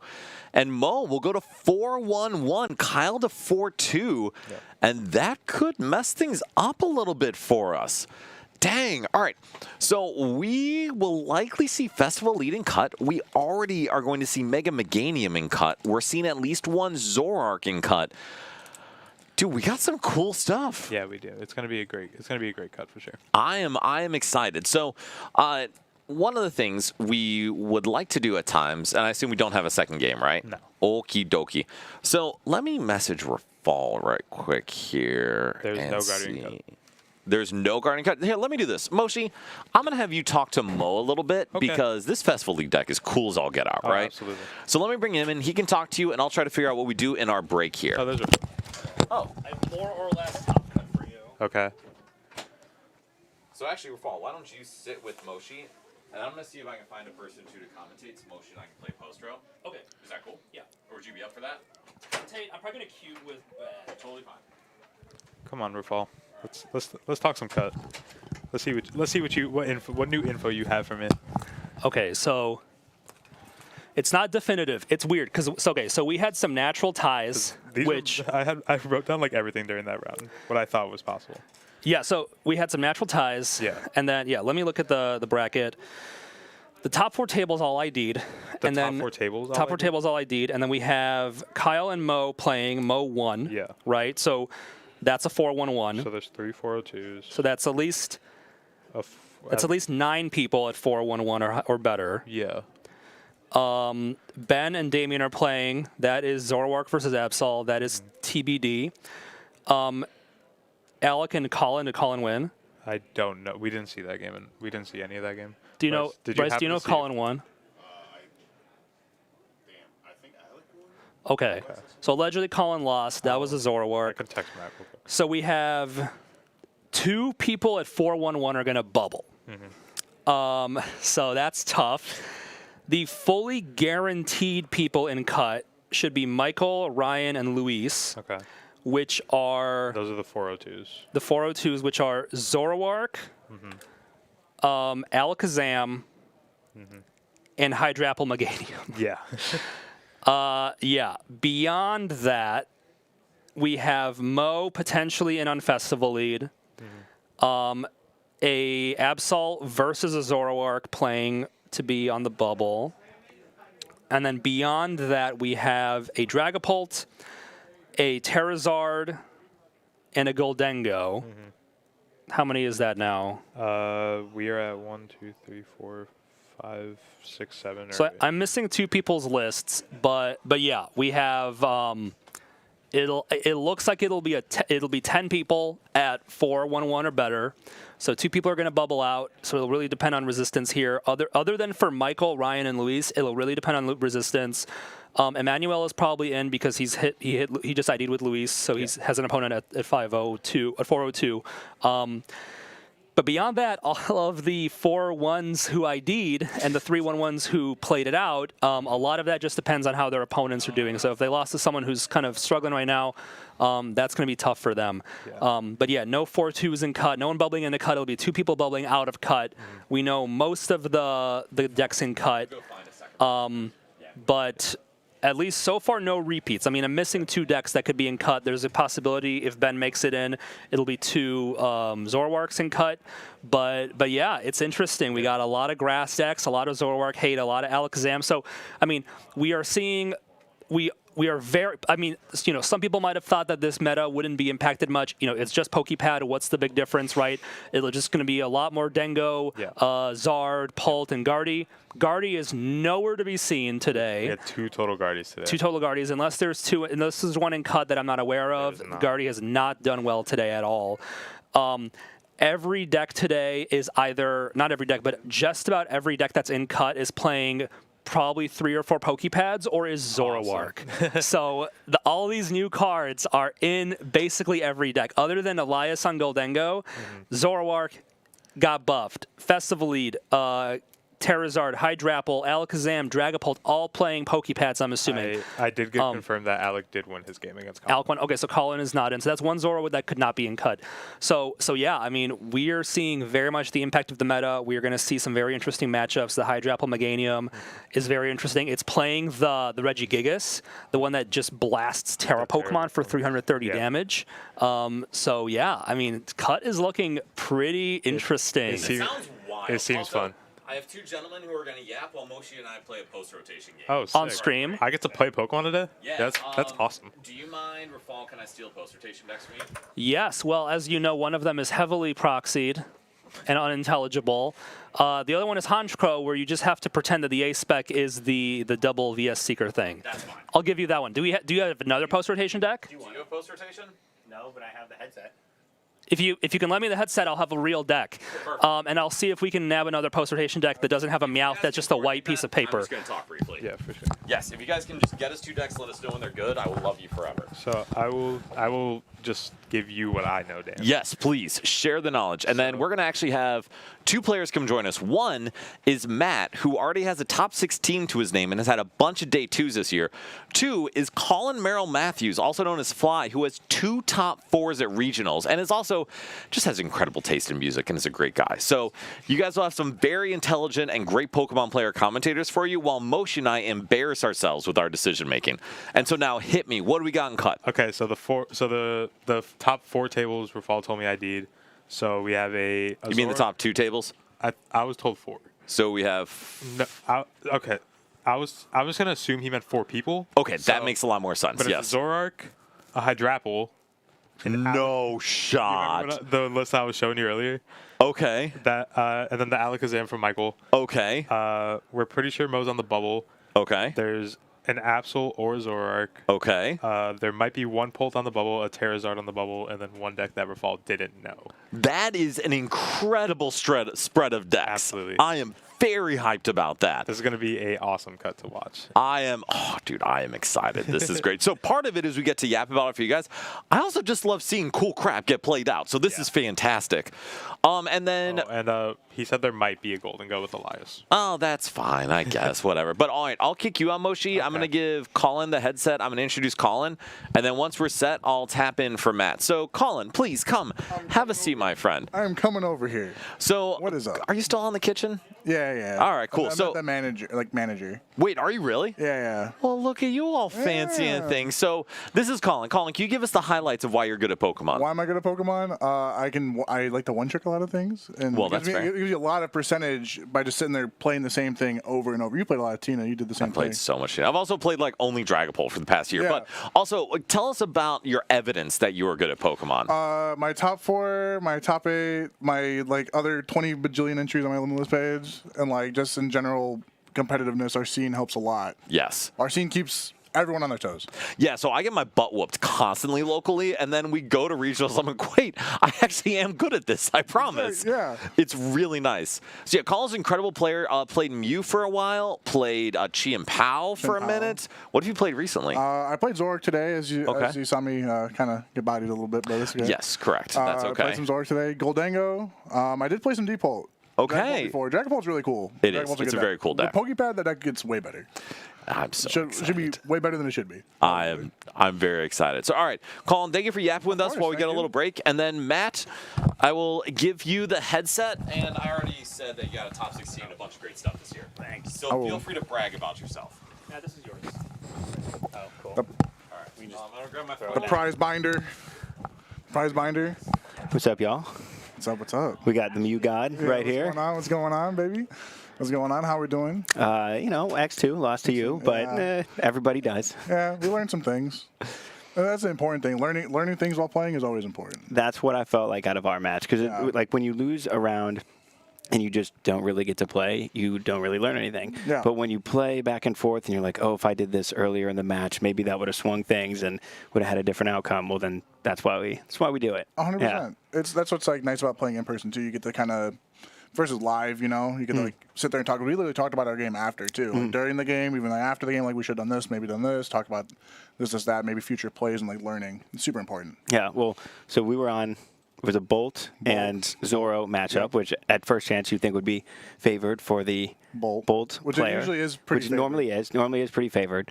Colin Iono'd me on his first turn and Got rid put of a double knockdowns. double knocked to the bottom because I only grabbed one and I grabbed another one. I think it was off of Off of Fran Rodham because you grabbed Hoot, Ditto, and Noctowl. Yeah, and, you and had then- Waterfall inactive. Yes, and so I must have had the second one and was hoping you wouldn't do it to me, and so drew into the Ultra Ball, had Wellspring, but you had that Z-Crom active, so I could not take the two, so I decided to hold the turn and sob, and of course you find I just did everything. I got another attached to the Zorua, like Evolve, like Knockout, like Patch and Knockout. It's, I think I used Cyrano actually, and like Cyrano found everything. Everything. No, it was Lily's Nest Ball. Yeah, off the secret box. Yeah, and then.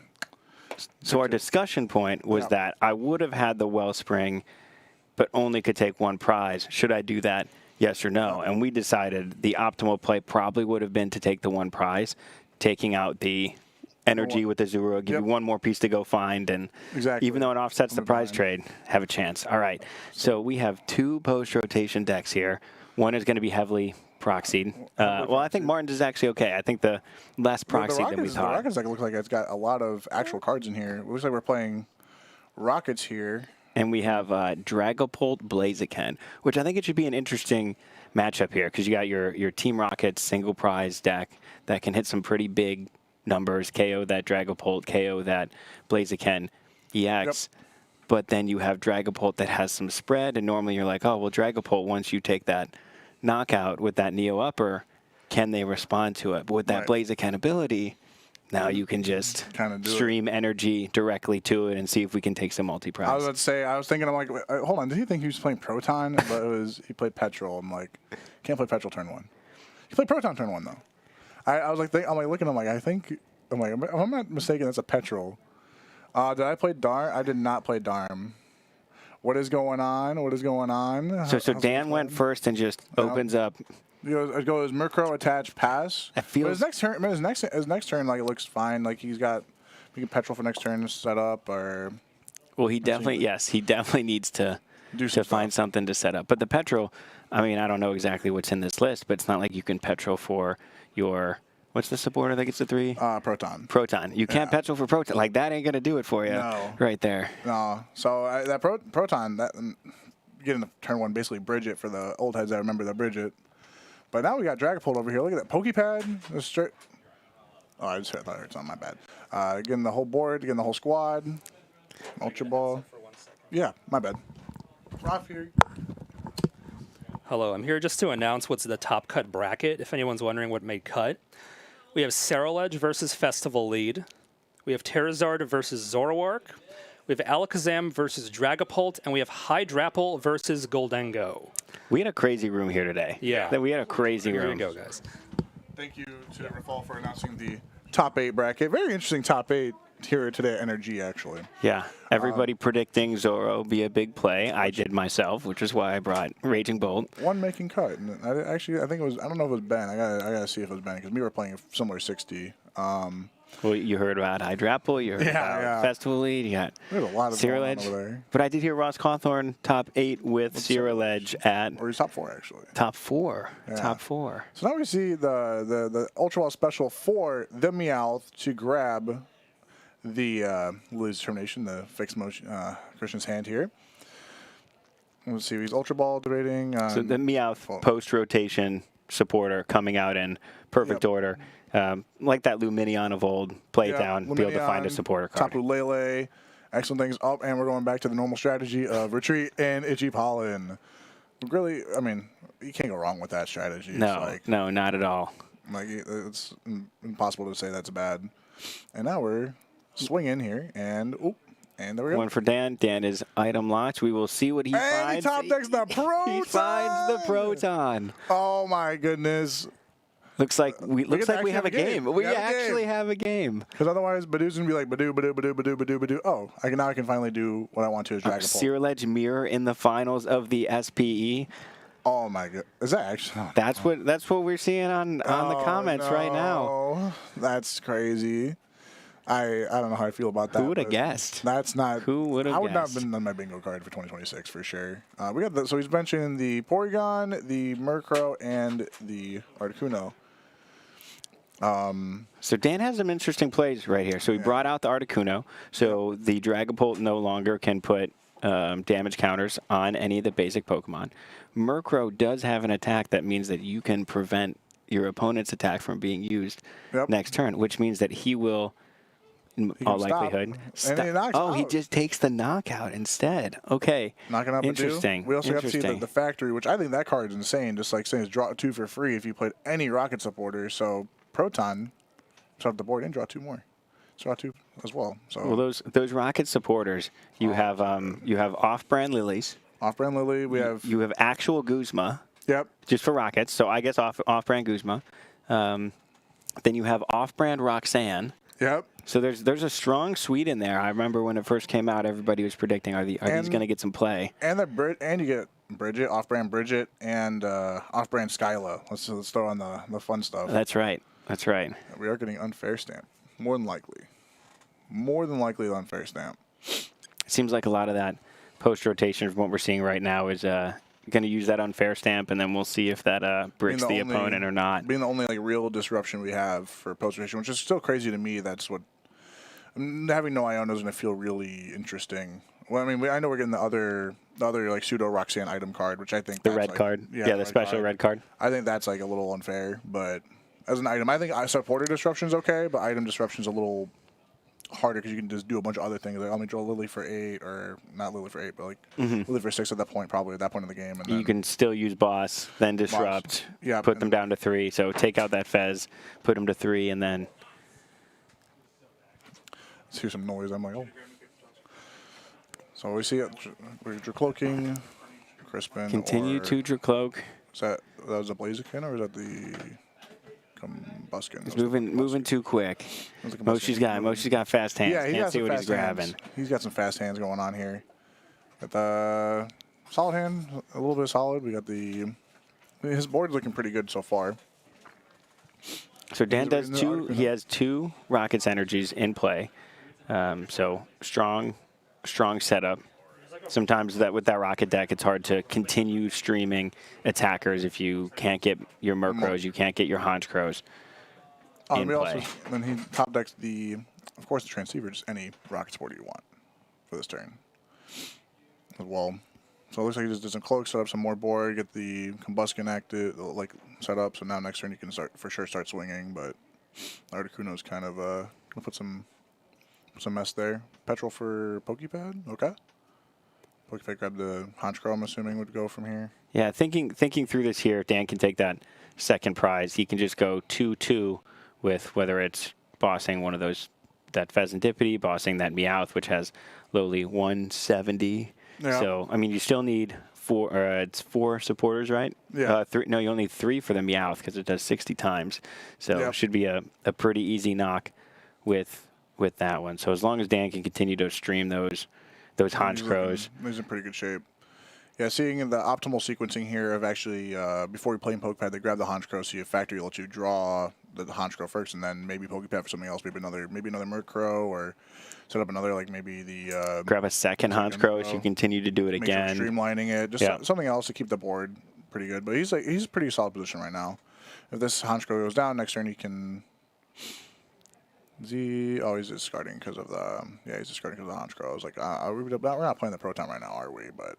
no, I think getting rid of the Petrol is like correct here because those are two pretty dead cards now. Well, maybe not Petrol as much, but for sure Proton. Like I don't think you want to play Proton anymore the rest of this game. Well, and those end up, stacking later in the game when you get that Porygon 2, that Porygon Z out that does that 20 or I think it's 30 times depending on how many Team Rocket supporters are in the discard, being able to throw up that triple acceleration energy late game and swing for big numbers. So you think you took them all out with those Honchkrows, and it turns out no, you did not. We got the Blaziken set up. We're for sure seeing a Dragapult attack this turn. Crispin, okay.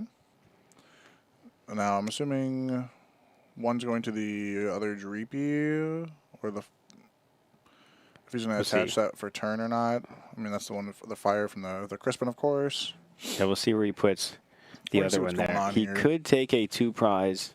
He cannot because of that Articuno in play. So it's just 1-prize games. The Articuno is thwarting some Dragapult plans. That's like awesome. The Rocket deck I think is really good post-rotation for sure. Yep, attach the Psychic to the Dreepy. Well, I have seen some players play that Team Rocket's Articuno as a standalone Alakazam tech, where they just throw in a water energy, and then they just play that, and then Alakazam cannot touch that Articuno at all. Yeah, like what are you supposed to do as the Dragapult, or as a Zam player, this you have to, Articuno says that 151 Zam rotates, so you can't play that. Yep. Can you play? Do they have that Dun Sparse EX that does some, but it does 50 times for the EX and Vs, which are no longer in. No longer that, yeah. I see. Playing Crushing Hammer, so losing access to that water energy, forcing you to bench some other options. Flip for it. There we go. Yeah, the Crushing Hammer.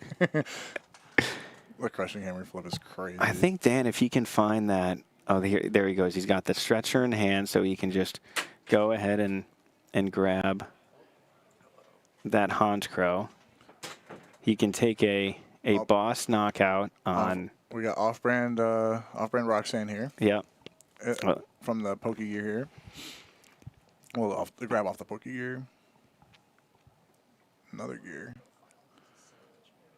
All right, he's got that Miracle headset. Here's one. Yep, Miracle headset. Pick Dowsing Machine. Seeker, yep. VS Seeker. Grab 2 up. Looks like we're going for the Giovanni here on the Meowth. A little Team Rocket on Team Rocket action. Yep. And he's still, going down to 2 here. You can't go wrong with that. And with the only disruption in format right now just being that. Oh my God! And wow. Double Murkrow. Very solid. Very solid. So it looks like Christian's counterplay here is hopefully finding that unfair stamp, putting Dan down to 2, and hoping Dan doesn't draw a Transceiver, Ariana, yep. anything playable. Anything playable. There are a lot of outs in this Rocket deck. Yeah. There's so many. And all right, 3 discarding 3. Go down to 2. All right. Meanwhile. Yeah, Miracle headset also being another one of those where you find that, then you're actually pretty set. You're in a good spot. You're in a really good spot. Draw 8, plus 2 more. Yep.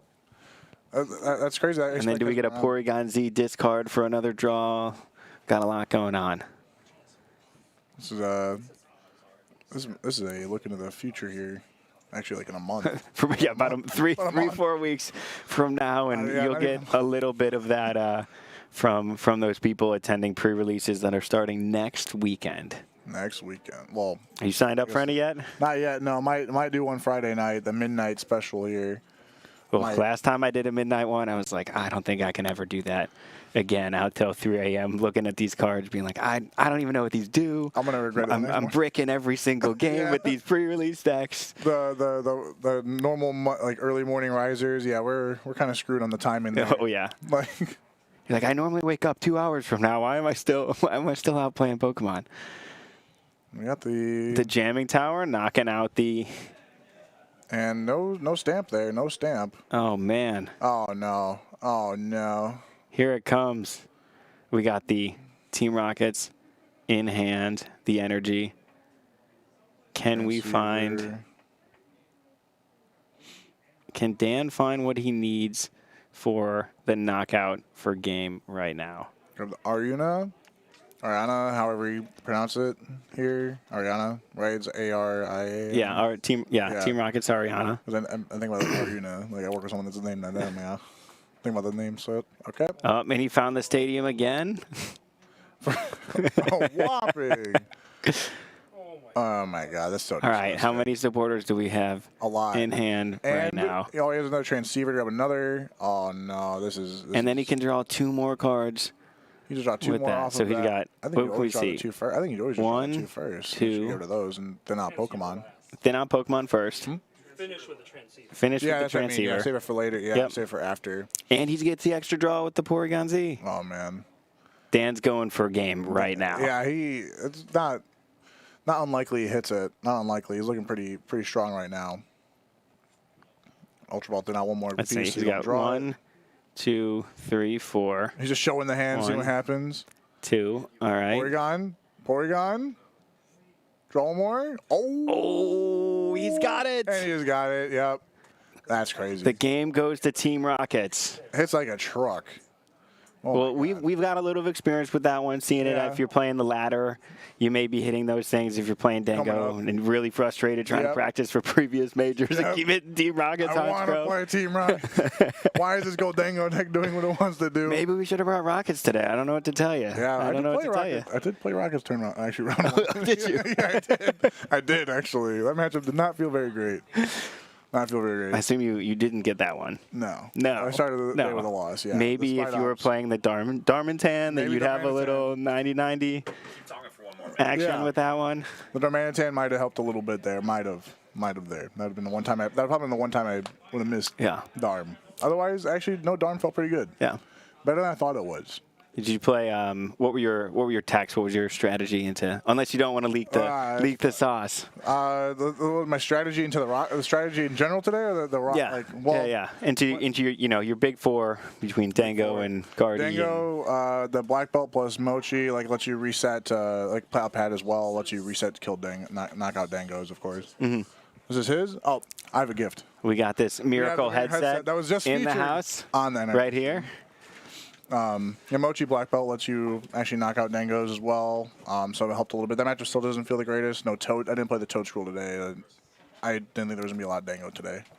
I think there's only a few in the room. I think we were having some conversations earlier that just people are kind of sick of playing Dango. I know that I am one of those people that is sick of playing Dango, and so it just means you probably see locally some of those Dango play rates going down. I still expect them. I don't know what the exact numbers were from the Puerto Rico SPE, but I would expect those to still be up there as one of the more popular decks that you're going to see at a big event. It's pretty straightforward what you do. I mean, granted, there's a lot of sequencing of how to properly maximize your draws per turn, or when you need to discard off a superior, how to dig through your deck to make sure you draw what you need, optimal sequencing, general things. But Dango otherwise itself is pretty straightforward for the most part. Not like Dragapult, where there's a lot of things you have to this, that, or Guardy. I don't know what you're talking about. Dragapult is Itchy Pollen, Itchy Pollen, Phantom Dive, Dusknoir. Have fun. I guess that's true. I feel like I played against it enough times playing Dango that I know exactly what they're supposed to be doing in the game. Let's put in the damage counter here, there. All right, you beautiful people. All right. We're giving back the headset. Thanks for joining us. Thanks for letting us be on the stream, of course. Watching that post-rotation game. That was awesome. So satisfying ending. That felt great. Dude, Honchko, crazy strong. That was a fan, but all right. All right, I'm going to hand it back up. Enjoy top 8. Enjoy the top 8. Thank you. We'll see you soon. No problem. Thanks for the future, of course. Absolutely. Always happy to have you guys. Dude, what jersey are you wearing? It's my charge TCG Oh, sick. with the jolting. Love it. Yeah. All right, well, thank you both very much. Really appreciate it. It's always good to have high-quality backup commentators. Yeah. 'Cause it makes my life way less stressful, so I can actually go, like, play some Pokemon So we every can go now do and then. literally anything else. Right, exactly. All right, so, ladies and gentlemen, I don't know if you already heard, but boy, oh boy, do we have some decks for you today. So, in our first top cut match, Kenneth, yes. Not having Ono, huge deal. And I could have gotten unfair stamped, but at a certain I point, missed it. I would love to have Ariana for 8. That just sounds great. But for our first match, we have Hydrapple EX against Goldango. And let me tell you, is Goldango probably going to wipe the floor with it? Yes. But would we miss an opportunity to give you guys Hydrapple? Yeah, No. Absolutely not. Also, those Venusaur sleeves are beautiful. absolutely. All right, so, Moshi, tell us a little bit about this matchup and what Hydrapple does. Or if you don't know, I can do that. If I'm not like mistaken, isn't it like 60 per grass Pokemon with an energy on it or something? Like that? 30 per. So for Hydrapple, what it does is for 2 energy, it says 30 plus 30 more for each grass energy attached to all of your Pokemon. All of your Pokemon. The ability says once you're in your turn, you can attach a grass energy from your hand to one of your Pokemon and heal 30 damage from that Pokemon. In general, when you have Teal Mask Gograpon, that can scale pretty well. Yeah. When you have Meganium to double that, every time you Teal Dance, that adds 60 damage outputs. That's okay. Whatever, bro. So, I actually don't know. Is there a There's not toad in the a toad deck? in this list. There is not, and that is problematic. As Kenneth is saying, that is an issue. So, in order to win this round, Louis just going to have to run him over. Absolutely.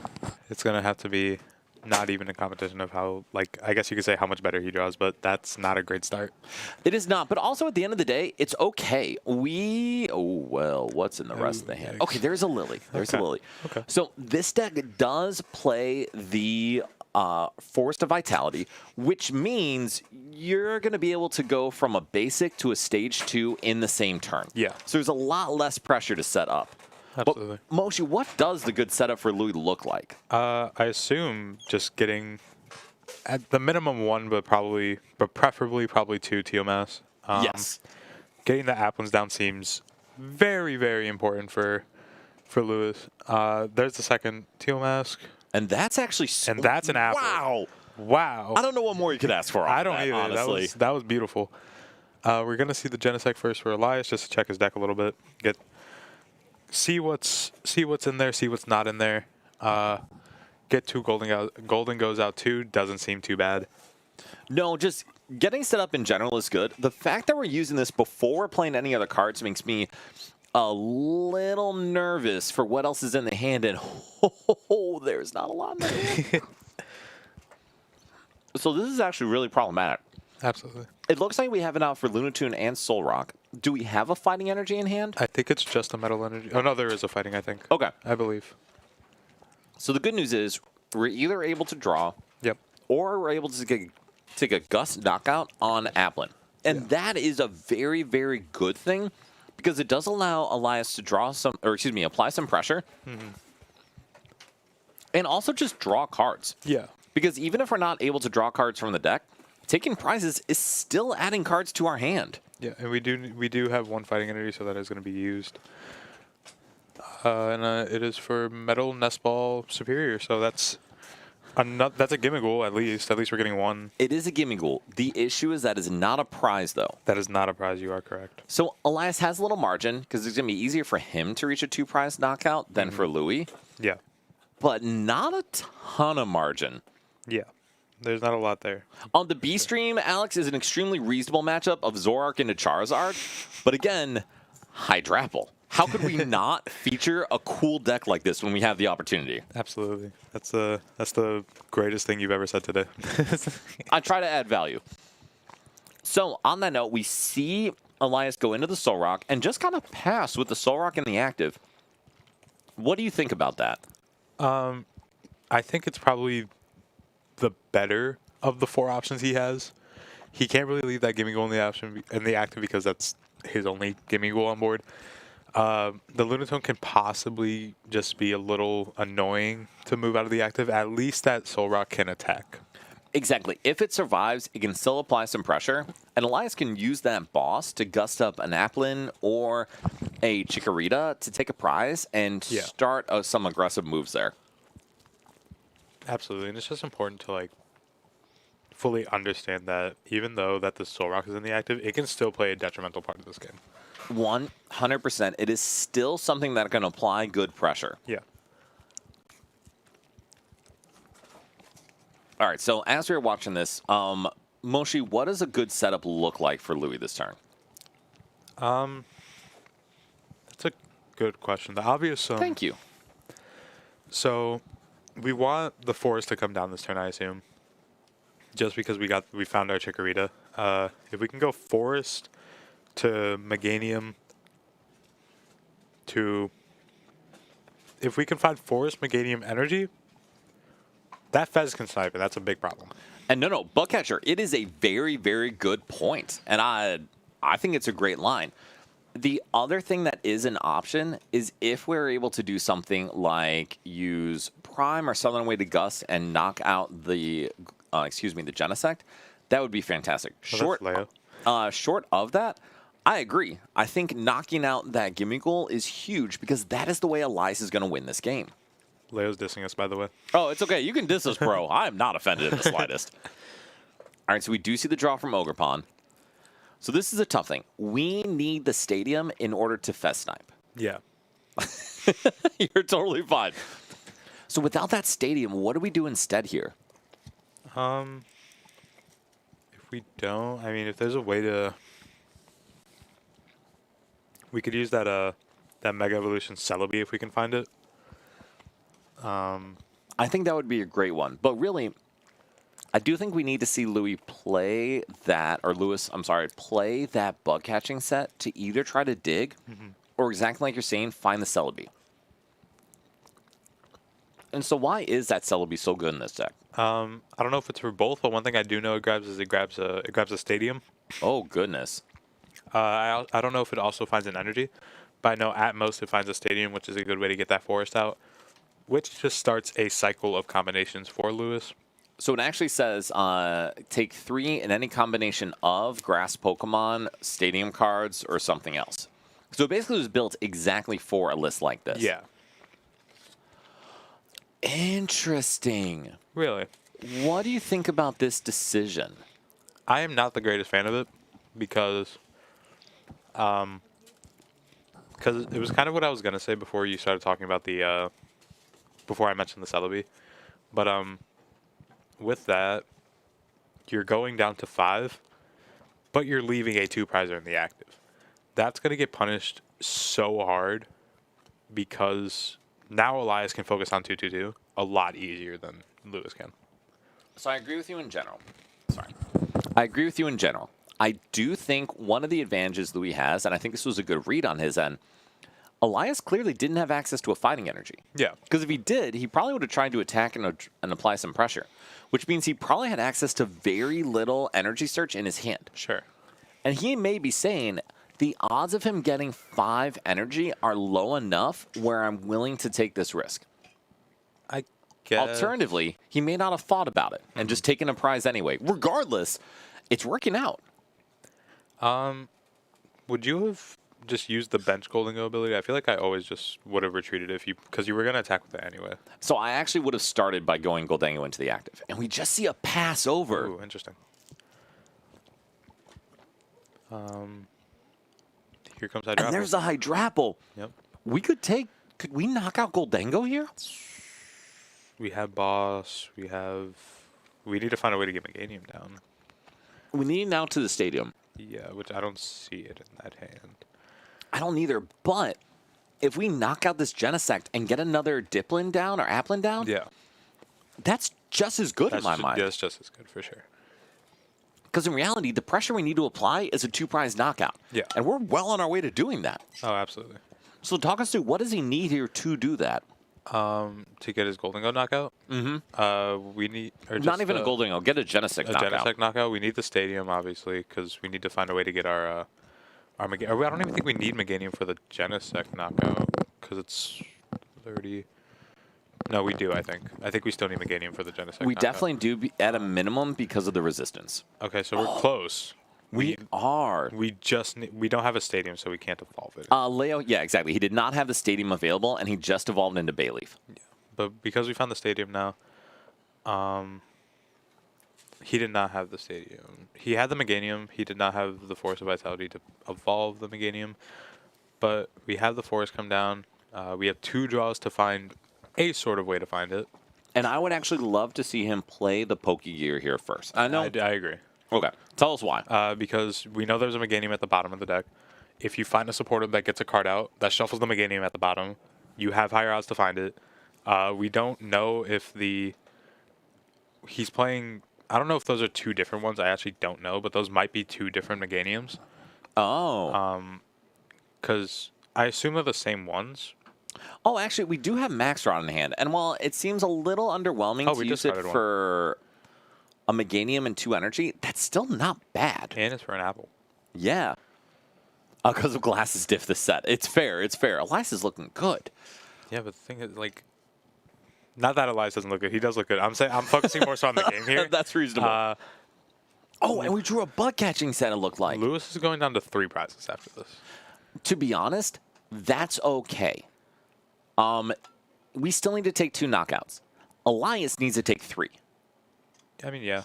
And so even if we are, what it does open up is a Gust Teal Mask Ogerpon play to close out the game. Mm-hmm.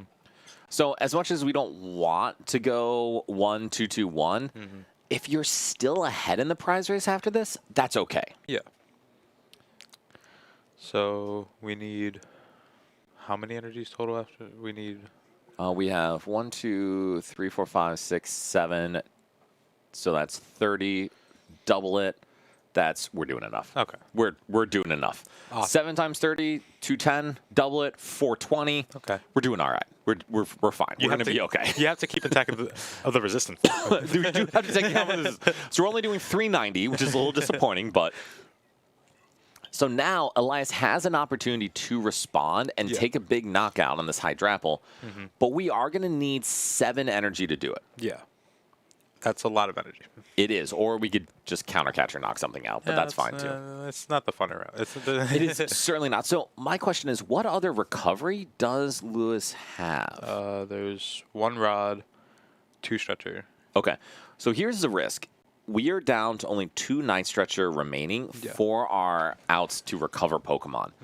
And we're going to see that Hydrapple go down. Maybe. Well, or we have Vessel, we have Arven, so I guess we are getting it no matter what. and we already had 3 to 4 energy in deck, so we're in a really good position here. Yeah. All right, getting the Superior, getting the Evo, really just a burnable card. Yeah.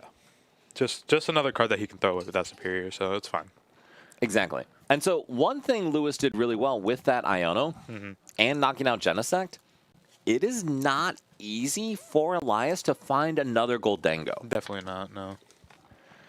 I do think he used the Genesect twice, so he had all 4, or at least the 3 in his hand, right? He did, and they were all at the bottom of the deck. Oh, yeah, because we Iono'd. Sick. And so we do have a Secret Box in hand, which is pretty good, even though we already used the Arven. I have concerns. I do too now. Why? It's a great question. That's the only thing I could say. What I think Elias may be saying is that when Louis takes the return knockout here, it's a good assumption he will. He's going to be down to 1 prize. Yeah. So whether or not it's a Goldengo or it's a bunny or it's anything else in the active, all that has to be done is Louis has to knock that out to win the game. So instead of a 260 HP Pokemon, can I put a 330 HP Pokemon in the active? Make it a little bit harder for him to get a knockout. Exactly. And doing that while knocking out a Teal Mask Ogerpon or something would be enough to really make things hard for Lewis. Sure. I can see that. That makes sense. Do not go into the Teal Mask. Okay. Okay, we did it. I'm sorry. That was unprofessional of me to say no, stop it, but I did say that. Come on, Dan. I know. Very rude. I rescind my previous statement of that being a bad choice. This is actually fine. So the reason I say that is if we are able to set up a Hydrapple EX here and take a knockout on a single prizer with Teal Mask Ogrepon, Ooh, we're yikes. cruising. Kenneth, the nice part is you don't, so don't worry about it. All right, Moshi, so what is Lewis's plan here? Also, as y'all are hearing, we're eating our food because this is a long day. So with the knockout being taken, obviously we're going to see the Teal Mask, we're going to see the Fez get used. The big one is just getting another Hydrapple down. If we get another Hydrapple down, that puts Elias in a really tough spot to win this game. The main one is just finding one of those recovery cards. We have 2 stretchers. I don't think we've used the Super Rod yet. We've used the Max Rod. We have not used either of the stretchers. And we do still have another Hydrapple EX in deck. So we don't have a ton of pressure on recovery quite yet. Lily's just found. Do we want to boss a Gimme Ghoul or something? We could boss the Gimme Ghoul, or we could boss the Gimme Ghoul because if we don't find the Hydrapple, at least we have the game if we find the Hydrapple. I would agree with that. And there's a Hydrapple. And that is very, very good because if we do knock out this Goldengo and couple it with an Iono, it's going to be really hard for Elias to respond to that. Absolutely. So what do you think Lewis should do here? Do we take the one prize to knockout? Do we go into Hydrapple? Because we found it, I think it's perfectly fine to go into Hydrapple. Just because we're always going to have those 3 energies on the Teal Mouse. So we can always just guarantee a knockout on something later with those bosses. And we hit Iono. Do we play it? Apparently not if we're fezzing first. Would we play it in this scenario? Because we already have a boss guaranteed. And actually, I would agree with you. I don't think we do. I do think we use that Pokepad for an Applin, though, if we don't already have one, if we know we have one in deck. And we are going to Iono. Interesting. So for those watching at home and are like, why would we make that decision, that sequencing? You shouldn't. Like, if we are going to play Iono before using something like Pheasantipity so you can stack your hand as a follow-up. Now, on the bright side, Lewis was Iono'd into boss. So we actually have game on board, assuming Elias does not disrupt. And to be honest, to reach 330, I don't think Elias can afford to Iono here. He cannot. Unless his, Iono's, Fez superior fighting energy, then maybe. Well, correct. But we are going to Fez, and I think we are relying on this Fez to hit a lot. It's requiring a lot, and I don't know if Elias has that a lot. Well, I say a lot. We need double superior. You need double superior, but you also just lose because he has a boss in hand already. So you need double superior Iono, but you can't do both. So. And that is true. I'm sure Elias knows this. I hope so. I also hope so. It's the best we can do here. Yeah. You got to play to your outs though, for sure. Agreed. You just got to hope that he doesn't. You could. No, never mind. That doesn't work. All right, we are going to draw with Lunatone before we draw with Fez. Superior vessel. We see one superior. That's a big deal. Interesting. So the vessel comes down for the fighting energy. I mean, it still comes down to, at this point, we need 2 superior, right? We need 1 superior now because we did draw 1. Oh, true. We need 1 additional superior. Yeah. And I don't think we drew Arvin, but either superior or Arvin is an out. Do we need 6 energies? Or? We need 7. We need 8 total, including the attachment to Goldengo. Okay. You see the Fez. Watchtower. Buddy Poffin. And that won't do it. That will not. And Lewis is down to 1 prize. Yeah. Elias makes a smart move, scoops it up, and says, all right, I'm just going to win the next 2. So any feedback on that game, Moshi, for the Lewis or Elias? I think for Lewis, it's just deciding on what you were going to do before. I truly don't think that Lewis had the real intent to Iono that turn. Because just by how he was playing, I felt like he it was an instinct thing. After he Fez, and it's I feel like he should have thought about it a little bit more before using the Fez. Look at his hand a little bit, see if he wants to Iono at the end of the hour. Because if he does, you got to save that Fizz. Because his hand could have been bad off that Iono, and in return, he just couldn't have had anything. For Elias, I don't really know if there was much. I feel like Elias just bricked really badly. So just hopefully getting a couple more gimme goals down turn 1. A couple, like, set up that Lunatone early. Hopefully get a Zoroark knockout. That would be huge. That would set up some early pressure. Just the small things like that, to me, that's all I noticed. And I think that all makes sense. I think it's really good advice in general of carefully map out what you want to do and why, and let that inform your sequencing and order of your decision making. Absolutely. Because, like you said, with Lewis using that Iono second, there was a solid chance you drew into nothing. Yeah. Okay, but this is not nothing. This is actually a really good start for Louis. Is it Lewis? Is it Louis? I think it's Lewis. Probably Lewis. All right. Bryce is saying, oh. Bryce, you're supposed to know things. You're supposed to be the Noah guy. In case y'all didn't hear, Bryce responded with, he knows how it's written. So that was very helpful.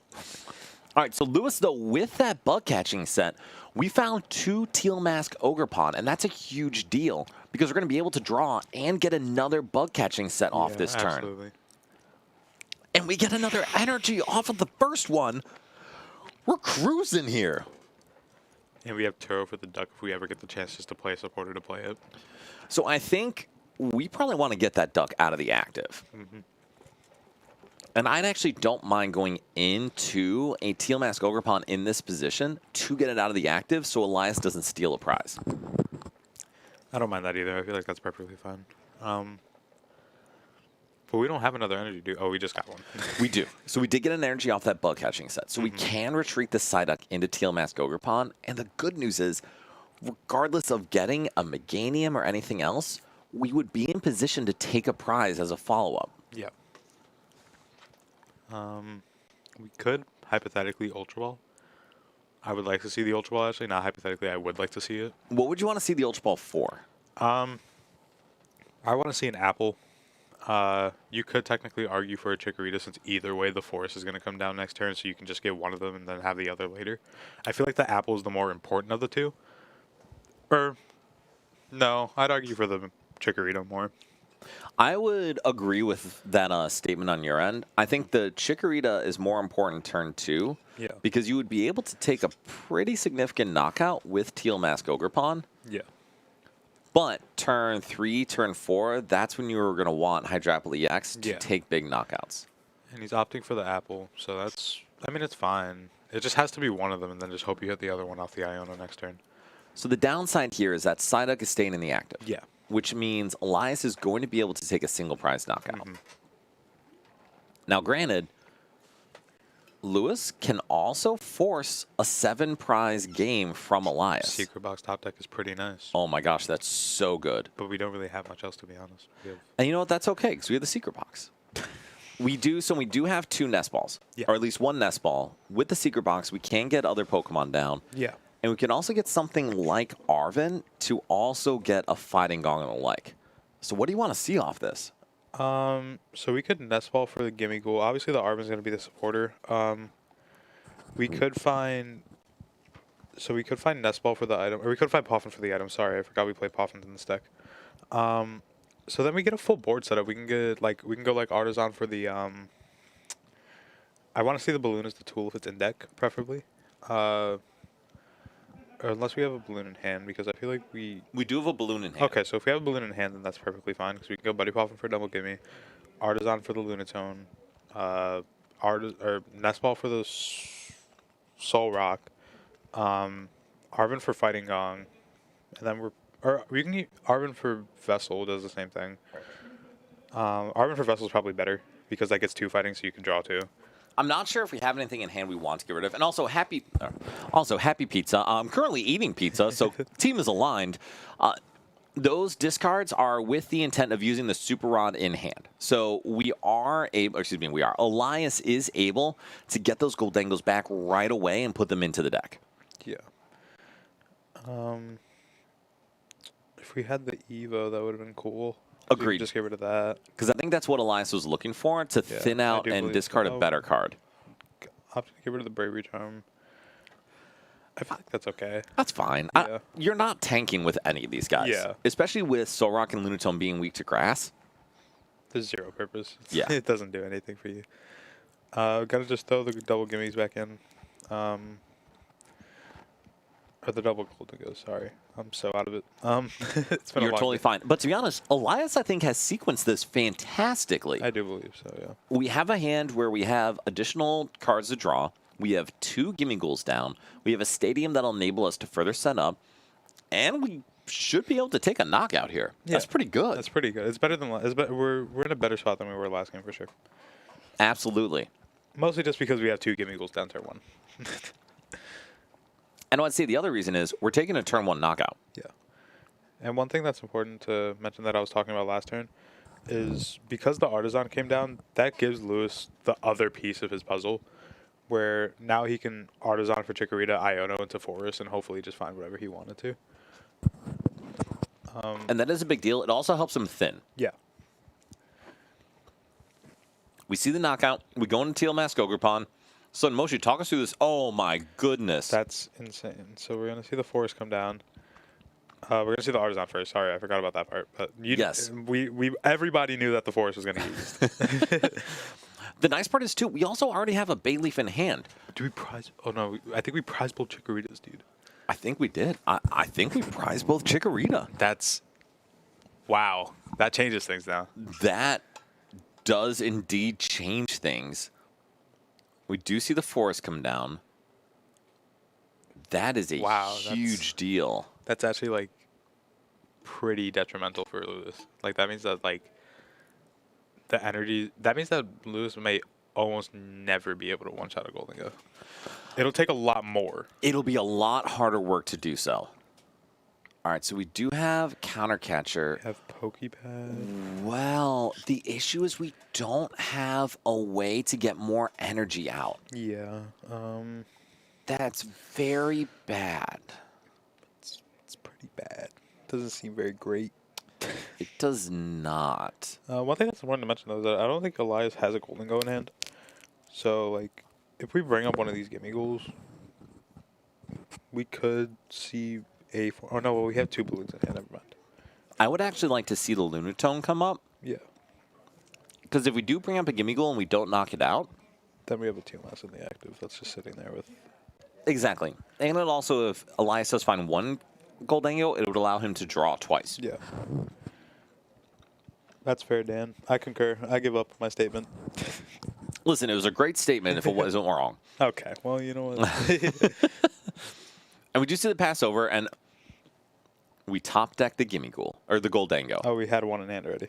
Okay, so it doesn't matter. All right, so now Elias is cruising, and we have a chance to take a 2-prize knockout here. Oh, never mind. I lied. That's a little bunny. Oh, no, he did have 2. I'm not lying. I knew I wasn't a liar. You're not lying. And now we're in a position to do the same thing Lewis did last game.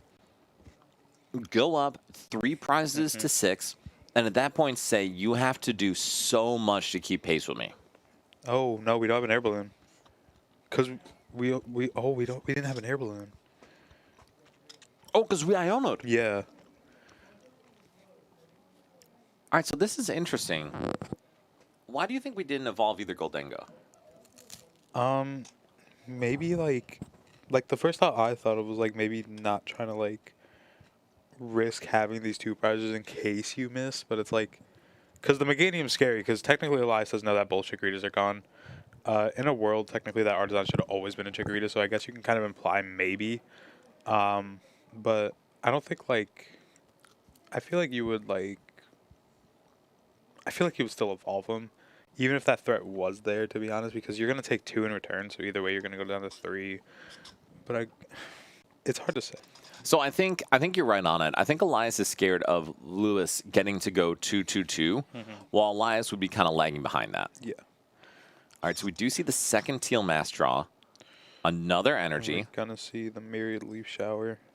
And I don't think that's bad. I don't think it's horrible. It cuts off a draw engine. But if we have a Gust, I'd like to see it coupled with knocking out that gimme goal with the energy. Yeah. And Mo did win his top 8 game. Festival lead to top 4, just like everyone expected. just like all of us knew was going to happen going into today. Of course, of course.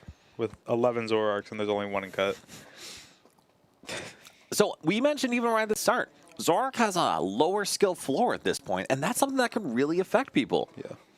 All right, so then, Moshi, do we take a knockout on Lunatone? I don't see it being a problem. I don't really like... Yeah, I don't see it being bad. I mean, I think it's fine to do so. Third... Okay, now Elias knows that there's that there's 0 Chikoritas in this deck. I think we may have context clued that before, but now we definitely know, as you said. Oh, yeah, because he played a Cerulege. That's right. I forgot about that. All right, so now, if we decide to go in with Hydrapple rather than already Teal Mask attached. Ogerpon, We already attached return. oh, we can use the ability. Oh, yeah, that's right. Because it's the heal 31, right? Mm-hmm. Yeah. All right, so we do see the knockout. Lewis apparently, unfortunately, has a 2-prizer in the active, and Elias has a really good hand. We have 2 Fighting Gongs, so we can get that Lunatone back if we wanted it. We have 2 Fighting Energies in hand, so we could keep drawing cards. We have a lot of cards we're going to see this turn. So Happy Pizza, I actually think Arboliva can be a really, really good fit in Teal Mask decks, but you say it right in my mind. I don't think you could fit 3 Stage 2 lines in one of these decks and have any hope that it draws or sets up consistently. Maybe I'm pessimistic, but... No, I think it's fine. I think that's right. All right, so we do see the draw from Elias. We nest ball for Pheasantipity. I mean, we're absolutely taking a knockout, right? Oh, for sure. We have to be. There's no way we're missing at this point. We have a Superior in hand. We have 2 Energies in hand. I don't know how many Energies in discard, actually. I think there's 3. Part of me is curious if it's ever worth just promoting the Zoroark so you can get that energy off of it so you can get another energy to use. It's a good point, and I don't know if that's bad, but I think what Elias is saying is I'm at an odd prizes. So I don't want to remove a low-effort, low-investment attacker from my board that could close out the game for me. Okay. Or he didn't think about it. Both are reasonable options. One or the other. Yeah. It was one of them. We know it was one. We just don't know which one. That's true. To be fair, I like this decision. Yes. And we do see the draw. Can't put down another Gimme Ghoul, but, I mean, we have knockout, right? We do have knockout. We have 1 energy in hand and we're superior for 4 more. I mean, this is a really efficient knockout then. It is. Question is, what was that prize card for Lewis? Ideally a Chikorita. Really? Ideally. I don't know if it actually was. We got a 33% chance. Yeah, I don't know. I prized, what was it? I prized my whole dust line on Thursday. Wait, did you really all 5? Yeah. Holy! Are you sure you didn't stack just in the wrong order? I'm pretty sure I wouldn't do that, Dan. Goodness! I know. All right, so we do see Lewis go into Hydrapple EX, and then how do we respond? It's it a was a Chikorita. Chikorita! No, it's Celebi. Oh, well, that's rip. Okay. It looks similar. We got very excited for a very brief moment. My smile then faded. Very, very, very deeply. All right, so can we reach a knockout here? I think we need 9 energy to do so, right? So, Teal Mask, or Teal Dance, attachment, or ability, Teal Dance, 3rd Teal Dance. No, we can only get to 5. No, because then you manually attach. 1, 2, 3, 4, 5, 6, 7. Yeah. Yeah, but we would need 3 Teal Dance and a manual attachment. Yeah, there's the Lilies. Coming down for Lewis here. Gonna see 6 fresh cards with that Fez. With Fez on top of it. And also we have an opportunities for 2, maybe 3 Teal Dances on top of that. It has to be 3. Yes, agreed. So we need... We see 6. Brolando, the answer is horribly. This Hydrapple matches up horribly against Dingo, but Lewis did win game 1. Can we mark on there that Lewis won game 1? Okay, cool. So, I mean, Lewis is not in a bad position because we're not out of this game, and we still have a chance to go into game 3. Absolutely. All right, so we do see the Pokepad continuing to thin the deck. Another apple's gonna come down. Or that's a Driplin. Yes, which is good because then we can set up for a follow-up Hydrapple EX. Yeah. And on the bright side, we have a 40% chance to take a Chikorita off of the next prize. Yeah. We need 2 more energies. We do. Night Stretcher. Has to be for an energy. And then we have to hit an out to get another Teal Mask Ogerpon and an energy. Bayleaf.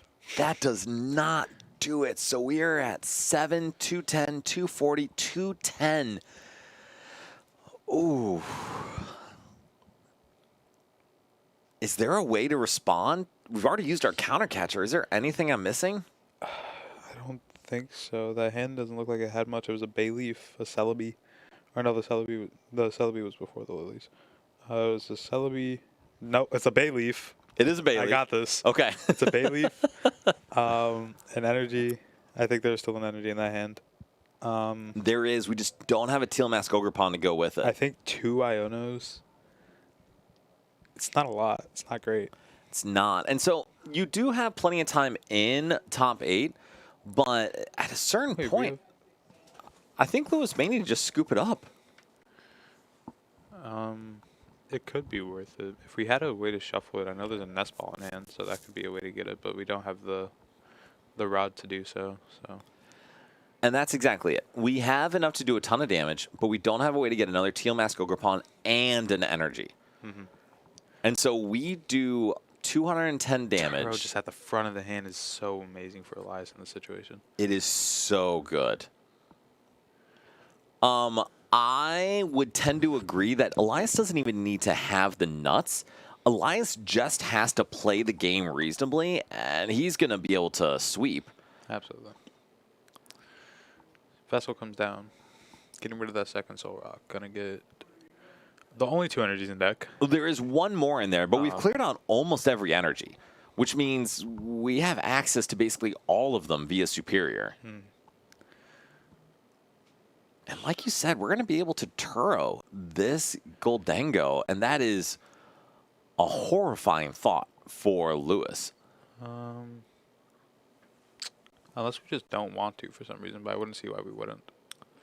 I don't know Maybe why we just to wouldn't keep either. No, because we need 7 to knock out. We're at 6 right now. We're going to boss, I guess. Yeah, just make sure we get a knockout. Yeah, I mean, that's fine. I mean, because we have another boss. What do you think about that decision, though, to boss Fez? I don't think it's right. There's a TMS with 3 energies on it. There's no way that it wasn't just boss that. I agree. I completely agree with that. I think it was a much better decision to boss the TMS Ogerpon with the energy. Yeah. Because it makes it much harder for Lewis to respond. Absolutely. But I mean, I guess at the end of the day, Elias needs...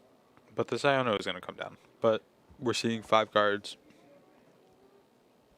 At least. You had to expect the Iono to come. And I think he did. And I don't know if that's part of the reason for leaving the Goldango in the active. But Be. at the same time, I still think it makes sense to go into the clean one, force more energy, and then bench the Gimme Ghoul so you had a follow-up. Yeah, I think that's fair. Is that a superior? I can't tell. It is. That is indeed a superior. Wow, this guy is cheating. Well, it still comes down. We basically need 2 superior and enough crap to discard with them to take the knockout. Superior plus Arvin plus Fez plus coin bonus. Yes. Or we need superior and an energy and 2 energy plus boss. Yeah. So honestly, it all comes down to double superior anyway. Yeah. And unfortunately, Lewis still has 2 Chikorita in his prizes, which is very problematic because he really needed one of those on the board. Absolutely. So we see the Fez coming down. Again. Flip the script going to be used. Okay. So No clue what we got, but we saw a Pokepad. okay. Pokepad Forest, something. I think Lilies.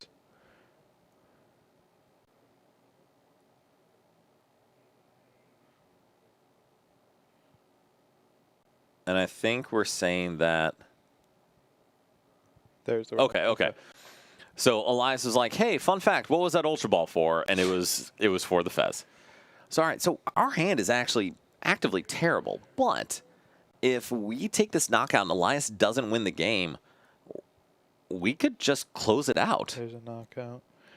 Here we go. We had to promote the Golden Go. I think right? we have to. Because we have basically 2 win cons. We have Bunny Boss, or we have just find double superior and win that way. That's game, right? We have double superior plus the coin bonus still. And I think that's it. We have 2 superior down, so it depends if the We have last 2 in superior is hand. prized. Oh wait, no. Do we not have 2 in hand? We have 1 in hand. That might do it. Depends if Elias knows what's in his deck or not. Yeah, and we had the last surprise, so we are good to go. We were able to find double superior, get the 8 energy we need, because I think there's 8 in the discard. Should be. Yep. We've been playing this game for a while now. There's a couple energies in discard. And then we see the last superior get 4 more energy. And then we can take the knockout with 7 energy on this Hydrapple EX. And we are going to go to a game 3, people. That, I didn't think this was going to go to a game. I did not think this was going to go to a game 3 either, but I'm glad we're seeing it. For sure. All right, so I think you and I are on the same page of who's favored. So is Lewis going first or second? I think these kind of decks just always want to go first, but it's like you don't really want to risk that early knockout like we saw in the second game. So I agree. I do think Lewis wants to go first. The tricky part is Lewis needs to go first and not give up a single prize knockout or be able to respond with a 2 prize knockout himself. And odds of that, not the highest that we could see. So we're going to see what Lewis can pull off here. But to be honest, even though Elias is favored, Lewis has already stolen 1 game. There's nothing saying he can't steal a second one and close out the win. No, for sure. I agree. It's very winnable for Lewis for sure. It just comes down to how they both draw at the end of the day. I think the draws are a big part of it. Honestly, if Lewis didn't prize both Chikorita, I think he was pretty favored in that last one. Yeah, he had such a better positioning if they were there.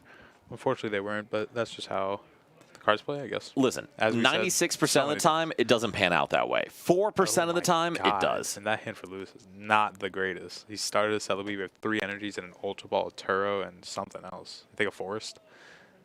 Who is going? Actually, no. That hand is amazing then. Because if he's going second, Celebi has 80 HP. Yeah.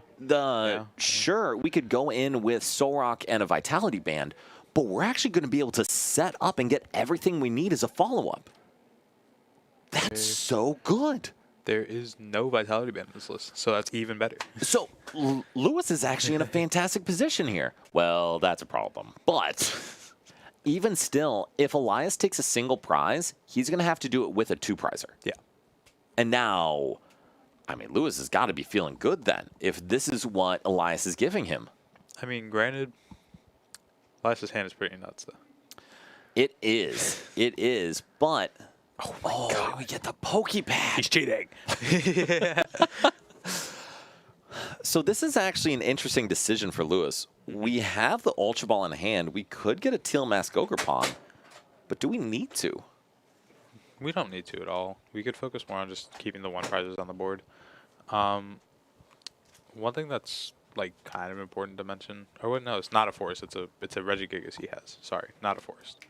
But technically, we can go Boss Zoroark the Chikorita.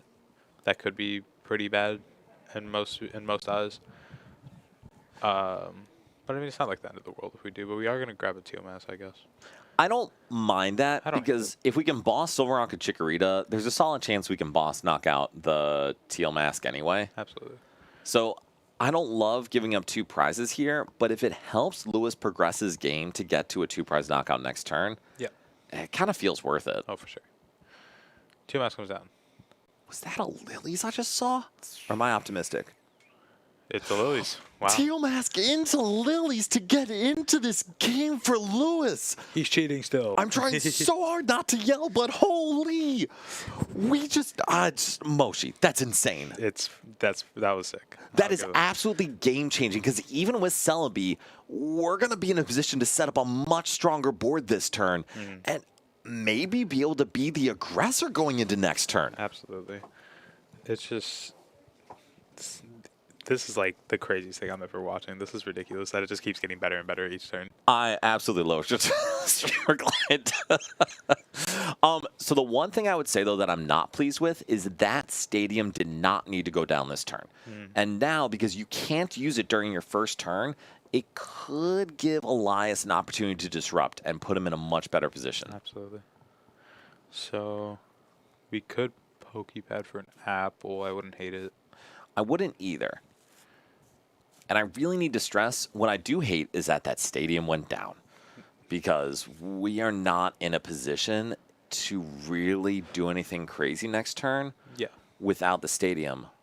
Although we could just get it with Celebi. Yeah, I mean, we could, but you're still going to be down the Stadium the rest of the game. Yes. Okay, we are using the attack. Okay. And I mean, what an attack to fit with this deck. Absolutely. So go into your deck, get any combination of Stadiums, Grass Pokemon, and maybe Grass Energy, but it may just be Pokemon. Energy too. Stadiums found. Hydrapple.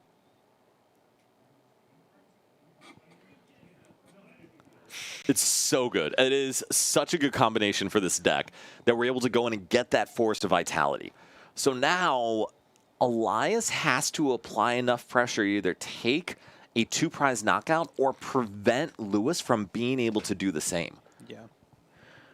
I think the obvious option is just take 2 prize cards because you're going to see 4 cards this turn.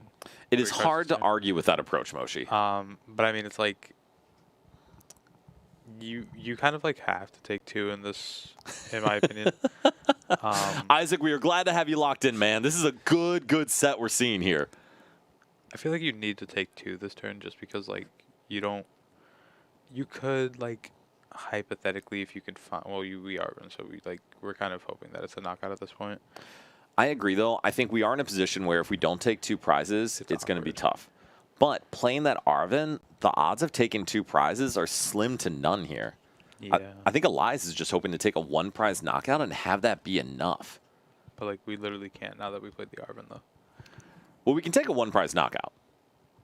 Can we? Yes, with Goldango on the Celebi. Well, yeah, I guess. Now, ask me, do we want to take a 1-prize knockout with a Goldango? And I don't think so.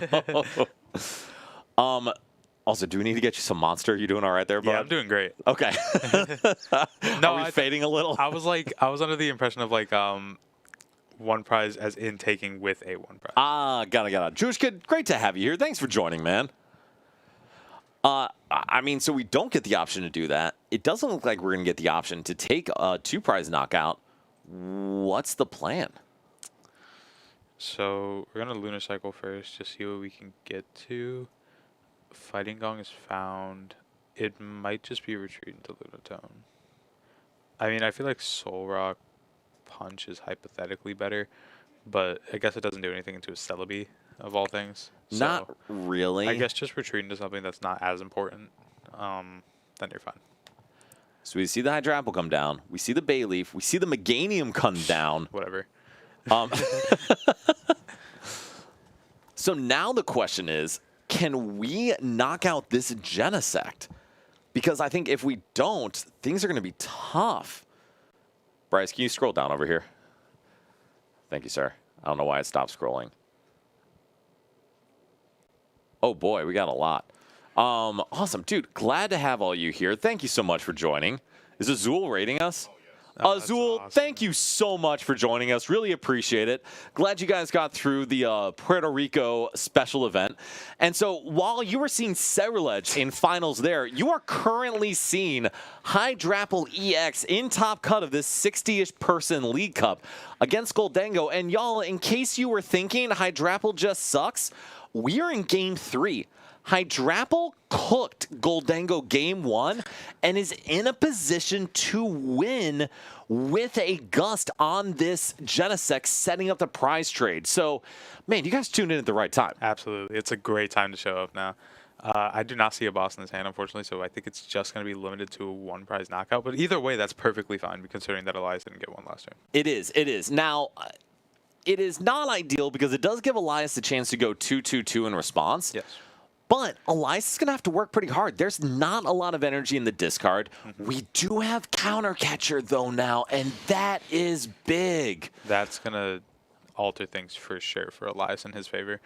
Just being able to not have to need 7 energies for a knockout. Right, exactly. And so even though he could technically reach it, by saving those resources, he's going to put himself in a much better spot to close it late. And Kierzan, thank you. Really appreciate that. And Queckenberg, Ed Lewis, thank you ever for joining. Appreciate y'all coming around. Love to have you stick around if you would like. We do have some pretty good games and some shenanigans coming up after this round, too. Absolutely. All right, so then, Moshi, what is the sequence for Elias here? So we technically could have Genesected just to see if there was any Golden Goes in the deck still. I feel like it's always just been active, retreat, second, Lunatone if it's there. You could Arven as well first. I think you want to save the Arven because you do want to draw into raw energy before you search any out. Yeah. And so getting an item that gets you the energy is just as good as seeing the energy. There comes Fez, and Kev is playing Frisbee. Dude, that's awesome. Enjoy Frisbee, Kevin. So as Elias gets set up here, like you were saying, we need either 8 energy to reach on this Hydrapple or 6 energy to knock out one of these Teal Masked Oberpon. With only 1 energy in discard, it's a lot to ask for. It is. And we did see a Vessel off of that draw. So Arven can get the second Vessel. It can, but we're not quite there. Okay, Oh my God. We're there. We're so there. We're so back. So we see the 2 energy off of the Lunatone, able to go in, get 2 more, and then another Vessel available off Arven. Are we able to take out this Hydrapple? Hydrapple, I don't believe so, because there's only 2 energies in discard. We're at 5, or we might. No, I don't think so. So we are at 4 in hand, 2 in discard. We can get 2 more if we use the reach. Arven. I don't like reaching there. I feel like it's just always take the Teal Mass. And I actually don't know how we reach. So we see the Earthen Vessel. Technically, we could have gone in, got Secret Box, got a bunch of stuff, whatever. But no, I think the Earthen Vessel for the energy to counter catch or knock out one of the Teal Mask Ogerpon is great. Absolutely. I think that was perfectly fine from Elias. Not gonna. He can always play the Secret Box at another time. The Secret Box could be used to find the last superior of the game if we need to. Because that was kind of in the spot that we were in last game where we almost didn't have a way to find that superior. Counter catch is going to be on the Teal Mask, and then we're going to take the 5 energy, make it rain for 250. And I think this is obviously not all she wrote, but this is exactly what Elias needed to do to set himself up in a position to win the game. So you see this into decks like Charizard, Dragapult, whatever it may be. Being able to reach and take a big knockout is how Genesect wins. The advantage Lewis has is he can one-shot the Genesects right back. And I think that's a huge deal because it forces more and more draw out of Elias to respond. So the first Teal Mask comes down, the Fez is going to come down. If we have an Iono in that hand already, I'm going to be upset. I agree, because we really need to see that first. Okay, so we have Knockout. We do have an Iono in hand, which we declined to play earlier. If we play it now, I swear. I think we still want to play it now. We still want to play it, but... Because we know Elias' hand is stacked. Yeah. So for those who just joined, those who are watching, whenever you have a card like Iono, whenever you have additional draw to follow, save that additional draw for after the Iono, so that way you can set your next turn up to have the most cards in hand. Yeah. So, I mean, Moshe, I don't know about you, but I don't mind the Teal Mask draw before Iono, because you need That the I energy don't in mind. hand. Yeah, that's if you have the energy in hand, you can get on the board. But the Pheasantipity is something we really want to hold until after that Iono. Absolutely. And one thing is that we're going to counter catcher. Do we want to counter catcher? I don't think we do. I think we want to knock out this Goldango with the energy on it, right? Counter catcher Fez. Hope there's no superiors in the hand. I don't think so. We're gonna just. I don't know. No. Well, if your Fez is a bum and only draw bad cards, I would swap out the Fez, Kenneth. That's probably the better choice. That might be the method. All right, so we see the Iono to 5.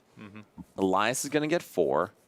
We have the knockout. Yes. Yeah, we definitely have the knockout. Why did we put that energy on the active?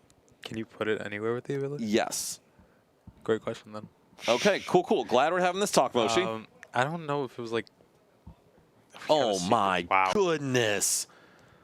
We now have 2 Arven Secret Box and now a Superior and a Boss in hand. Whatever, bro. Come on, man. This guy out of here.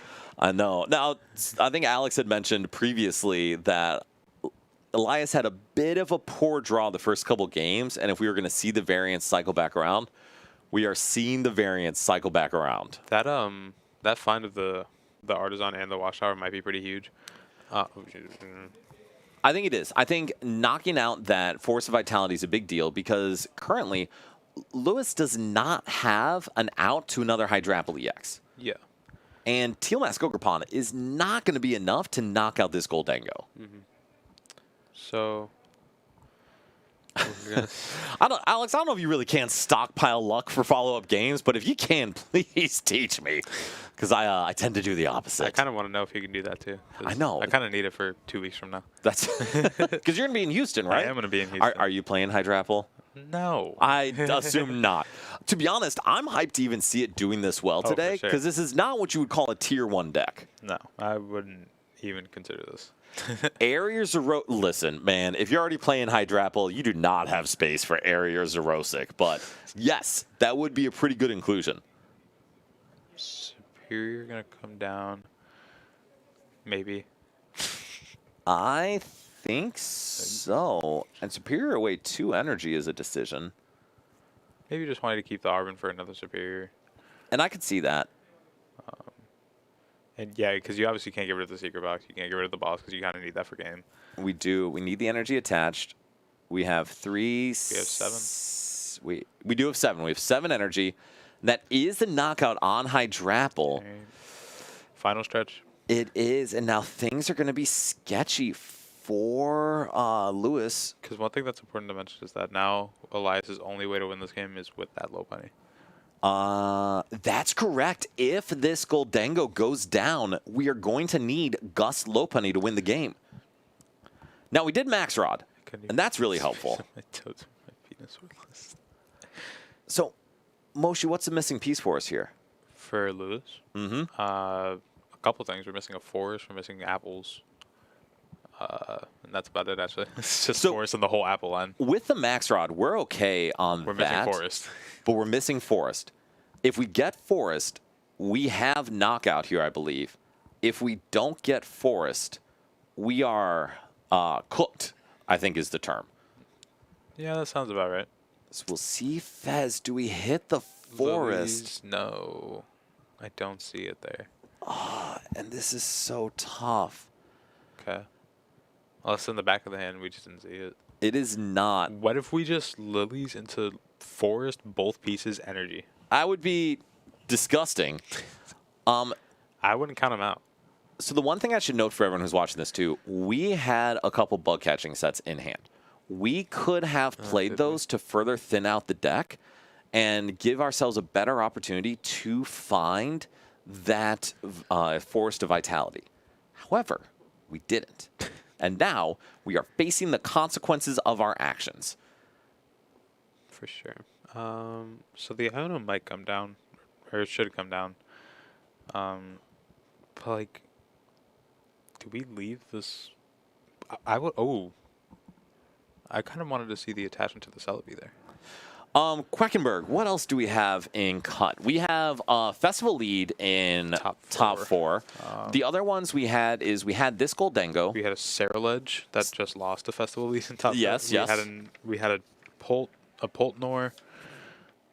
And a Zoroark. Terrazard, a Zoroark, and a Alakazam. Yes, an Alakazam. So Poltnor hit Alakazam, Terrazard hit Zoroark. Festival Lead, just glorious, hit Ceruledge. And you are seeing our last match right here. And we chose to go with the Lilies. Interesting. And, wow. Do we have any more forests? We do not have the forest available. So what do you do here? Do we just go into Celebi? Oh, you know what might be interesting? I kind of feel like that third forest might be prized. So that would be a problem because we have seen 2 of them. Yeah. Oh, no, it's right there. Okay. We just didn't find it. Okay, that's fine. That's fine. It's all fine. It's all fine. Yeah, Quackenberg, it actually really was. The one outlier is about 18% of our field was Zoroark today. And that's aggressive. But of those 18%, only 1 made top cut. So someone was talking about Zoroark having a lower floor, and they were correct. Well, 1 got 9th, to be fair. That is fair. And Ben was very upset about that. But of course, obviously, still sucks to bubble 9th after. I'm pretty sure you started 0-1 too. I'm gonna be honest. That is unfortunate. Yeah, Festival Lead absolutely bodies Zoroark. So we have to retreat into Celebi, right? Yeah, I think that's the only Pokemon that we can't sacrifice at this point in time. But the thing that's just, I think Elias's wins is that we have Fighting Gong, Boss, Secret Box, and there's an energy. So we just need to use the Secret Box for the Superior. Yes. Yeah, and that is the fun thing I love about these tournaments is we did not have any duplicates in Top Cut. Yeah. All different archetypes. I think that's the first in like 3 months, by the way. It is. Yeah. It's been a minute. Because, I mean, sometimes we have a wide spread, but there's still at least some duplicate. I will say I was the only Pidgeot Charizard. So if we did attach active, we would have 4 energy on there. Those count for 8. Well, we have 270, 300. That would actually have been knockout. Yeah. That actually would have been a knockout, Will. You're absolutely correct. Now, I think we likely still would have lost to a, excuse me. Yep, and we see the 5 energy. Goldango takes down Hydrapple EX, which is what we predicted. Yeah. It was just a much longer road than we thought it would be. We did not think it was going to go that far at all, but it did. So it was definitely interesting to watch for sure. Absolutely wild. So we have a couple interesting matchups. So we have Goldango. Bryce, what is the matchup?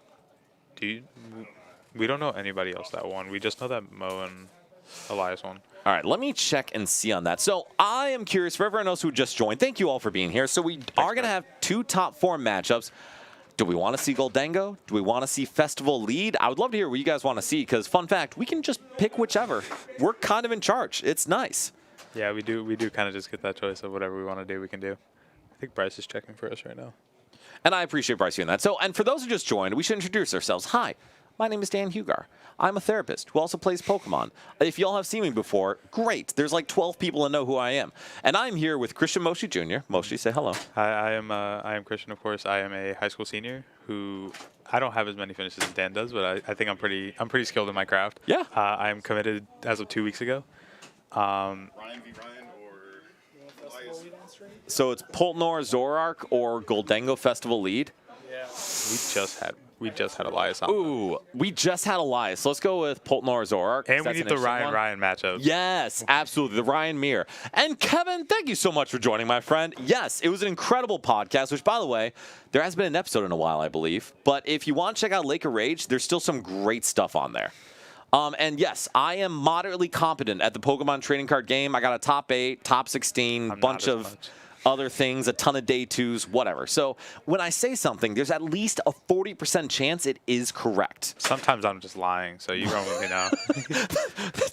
Chances may be slightly lower over there. Quackenberg, there is a chance. Now, the one problem is Goldango resists grass, and that resistance carries over for every attack. So it's baseline doing 140 damage total to Goldango, and that's not good. Yeah. So into this matchup, though, Moshi, we have Poltmore versus Zoroark. Who's favored here? I feel like, well, just based off, not even matchup-wise, but just the Ryan matchup spread, probably Zoroark is going to win this one, knowing the Ryan spread. That is aggressive. Is it a wide spread in favor of Ryan Prusak? I don't think Ryan Tran has beat Ryan Prusak once. Oh, really? Ugh, that's an idea. I know they faced on stream like 4 weeks, 5 weeks in a row, and Ryan's lost, and Ryan Tran's lost all 5. Well, that's less than ideal. All right.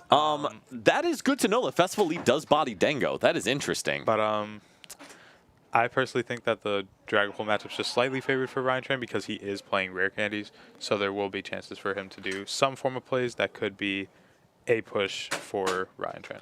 So I do think the candy is a huge piece of this. However, Ryan does play Reshiram. And we true. talked a bunch about how Reshiram is such an important piece to enable big one-shots and return KOs. And into Dragapult, that is where the card matters more than almost any other matchup. Absolutely. And Ryan Tran is going to be going second. He did win the coin flip and opted to go second. Which is a big deal. That is a big deal. So optimal board state for Ryan Tran, probably the Badoo and the active. Unfortunately, not a mulligan, though. We don't really want that. That's not ideal, but also that hand is not great. That So if hand there's is going to be not one to great. mulligan, It's that's that probably it. Or it could be worse. It could have been 5 energies. Well, that's a fair point. Yeah. You only play 7. Yeah. So I agree. I think the perfect board for Ryan includes Budu in the active, couple Dreepy, at least one Duskull, Yeah. and then either something. Actually, I don't really want Fez down. But on Ryan's side, we have one turn to get a bunch of Zoros down. Yeah. And if we don't get those down turn 1, it's going to be very, very challenging to set up. And we have a Buddy Poffin, so it's pretty sick. We also have an Artisan, Yeah. which is pretty good. That will usually begin the series of Zorua, and And we're already starting a Zoroark too, which Oh, is a huge sick. deal. that hand is actually pretty good. That hand is very good. So having the cloak in hand is great. Starting Monkey is fine. And with a Buddy Poffin, we're going to be able to set up pretty well. And a Dark Energy found for Ryan. Are we good? Yeah. And we are good to get started. We're going into our top 4 match, Zoroark versus Dragapult Dusknoir. Are we not starting? You guys can start. All right, perfect. So we will get started here. Zoroark starting us off. Ryan already has a Buddy Poffin. Can he find any other setup cards? To be honest, I don't know if he needs to. This is already really good. Yeah, you can probably just go triple zero pass and just say go ahead. Or, oh, okay, we have one at the bottom. Okay. Okay. Ryan just said a naughty word about possibly missing that Zora, so everyone please ignore that. What else does Ryan want turn 1, Moshi? Literally just the energy to go down. That's about it. This board state is perfectly. Oh my god! And Ryan, both Ryans are cheating. Legitimately, that is a fantastic top deck because it takes so much pressure off this Buddy Poffin. Yeah.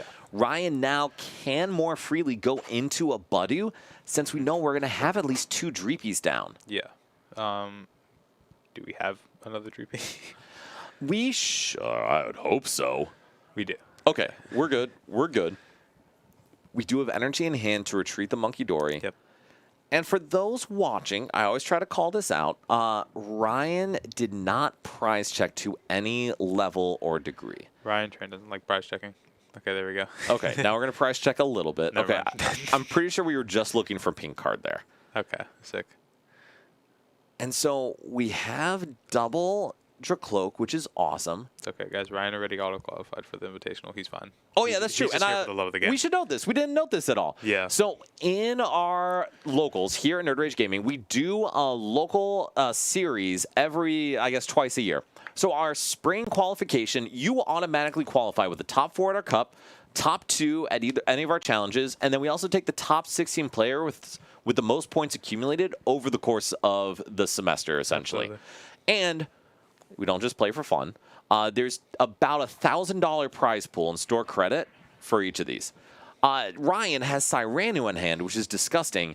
And Kenneth, to your point, Budu is still really good because you do want to prevent the opportunity to get out something like Reshiram, get out and use ends, PP up, stuff like that. And early on, Ryan's not going to be taking a knockout on a Dreepy.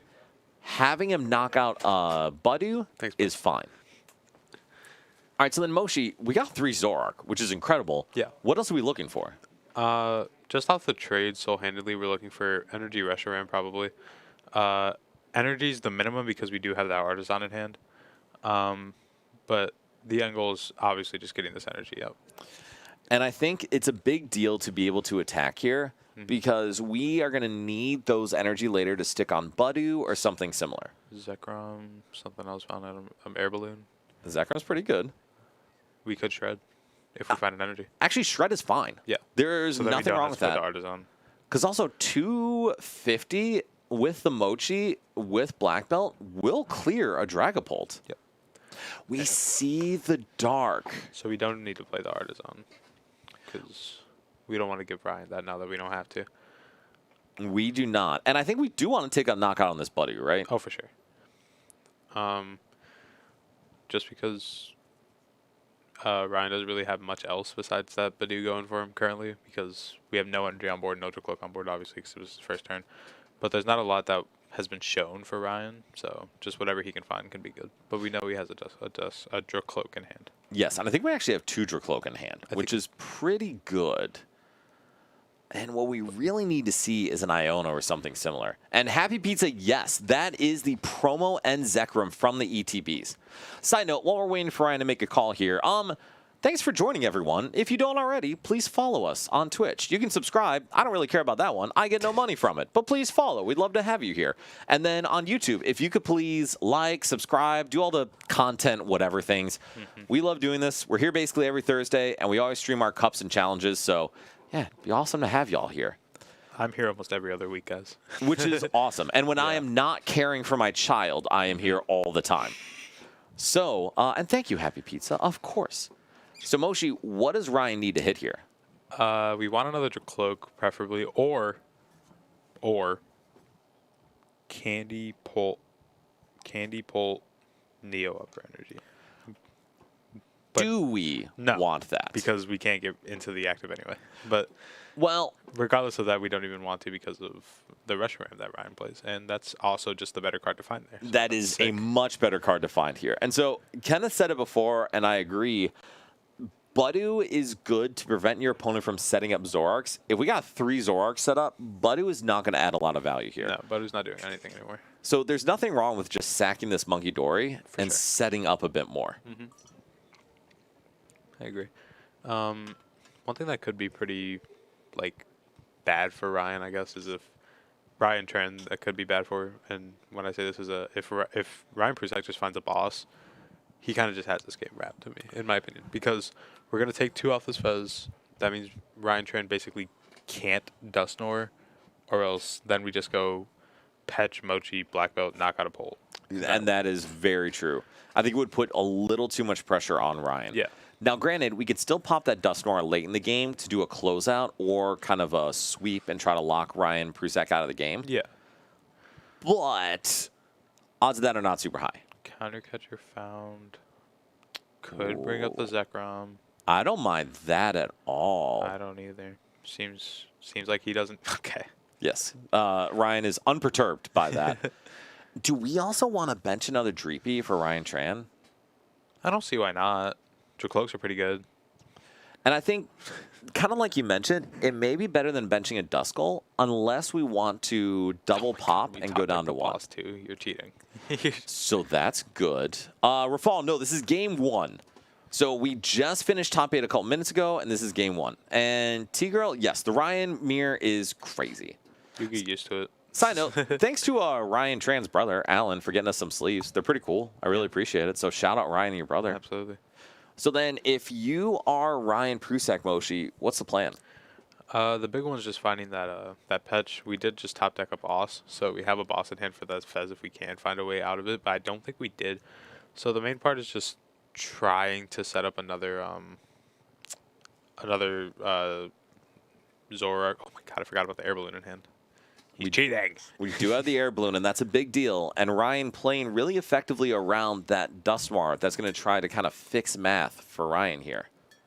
Yeah, which could kind of go into what you were saying on whether it should be another Duskull that gets benched or another Dreepy that gets benched. Technically, you can argue that it should have been the Duskull. And I actually think benching the Duskull or a Dreepy would have been better, because now with that Monkey Dory in play, it's going to be very hard for Ryan to not have a Duskull picked off by Double Monkey or something similar. Absolutely. And we top deck the Dusclops, which is unfortunate. All right, so we have Iono. We can disrupt a little bit. We have a Luminous Energy. And without the Reshiram down, now's kind of the time for Ryan to hit into a Zoroark or Gust Monkey and place some damage on a Zoroark. Absolutely. Size matter, I feel confident your wish will come true there. I don't know, bro. Ryan might win this. I don't know which one. I also don't know which one. So we see the Hilda. We can't possibly be playing Hilda here, can we? I don't know, but you're not going to be happy about that if he does. I'm going to be very upset with that. Y'all who just joined don't know how much I hate this stupid Hilda card, but boy, do I have some passion against it. So I would love to see Ryan actually Iono here because Ryan's hand is so strong. Yeah, that's what I think so. I think it might be Ryan. Yes, Ryan Prusek does play Reshiram. All right, so we see the Ultra Ball. We have Buddy Poffins in hand. We have Pokepads in hand. What are we? We're getting a Dragapult, but kind of what's our game plan, Moshi? It could just be kind of hope that Ryan doesn't have an out to a Reshiram. Just punch and just hope it sticks. And that's kind of it kind of means we have to have Iono, right? Yeah, it's either you have Iono or you're gonna let Ryan take the 2 from the Reshiram trade and then just hopefully like Iono plus like I don't know, it's like Iono plus hit again, spread more damage, and just hope it's there. So that's the tricky part. With Pheasantipity on the board, Ryan Tran, it's going to be tough to kind of go in and do that double hit with Dragapult. Yeah. Because Pheasantipity is just a liability sitting there. Yeah, but we do see the Iono come down, so that's pretty huge. It is. We still have Fez, so... And credit to Ryan Tran for sequencing well. Iono first, then Fez. We've been calling people out on it. We got to celebrate it when they do it well. Ryan used Reshiram Shred Attack because it did 70 damage, which was enough to knock out the Duskull. Yes. And then, Logan, glad you're here. Thank you for joining. Sammy, Ryan does play Reshiram, so we can drop that. And yes, Logan, you're absolutely correct. We can use Petron to reset if we find Petron. So we see the attack. We see the 60 get put onto the Zekrom. What are your thoughts on that? I don't hate it. Usually what I feel like targeting the monkey would have been better, in my opinion. But, I mean, I guess we have Nestball for Reshiram. He's cheating. That is very problematic. Hey, Dan, I think you should read that one. Happy Pizza. I actually think Hilda can fit really well in decks where those are the only pieces they need. The issue is, as Moshi laughs at me for saying anything positive, Hilda's such a good card once you have a baseline setup. So if you're able to consistently set up turn 1 and turn 2, Hilda's great. Here's the problem with Dragapult. It does not do that nearly enough. So if I was confident I would do that, I'd play more Hilda. I'm not confident it'll do that. We do see the discard, but like you said, we already have the Nest Ball for Reshiram. Assuming Reshiram isn't prized. That is true. I guess we don't know yet. I guess Ryan's going to find out too. Logan, it's not really a huge deal for spreading in 2/2/2 because there is 200 damage placed on the active Zoroark. So Ryan would be able to pull 30 no matter what from there. You could also go like 30-30 on the Zekroms, and then you can go Dusclops knockout. And that is very true. Which is what you and I were talking about on Thursday. Yes, absolutely. So we failed the Buddy Puff, and I really didn't even look for if the Reshiram was there. I think it was, though, because I think it was in his original hand before. Kenneth, agreed. If you're a sack, you can hit Hilda, or you can just draw what you need anyway. So third trade's coming down for getting rid of that Watchtower. Not going to be important. Iono, Countercatcher found. Neither of those are amazing right now. Neither of those are Reshiram. No, correct. Neither of those are Reshiram. With the Nest Ball in hand, I assume we have it. What I think the plan was for Ryan was just to hold the Nest Ball so that way he had it as an out to Petron later or Fez later when Ryan inevitably plays another Iono. And that is not a Reshiram. Did we prize Reshiram? Yeah, we do play Restroom. I was just making sure. I cannot stress to you all enough how big of a deal that is.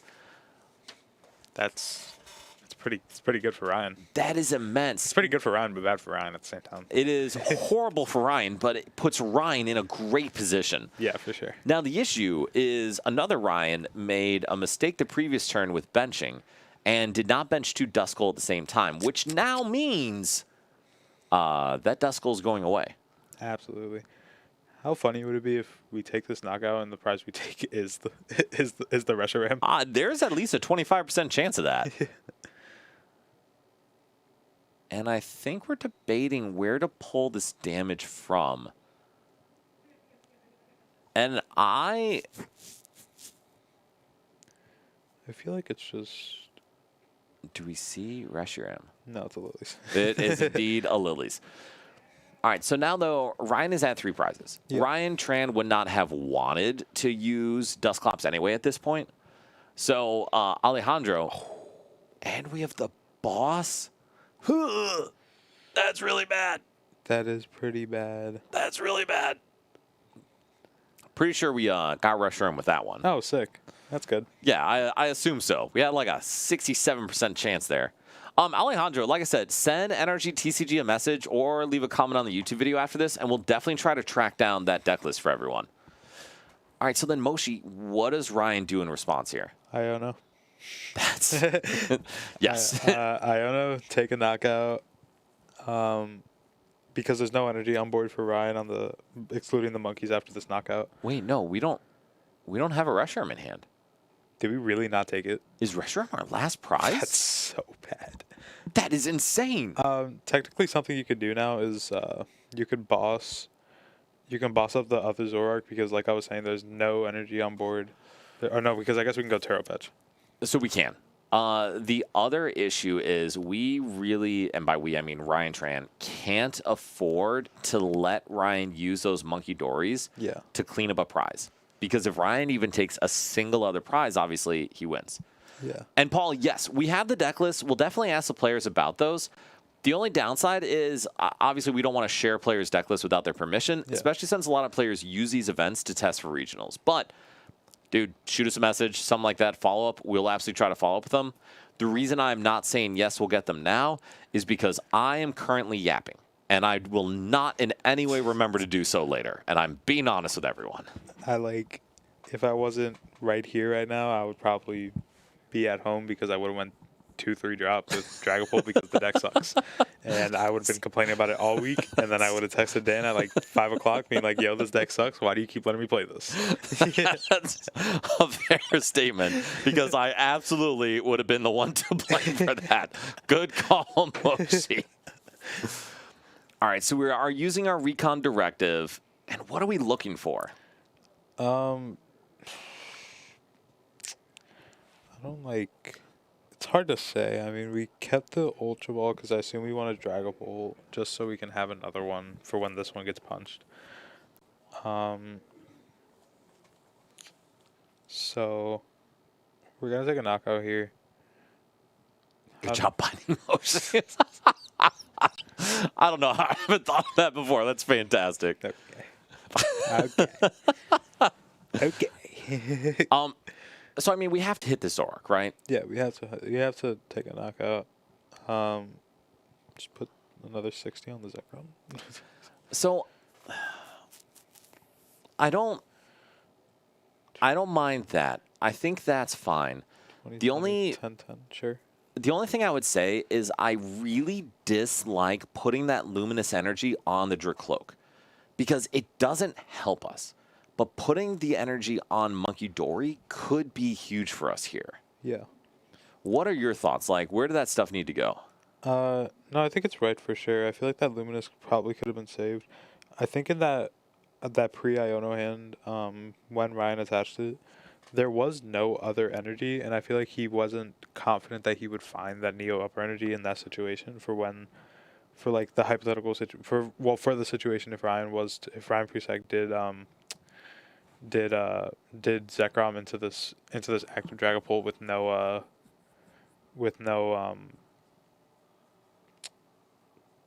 what with no pitch, with no knockout, if we just punch into it with the Zekrom, we couldn't afford to leave it in the active. And that's fair. So just just choosing to just have set up for the energy to have follow-up. a setup follow-up attacker so that we're not getting trapped. I think that's reasonable. I think that makes a lot of sense. It's tricky because even then, it's going to be pretty easy for Ryan to set up a follow-up knockout. Yeah, But we at least will try to have some kind of follow-up. absolutely. Also, hitting that ends castle is huge because now Ryan will be able to hit into this Dragapult. Do we have PP up energy? We do. We have PP up that's- energy. He's goated. I could not argue this. And so Ryan's so hitting the good. 3 cards we need, the only other thing we would have wanted is a boss. And we already hit Palpad to get a couple of those back. All right, so then Moshe, here's a question for you. Yep. Do we shred? You could. I don't think it's bad to. Just because you don't have your attacker ready, you're gonna have Monkey. Yeah, shredding feels fine. Oh, you're right. He did discard PP up off trade. Yeah, that's what I thought.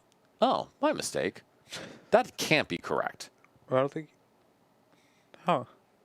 That absolutely can't be correct. Am I missing something? Nope. Okay, cool. Interesting. That is the word I would use. Interesting. I also want to note, we haven't used any monkeys. Yeah, we have the clean 30 that we could be moving.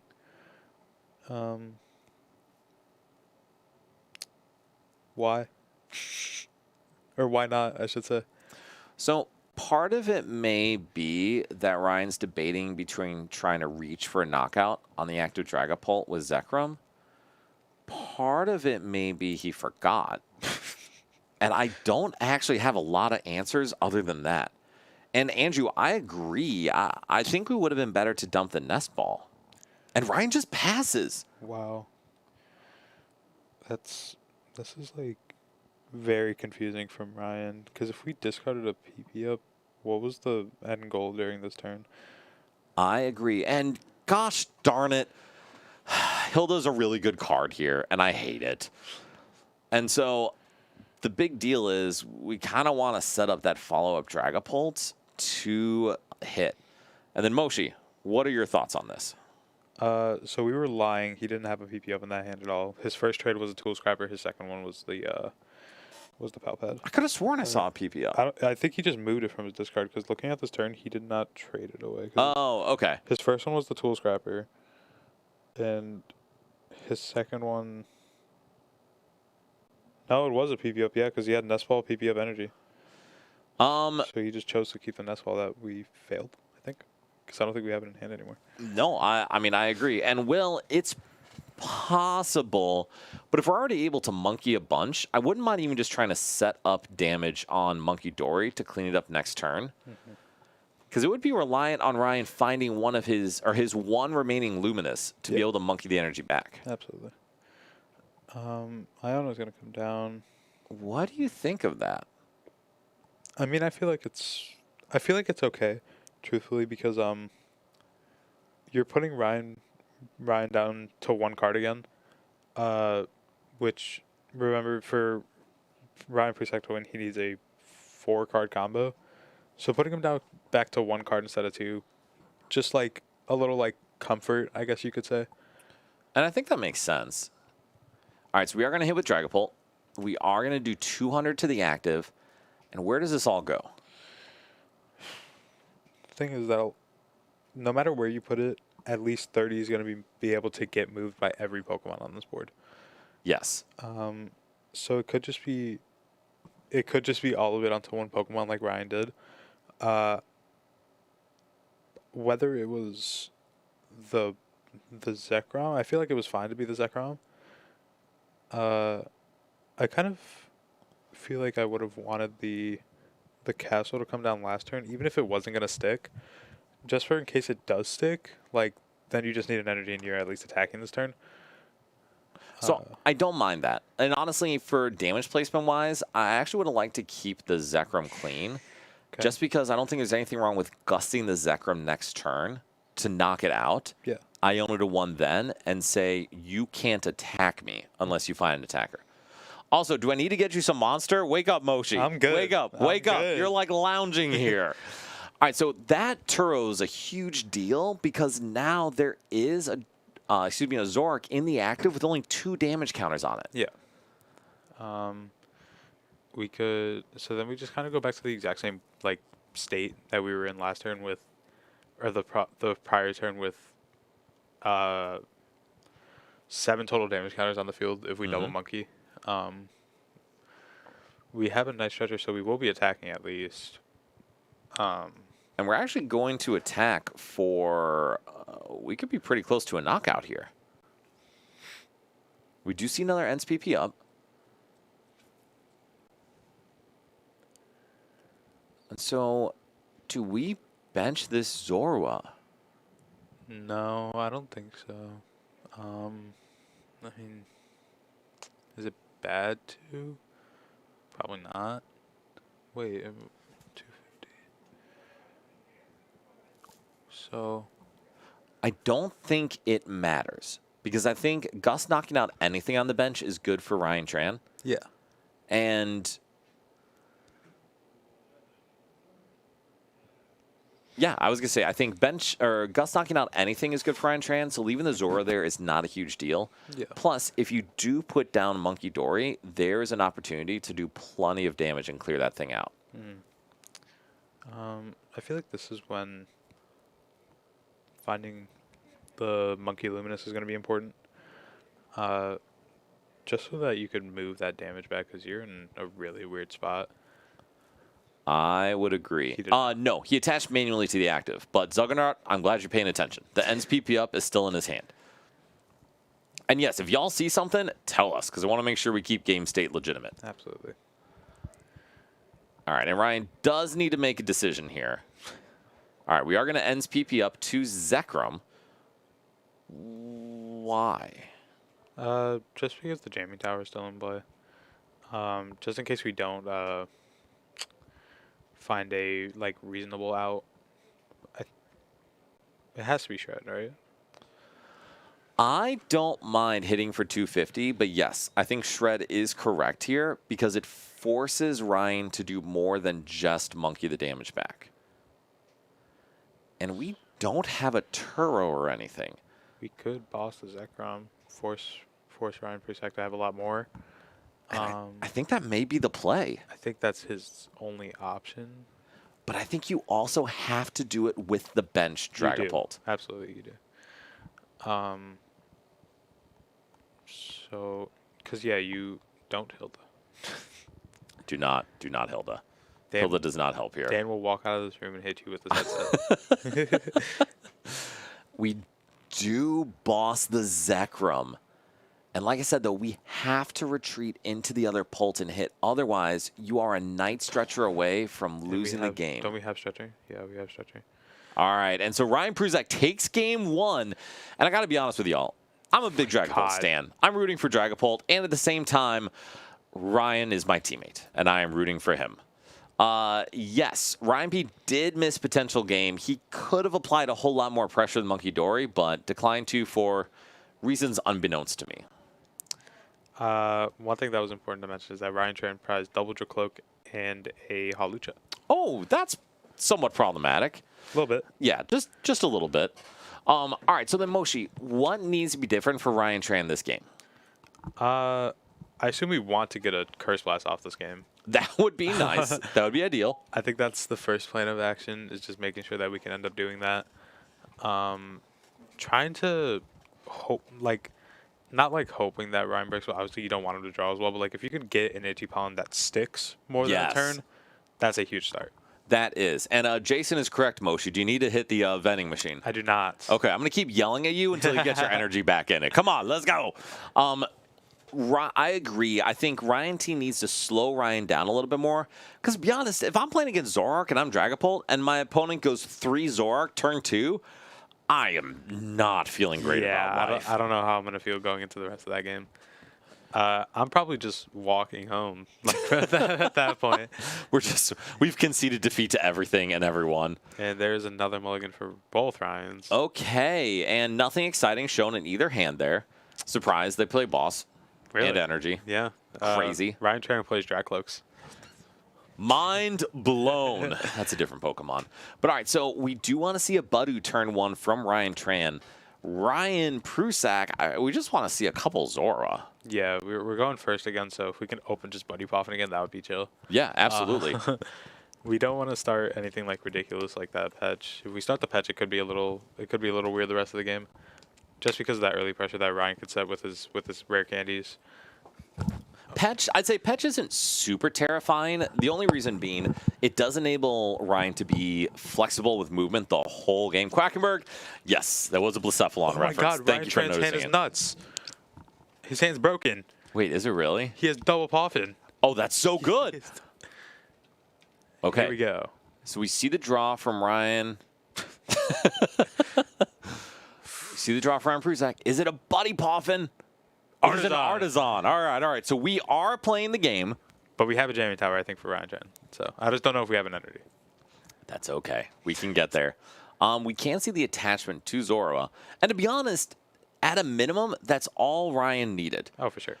You are correct. This hand is disgusting. We just don't have an energy, I think. Or is You that know, we can get there. It's fine.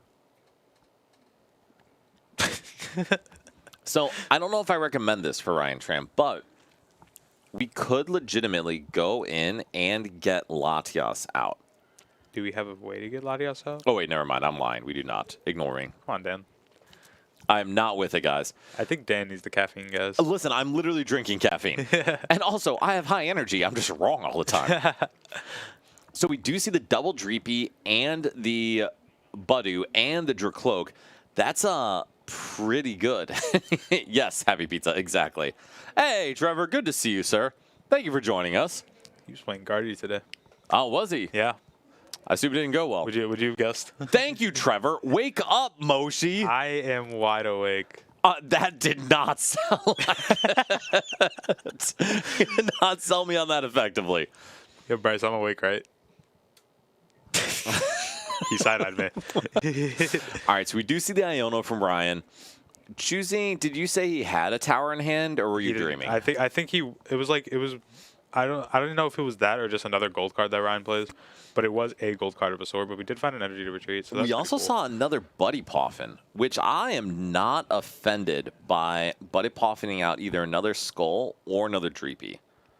What do you think?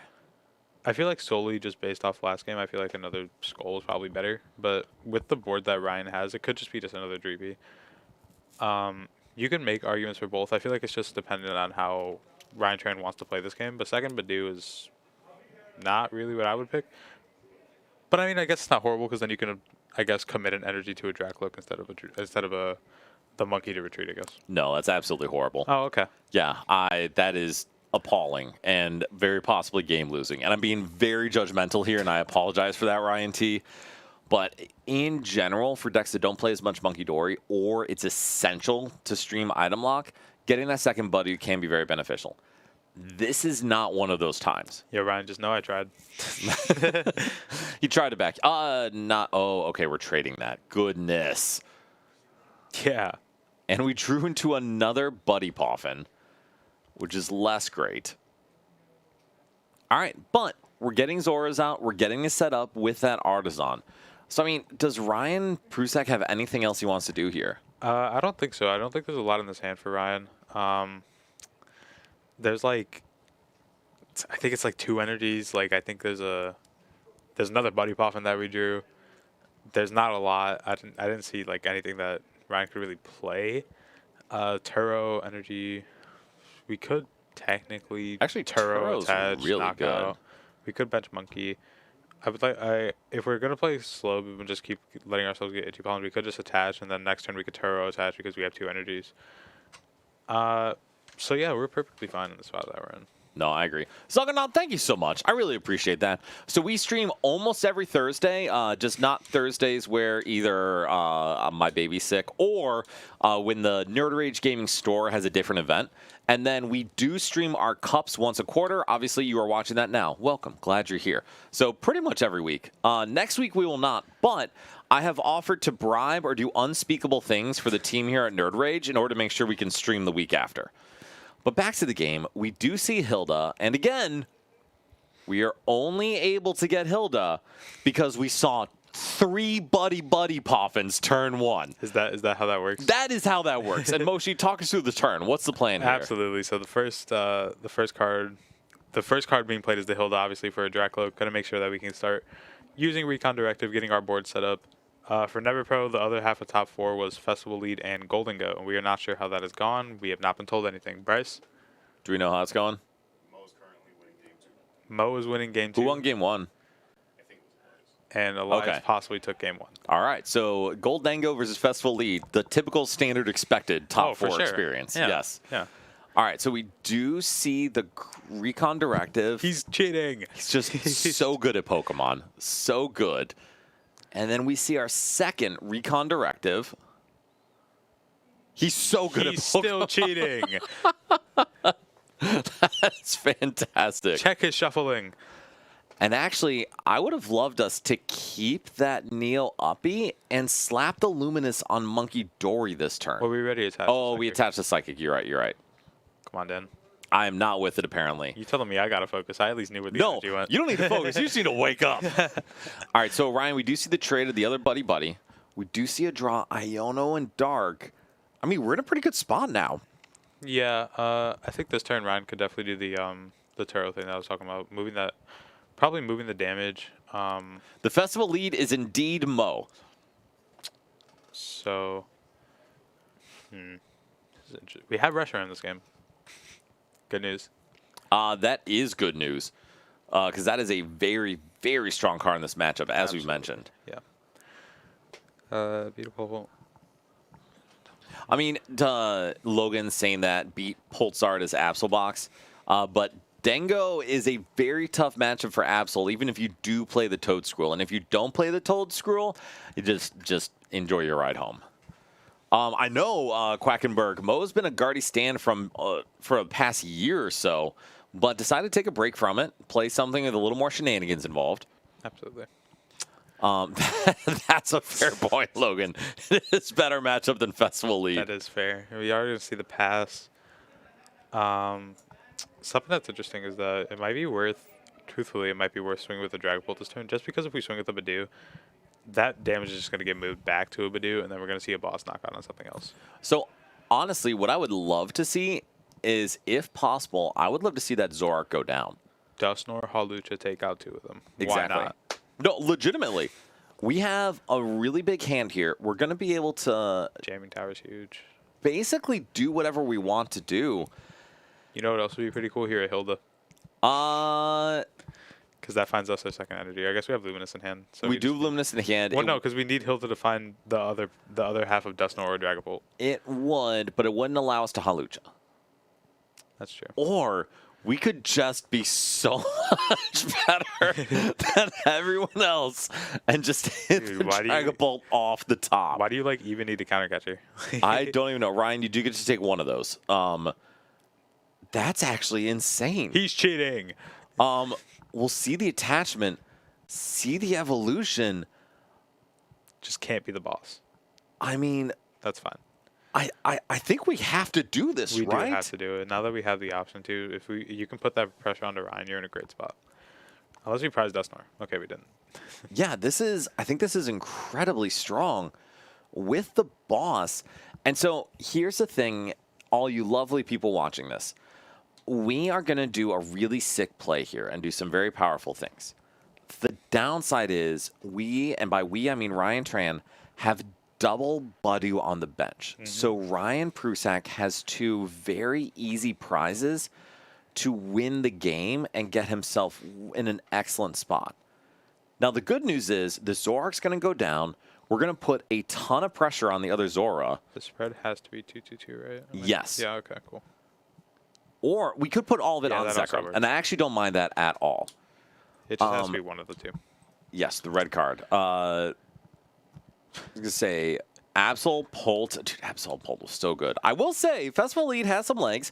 Honchkrow has some legs. Zoro is still pretty good. And Jolly, just Guardy can go away. I'm so done with it. Are you done with it? A little bit, yeah. Okay. I just need Trevor to start playing something else. That's reasonable. All right, so then Ryan Tran obviously gets in a good position here, being able to take that knockout is not in a position for a Reshiram Respond KO, which is a big deal.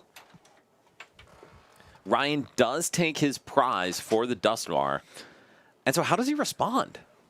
The secret box being in hand is huge for sure. Mm-hmm. I think we're like one card short of just being able to Petch knock this out. Logan, that pun hurts me inside, but well played. So we see the secret box come down.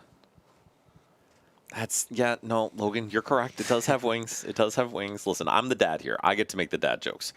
Maldita, yes. 2 Budu, and why? Who knows, bro? Who knows? Do you have any ideas, Moshi? No. I don't really know, actually. That's fair. It's a great question. Megaton and Zero, Ryan did take his prize. So he is at 5 prizes now. And thank you all for checking on that. Absolutely. So Cyrano ends castle. Oh wait, if we grab Cyrano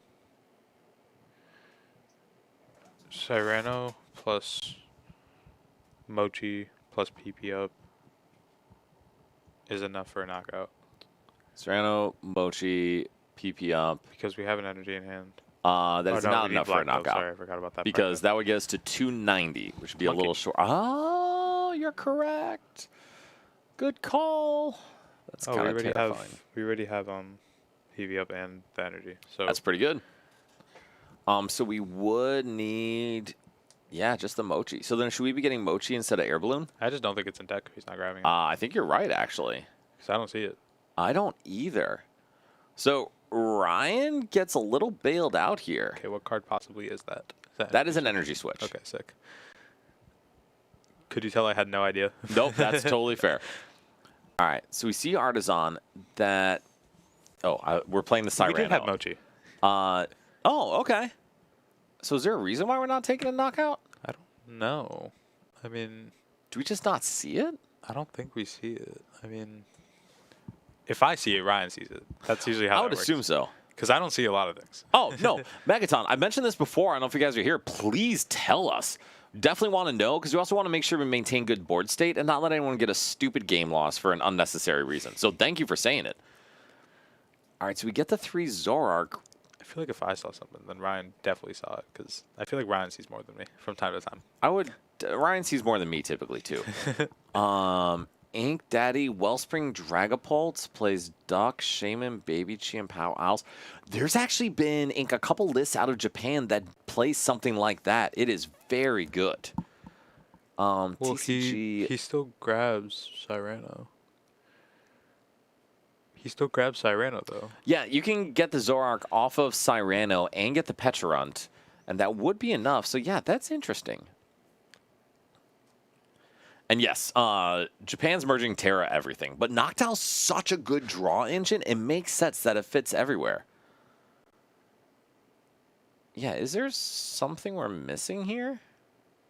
Is he wanting to play the counter catcher more? Or is he like, so knocking out a Badu? I don't know, honestly. Unless we didn't have Petch and we were just missing one of the pieces. Because I don't know if I didn't look for Petch really. No, that could be the case. Because it's probably that we prized one of the pieces. It's just whichever piece we missed. And to be honest, still hitting this Dragapult for a ton is fine. So 170 is fine. It's a clean hit. We can 2-shot the Dragapult. We do not have to worry about needing to retreat, switch out, and we're going to be good. Petch may be prized. I'm not sure. Finding a Luminous here could be huge. Yep. Goodness, Ryan Tran is just hitting it all today. Why are we thinking? This is the lowest effort decision I have ever heard of in my life. Do you even have a way to get another Dreepy in your hand? Why wouldn't we? Oh, I guess the Artisan's on board. Yes. But no. There's no, like, actual... We have a Dreepy in hand, too, I guess. So. True, but, like, we have to get Monkey here. Yeah, you have to start doing something.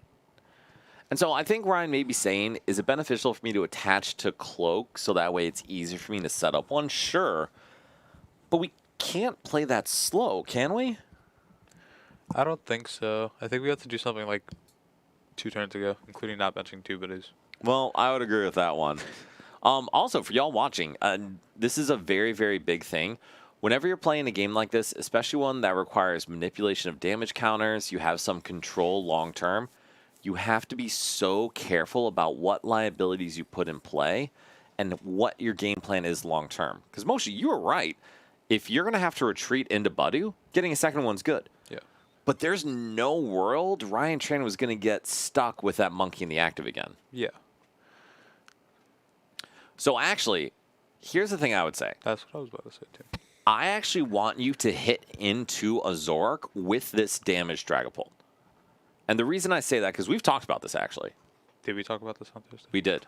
Would you like to elaborate why we should hit into the Zoroark with Dragapult? Did we talk about this on Thursday? Well, we were at least messaging about it.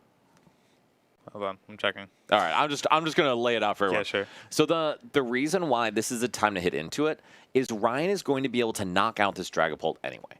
So whether it's hitting it for just 400 with Reshiram or whether it's hitting it for 200 with Zekrom, this Dragapult's still going down.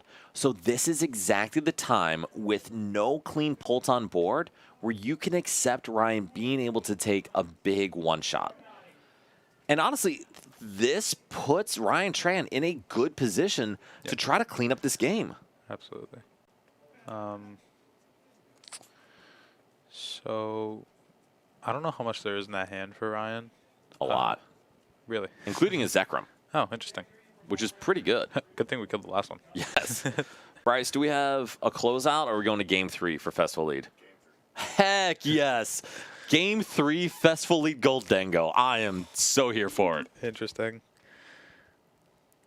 Palpad gonna come down. Putting back Turo. And I mean, Turtle's a great grab here if Ryan's able to go and get it, because it would undo all of that work Ryan just put in, and Ryan would still be able to knock out Dragapult. Absolutely. So what else does Ryan want to see this turn? What's the game plan? I assume we want another energy on board, maybe a second monkey if we can find access to that. So Ryan basically could win this following turn with just a boss and the monkey. Because Yes, because we are going to take 3 prizes. Yeah.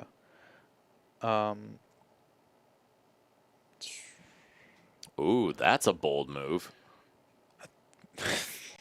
Ryan's saying words we can't say. Someone ban this guy. Well, we can't say them. We just only get to say them once. And Yeah. then we don't get to say anything else again. All right, so Ryan debating what to discard here. There's 2 things I want to note. One, Zoroark is a deck that has a very low skill floor and a very high skill ceiling. If you mess it up, this deck can fall to pieces. But if you play at a high level, you have so much control over the game. Absolutely. The other thing is, Ryan really needs to pick up the pace play. Oh, we see another monkey come down. 30 damage come off. Go to the Badu for a knockout. Do we just see Turo? That's insane if that was a Turo. That is so huge. And honestly, it's even bigger if we're able to get an E-Switch NPP up, and because we have the E-Switch in hand.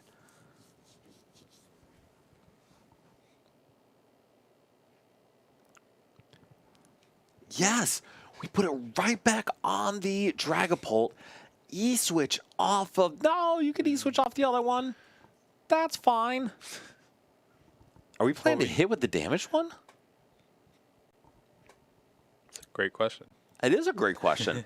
And yes, Jolly, you're exactly right. You can easily go 3-0 and cook some people, or you can just go 0-3. I'm so confused here. What's the decision, Moshi? I don't know. I guess we're gonna...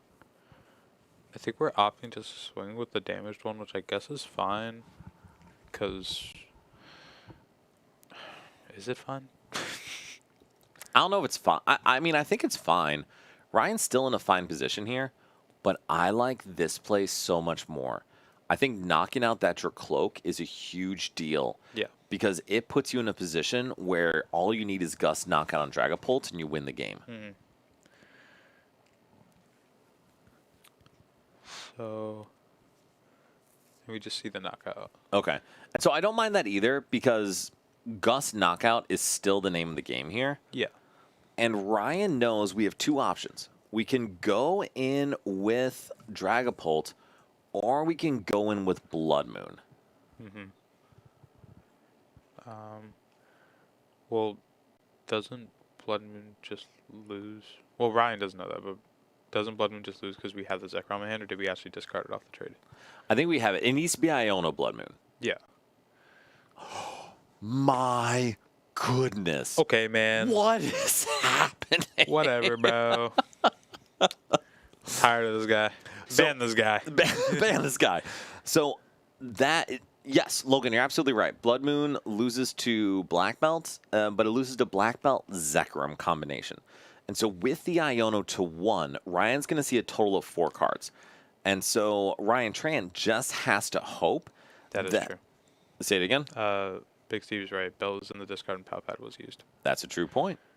That is very true. All right, so we see the Ultra Ball for Ryan. This has to be Blood Moon, right? It has to be. Yeah. Yeah. Yep. Yeah. And actually, I think you need to bench Latias. You have to. Because you kind of need that monkey to still be available, so you can't get rid of that Luminous.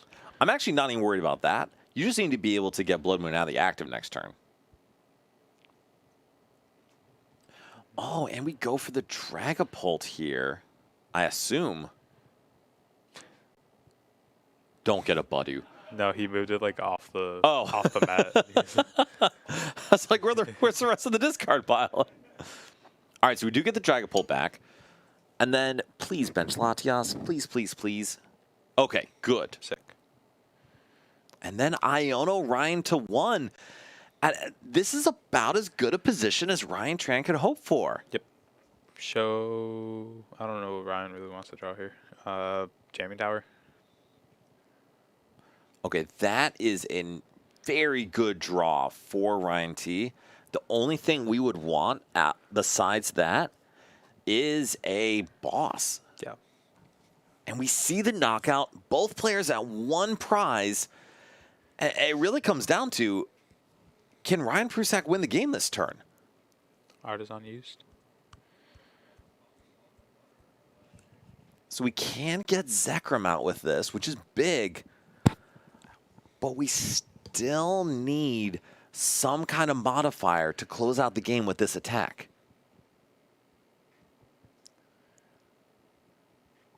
Yeah, Spoon Squad. This dude's Decloaks are just firing on all cylinders. Absolutely fantastic. Balloon on Zoro does prevent the Mochi knockout. And Bear is, to be honest, the best thing we have available here. Yeah. All right, so then, Mochi, what does Ryan need to see off of this draw? We need an energy, obviously. That's the big one. Also, do I need to yell at you to get an energy drink again? Nope. Okay, we're feeling good? Feeling great? Straight. Perfect. Was that a PP up in that hand? I couldn't tell. It may be. But we need a boss, because boss energy wins. Boss energy does win. It was a PP up too, so he just I love the reaction from Ryan. I heard the reaction from Ryan. Oh no! So PP up comes down. We can Night Stretcher for a dark. Put it on the second monkey. How do we lose? So we lose to a gust from Ryan. Like, from Ryan T. That's really what it is. We lose to a gust from Ryan T if Ryan decides to retreat into Zoroark here. And to be honest, I don't know if Ryan Prusak wants to actually attack. I don't think so. I think he could just wait. Or no, well, he has to attack because Ryan T has the Neo upper in hand. So if he doesn't attack, he wins. So. Oh, that's a good point. Well he Ryan doesn't know that. He can't leave the monkey in the active because it's a one prizer. Yes. So there's kind of no like real purpose to not attack here. The only issue is that it does give damage to Monkey Dory to work with, but everything on the board has 110 or 130 HP. Yeah. So there shouldn't be much punish for that. That's a lie. That damage actually would matter a ton, because if Ryan T finds Turo, that would be... No, that's a lie. Short. There'd be 10 short. Okay, we're fine. Yes. Punch. Unless Ryan Tran just top decks boss because he has new upper hand and he's like that. But the question is, do we even have time for like a full game 3 for them to figure it out? 'Cause Oh, this we're game's gonna taking a find lot of out. time. This game has taken a long time. All right, so we'll see the top deck for Ryan here. Preferably just the boss. I mean, that's just the game. And it's just the boss. Unbelievable. Ryan top decks boss 4 game, and we are going to a game 3, Dragapult versus Zoroark, and I could not imagine anyone drawing better than Ryan Tran in that game. Absolutely insane.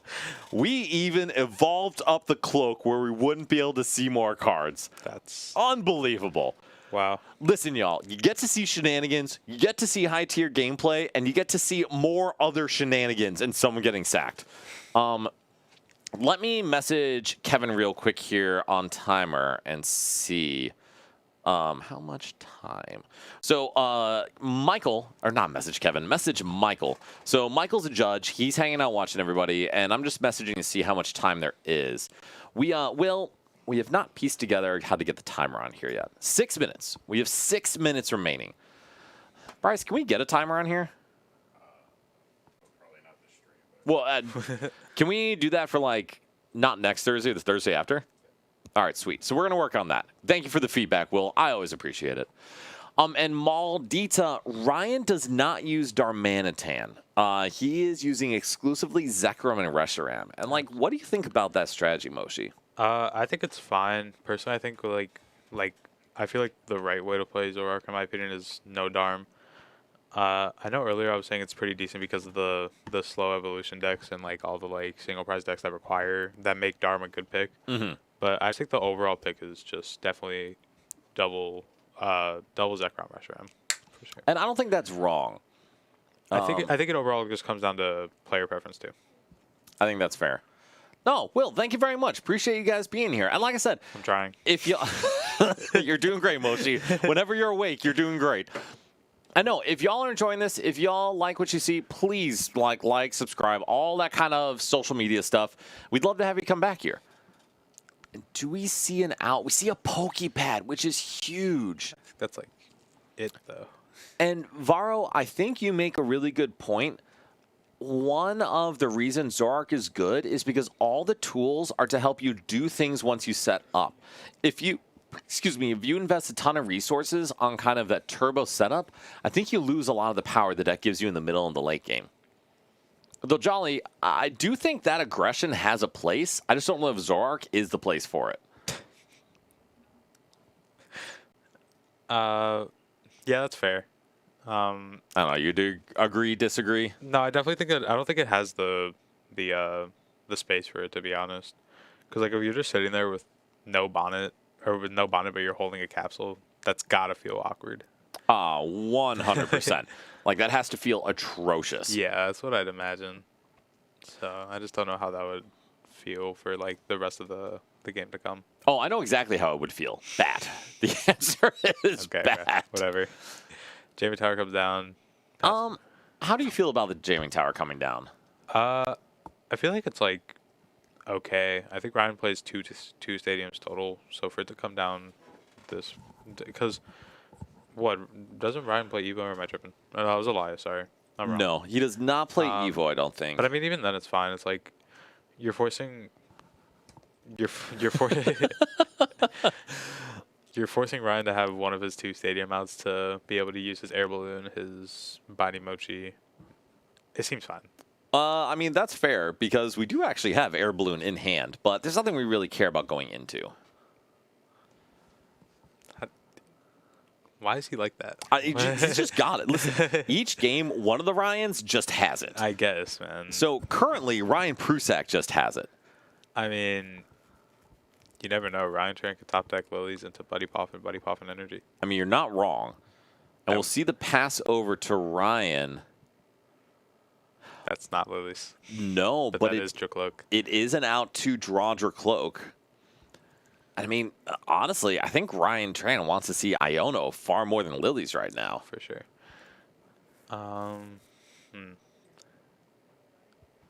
So I guess, what do you think here? Is the decision simply Dracloak? Do we need to do something else? I think it's Dracloak just simply because we have an Ultra Ball in our hands, so we can get another Dreepy if we... Because we can get another Dreepy with the Ultra Ball. Big Steve, right now, I agree. I don't know what else he could possibly Recon Directive into except 2 Iono. Do you have any thoughts? He could Recon into Blood Moon Latias. That is also an option. Bryce, what's up with the other match? They're still playing Game 3. Okay, they're still in Game 3. Yeah. So we have a couple minutes, and we'll see if Ryan can pull something off of here. And so, Moshe, do you know the rules for overtime in Top Cut? We're back in 3 turns, right? Yes, Okay. exactly. So the 3 turns, 15, how long? It is 3 turns, maximum of 15 minutes. 15 minutes. Okay. And then at the end of time, if it's Swiss, it's just a tie if there's no winner. Prize cards. Yes, and in Top Cut, it's prize cards. Yep, 15 minutes. Thank you, Will. Exactly. Look at me go, guys. Kevin, maximum of 3 days. It feels like that sometimes, man. Kev, can we play a full 3-day maximum overtime? I don't know how that would work. Okay, we make that work somehow. Listen, everyone decks out at some point. So this is really tough for Ryan because 5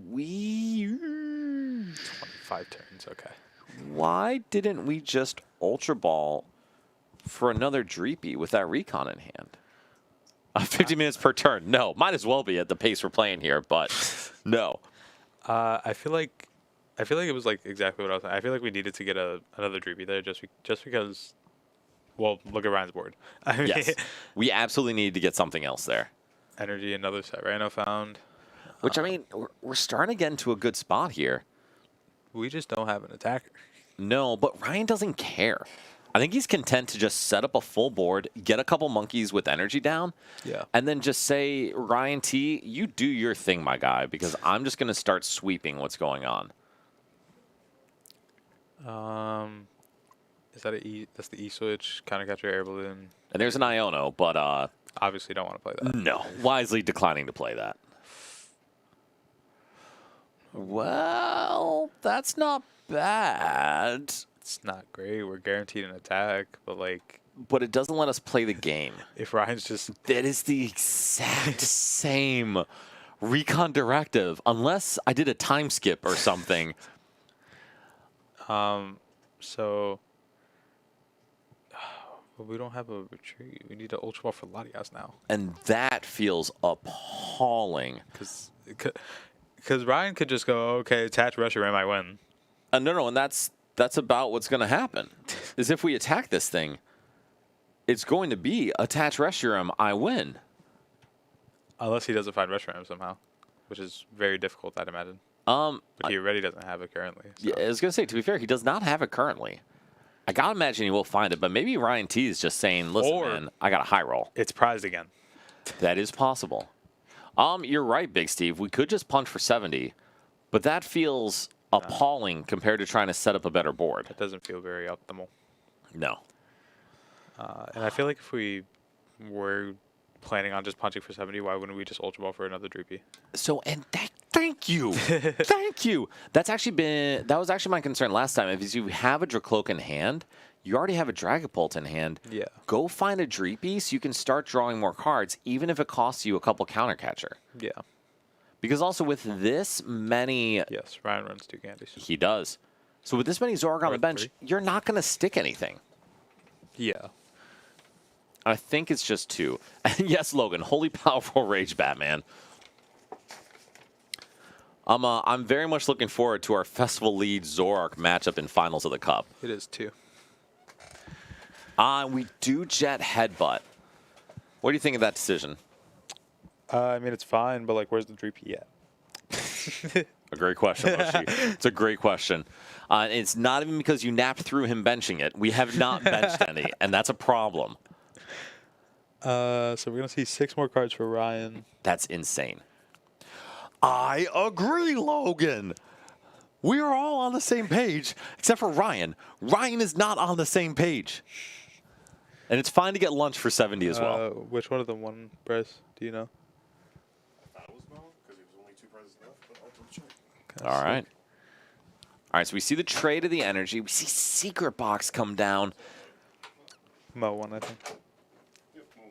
All right, so we're going to see Festival League Finals at this cup. That is wild. Nido King, if you have any bigger ones, we'll try to track them down. Who else but Mo? Who else but Mo could get to finals of a cup with Festival lead? And I mean, wow. Okay, I guess he would have found a way to Reshiram at the end of the day. Yeah, we have like 5 different ways to get Reshiram. Yeah. He does not have the knockout on Pult. He might actually. We would need a PP up. Well, we have energies in hand. We have one. True, but we wouldn't be able to reach the 320 because we only hit for 70. Yeah, you're right. Well, yeah, you're right.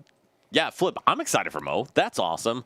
Mo used to be on the Nerd Rage team. Love that guy. Glad he's been doing well. And also, he's been on a ton of the streams doing work at the Pokemon Company and major regionals. So awesome to see. Absolutely. Shout out, Mo. Yeah, shout out Mo. Kind of just thank you for contributing to Mo's appearance. I appreciate that. All right, so then we have the Reshiram. We're going to be able to attack. You won 3 challenges. Homie, you've played in 3 challenges in 1 weekend? I am impressed. And Zekrom, Mochi, Air Balloon, Petra, Black Belt, that indeed would do it. And I mean, we can go get the Ends Castle and pull that off here. Holy crap, Moshi. That's what I was... Yeah. I think you're right. I think we need to keep the nest ball, though, if we wanted to do this. I was going to say, we could get another nest ball off of there, but to be honest, all we need is Ends Castle, Pecharunt, and Mochi. Yeah. Like, the rest doesn't really matter. Yeah, Secret Box is a pretty good A-spec, guys. Yeah, Ryan, we're not going to need that one very long. We're about to take a big old lead in this scenario. Boss, Artisan, Mochi. And so that makes sense, because we're actually going to have that boss available for the next turn to clear up that Latias. That's not a castle, though. Does That's it not a have it? castle. Are we just knocking out Latias? I guess. Wait, is Mochi getting a reprint? Is it? Oh, Oh, I don't like that. I don't know if I like that. I don't know about you, Mochi. I actually really dislike donk decks. I don't love that they're a thing in the meta. Dan, I played a donk deck for like a month. My question stands, so I take it you have an incorrect opinion here. I'm just kidding. That's super aggressive. Whoa. I know. Wow. Oh, Secret Box? Okay, yeah. Secret Box is actually pretty cool. I don't know about you, man. I love cards that just help people play the game. Like, those are great ones to have. Yeah, those are fair. Artisan coming down, so we shuffled for a minute and a half for no reason. That's okay. We're just thinking through things. We do see Zekrom come down. It's like a minute left in the round. What do you mean for thinking? What are we thinking? We gotta stop thinking. That's a great point. We do actually just need to hustle. But I think Fez is perfectly fine. Yeah, I actually really like that play because Fez is... Latias really isn't a threat. Fez would allow Ryan T to play the game more. I think this is great. I agree. Seeing the PAL pad, just going to throw that boss back in. And I don't mind that. Boss is really what you're going to want for the rest of the game. And now the tricky part for Ryan Tran is how do you take enough prizes to win in Top Cut? It's also a really good question. I mean, it's hard to stop a board like this, to be honest. That's my whole thing right now, is that it's really difficult to stop this kind of board. I would agree. You have your opponent seeing 6 cards a turn and can basically hit with... He can either hit you for 170 and chip, or he can do like 330. Both of which are good. All right, so we see boss, but like... Is that good? You can boss... No. So I think you have to boss either Zekrom or Reshiram, and then just try to set up enough damage on the Zoroark where you can clean it up next turn. Yeah, because you can put 10 on it. Or no, you would have to put 40 in case of monkey. Exactly. I think you put 40 on it, and then you can put 20 wherever your heart desires. Yeah. But I almost feel like taking a knockout this turn is essential. And if you have to do it, it has to be on the Zekrom. Yes, agreed. Let me check on time. It's probably like a minute. It is Festival Elite Finals, and we are in turns. Okay. So I'm not sure what turn we're at. Bryce, do you mind checking what turn we're on? Thank you. Thanks, Bruce. Oh, are you working on the timer? Yeah. Sick. Nice. So we're going to check on that, see what turn we're on. That can't be the right choice. I think they... Turn 2. Turn 2. All right. Oh, so I guess... Actually, Oh, this so is it's just not game. possible to...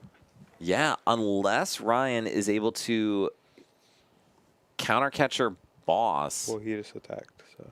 No, that's going to be game.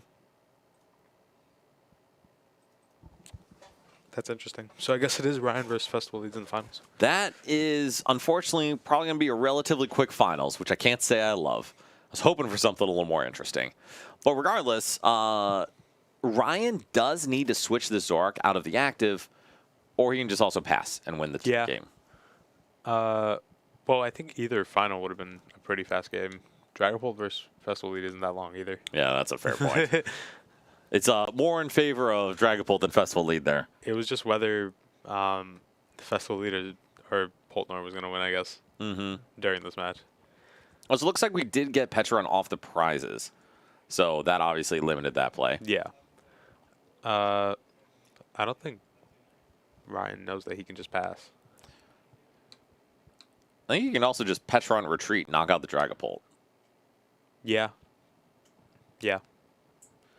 The issue is if you Petron retreat knocks out the Dragapult, gonna die to it also dies. But I don't think we care at this point.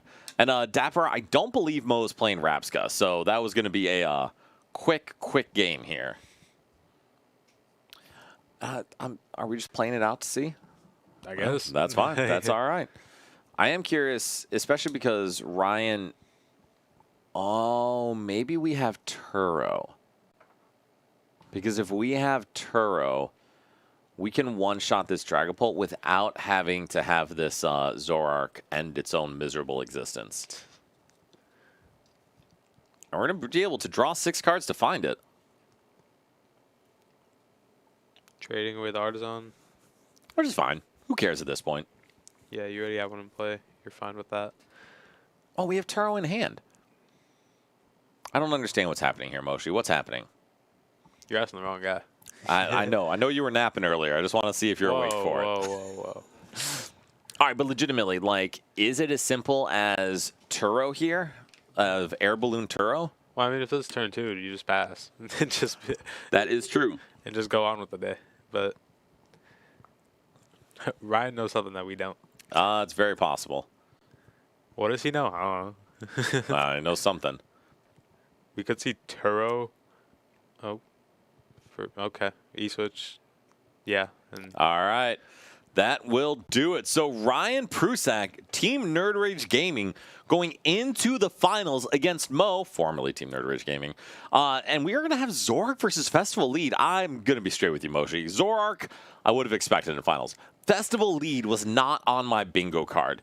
But it's been working for Mo. We just beat Goldango with it. yeah, I mean, it would be a lot closer, I would think, if we had Darms on our list. Yes. Unfortunately, no Darm means not a lot of fun for Ryan. Correct. Ryan prefers the tricky technical versions of things, and unfortunately, that does not have a good Festival League matchup. So, Yeah. Logan, I agree. That game was over, but you know what? It's fine. This was cool. And so we are going to get into our last game. Just as a reminder, this is a $1,000 League Cup, so $1,000 gets doled out to all of top 8s. These guys are playing for a few hundred more dollars. We are also saying the top 4 of this cup have qualified for our invitational. Moshi, go get some energy drink. You're literally yawning on camera. We do all have top 4 auto-qualify for invitational in June. So we have players playing all spring to qualify to play for close to $1,000, if not more than $1,000 in-store credit. So this is really cool, man. Yeah, it's always interesting. I cashed out on my first 1K 2 months ago, so that was interesting. There you go. I'm saying. So what do you expect to happen? I think it's going to be Dipplin go, and then hopefully Ryan's gonna want to go. Okay, Reshiram Iono. Hopefully you don't go. Listen, we're going to attach at least once with a Mochi Zora. I for sure. guarantee it. And Pizza, that is also not a sentence I thought I'd say, but yes, Festival Lead is favored pretty significantly going into finals. Yeah. What a day, man. It's been a long day. 11 Zoroarks, one in Top Cut, one went straight to finals. I think there was what? Oh, I lied. I lied when I was giving my meta review because I thought that Kevin was playing Festival Lead, but he lied to me. So there was only one Festival Lead. And it's in finals. So we had 11 Zoroarks, only one made to cut, but made it to finals, and we had one Festival Lead, made it straight to finals, starting in 8th place. That's pretty cool, man. Yeah, that's pretty. That's a Cinderella story. That is, yeah, actually, yeah, kind of. Listen, we're getting into March Madness time. That's a good way to say it. All right, and then as we're chilling here for a sec, just a reminder, we stream pretty much every Thursday. Not this next one, but pretty much every Thursday here at Nerd Rage Gaming. It'll be myself, Brian, Moshi, some combination of the above. Ryan Prusak is in finals. And then we also stream our cups every quarter. This is one of them. And then we'll be back for the next one. I'll win next month, guys. I'll win next month. Yeah, I hope so. Dude, I'm rooting for you. Assuming Brian tells me in time that he won't be here. And then we just love to have you guys here. So like and subscribe on YouTube. Follow, subscribe if you're feeling generous on Twitch. Like I said, I see none of it. Don't worry about it. But yeah, we'd just love to have you back here next time. All right, so then Moshi, any other thoughts on the top 8 as we get our guys set up here? I just thought it was very cool that we had a very distinct top 8 with no similar decks with one another. We had 8 very distinct, including a Hydrapple. And listen, Hydrapple EX actually was in a favored position in that round 2, which was insane. So obviously we saw the Sarah Ledge. We didn't see the Sarah Ledge at all today, which I was a little bit upset about because he was doing pretty good all day. But it's what it is. We saw the Alakazam, I think, lost in top 8 too. Yes. So all the fun decks lost in top 8, guys. Now we have Festival Lead and Zoroark that we're going to see for I mean, Festival Lead is a pretty fun deck. That one definitely counts. And I did hear there's a Ceruledge EX mirror match. And Jewish Kid and Happy Pizza, those jokes hurt my soul because I am a dad and I still can't get in the dad joke game. Logan, no, don't join too, guys. No, not like this.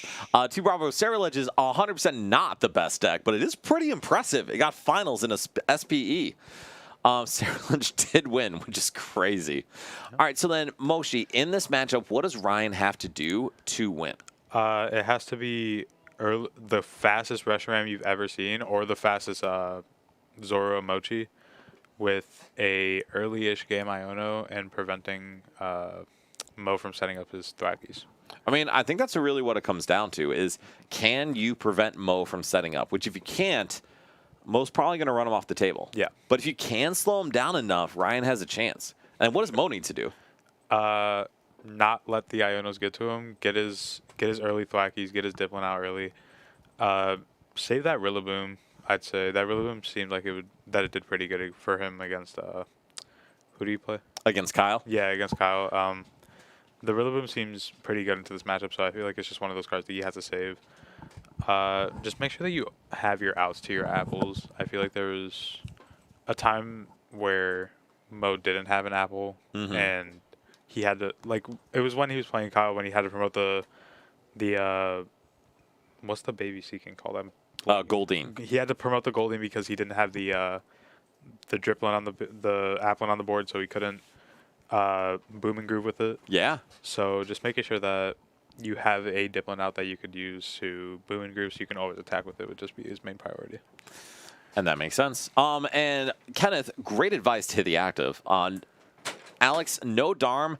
To say the matchup is sketchy is far too polite. It's a little gross. And then Thwacky Will is insane. Getting to quick search 3 times each turn is wild. And especially when you can attack twice and any effects on that attack's damage are boosted or duplicated each attack. That's crazy, man. That's really, really strong. Yeah, absolutely. All right, so then Moshi, do we see a 3-game set? Does Mo sweep? What do we think is going to happen? It could be a 3-game set. 3-game set easily. And we are getting started here. All right. And we have a timer. And we have a timer. Gosh, look at you go, Bryce. Thank you, man. Oh, yeah, Bryce, you're good for that. So we do see Mo starting off with the Buddy Puff and with the Pokepad.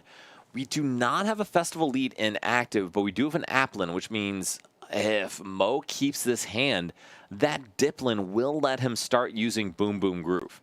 Absolutely. And we see the Thwacky go into the hand. This is not good for Ryan. Not at all. This is the exact opposite of what he wanted, actually. 100%, this is very bad. The thing was that if Ryan was playing any other matchup, his hand is really good. Yeah. Yeah. But we just need to rush down the board a little more than we are. Yeah. So the good news, though, is Mo will be able to use Thwacky once, but Ryan has an opportunity to slow that down if he's able to knock out Thwacky and Disrupt. Yep. We have Ents Castle in hand, we have a Lilies in hand, we have a Nest Ball, a PP up, and a Binding Mochi. None of those help us right now. Not at all. So the Lilies will help. Lilies is a huge help. So we will see, hopefully, a pretty good hand. But on Mo's end, I mean, Mo's hand is stacked. Mo's hand is so good. It's absolutely good. Verified, yes. Correct. And then, Bryce, can you filter that one? Thank you. I appreciate you. So we are going to see 8 cards for Ryan into hand. Ryan really just trying to set up to have a couple Zoroarks next turn. Is there anything else he needs? Probably he needs to find a sort of way to get to a restaurant, I imagine. Oh, and we got that. Sireno's there too. Yeah. It's kind of stupid. I hate this guy. This is this guy. This guy. There's a chance actually this Monkey Dory doesn't go down, which that's kind of interesting then because it'll give Ryan some stuff to work with, but it won't especially like help him start to be aggressive. Rillaboom found. That hand is not great for Mo. I mean, I think Mo's just going to Boom Boom Groove for a Lilies here, right? Yeah, probably. Yeah, Boom Groove for Lilies. Just focus more on the setup part of your deck still. Don't try to do anything like flashy, I guess. I was going to say, Will, all credit goes to Bryce. He was running the show here, and if it was me running the show, we would never have a timer ever. In fact, you'd be lucky to have the cameras working. And so, is Lily the right call? For sure. You have 3 tools in your hand, or 2 tools, a boss, and a jet. Yeah, just get that all out of here. Yeah. No, that's terrible. So with that Vitality Band coming down, there actually is a chance this Diplin knocks out Monkey Dory. And if we're able to get a stadium down, this could be a 2-prize turn for Mo. Yeah. Which is pretty helpful. Terrifying. Yeah. Absolutely terrifying if you're Ryan. And so we'll see what Mo gets off of this. Maxwell, Goldeen, Grookey, Buddy Poffin. Oh, my goodness. You know what we're not seeing there? An energy. An energy. But there's bug catching set. There is bug catching set. So we're going to see those 2 come down. We're going to Buddy Poffin. Actually, to be honest, I would have liked to see only one of those come down and Buddy Poffin for 2. That's because fair. we want to thin this deck as much as possible. I mean, I feel like it was fine. Either way, you're getting 2 cards off the Surge. Party Chief, I appreciate it. Trying to keep it a family environment. And so say that again. I feel like it was fine just because he still got 2 cards off it no matter what. There we go. I mean, and that is so bad for Ryan. And you can see Ryan's expression. This is not great. well, we don't have Festo Grounds. Do we not have it in hand? Nope. Okay. Okay, so then I'm saying there's a chance. Guys. Slight. And the other good news for Ryan is if Ryan knocks out this Diplin, there is no card that Mo has in hand that allows him to get a Festival lead ability down. That is true. So I think it's just the one with the energy on it. I mean, I don't know. I think it has to be. And just go for the manual attachment. And Ryan has a Sereno, so he's already cheating. Well, that is true. Definitely. We don't have access to an energy yet, but we do have the ability to get Fez. We can get multiple Zoroark, obviously. And to be fair, 3 Zoroark is probably the move. And just hope to find an energy off of those 6 cards. Mm-hmm. I hate this guy. This guy. Igniter, that's totally fair. Festival Lead is absolutely cooking. Do we also Nest Ball for Zekrom here? Or I'm sorry, for Reshiram here? I mean, if it's available right now, yeah. I mean, it doesn't card out. If anything, you draw into it off the trade, and then you can afford a nest ball for Fez. I think that's exactly the question, is Ryan's debating waiting to nest ball for Fez. And on the bright side, you can pretty easily get rid of this Black Belt's training, because there's not a single Pokemon EX in Mo's deck. That is true. So we see the first one come down. Let's see the trade. Boss. Night Stretcher doesn't help yet. That is not the answer. Is not the answer. We could probably get rid of the artist. Or no. No, we definitely need to keep the stadium. I think we get rid of the Mochi, because that really doesn't matter. E-switch. Something. It's another boss. I think we actually trade boss at this point. I think so too. Oh, that has to hurt. It's not great for sure. It is not. And the big issue here is we need both an out to an energy and an out to an attacker. Oh, this is painful. Kevin, I think this is a sign that you should have played Zoroark today. The Guardian does look very... Oh, no, we already played Cyrano. Yeah, Can you, Bryce, can you let him know?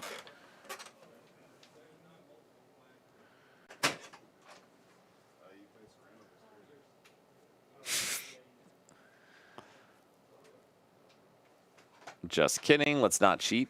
But I think we have to nest ball then. Well, you can counter catcher it up if you wanted to. Yes.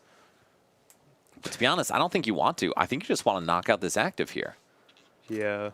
And I think we have to now Fez. But the issue is we have to Fez for an energy and an attacker. Well, we just need an energy because we still have Artisan. No, we traded Artisan. Oh. I thought we traded the boss. No, we traded Artisan. We traded Black Belt, Mochi, and then Artisan. Can't read that. Well, read that? I'm so sorry. Energy, PP up. Oh my God, he's cheating. Ban this guy. We had Reshiram energy. That isn't. I will talk as loud as I want, Mo. That is insane. Okay, so guys, it's really hard to not be hyped with that. And it's also hard when there's only 4 people outside and 2 of them are sitting next to us. That's absolutely insane. Ban this guy. Absolutely ban this guy. This is very much where you fail the Pokegear, flower select, and hit the chorus. You just hit it anyway. I never did that. I was actually pretty bad at that. I did it constantly. Is it like ever just worth counter catching up the Grookey? Or no, I guess the other 2 just came down, so you don't know if there's other Thwackies in the hand. Yeah, exactly. And if you leave the Festival Lead ability in play, there's a chance Mo can just go get it. But, we have the Night Stretcher. That guy's cheating too. But even then, with only the 1 Grookey, it's not a guarantee we'll get everything we need. Well, you can go one for one Thwacky, and then the other one for Hilda. For Hilda, and then the other one grabs the stadium. So we already have energy in hand. Oh, then you just need double Thwacky. You just need Thwacky Stadium. Yep, exactly. And so we are going to be in a spot to wipe this Zoroark from existence. And that's pretty good for Mo. Yeah. Seems pretty chill. And I'm not sure how Ryan's going to respond to that, to be honest, because Mo also has Goldeen on the board, which will allow him to use all of his Boom Boom Grooves during the next turn. Yeah. How do we respond here if you're Ryan? I mean... Crying. Oh, okay. Crying is always a healthy response. Yeah, that's fair. That may actually be his only response, if we're being honest. He's grabbing the lilies. And we don't have the stadium yet. Oh, but we don't need it. Because we can take a one-shot just with the max belt. And we're going to be able to go get 6 fresh cards. What do you think about this decision for Mo? I think it's perfectly fine. If you're guaranteeing a knockout, you might as well just play every card that you can to get a second Dipplin out.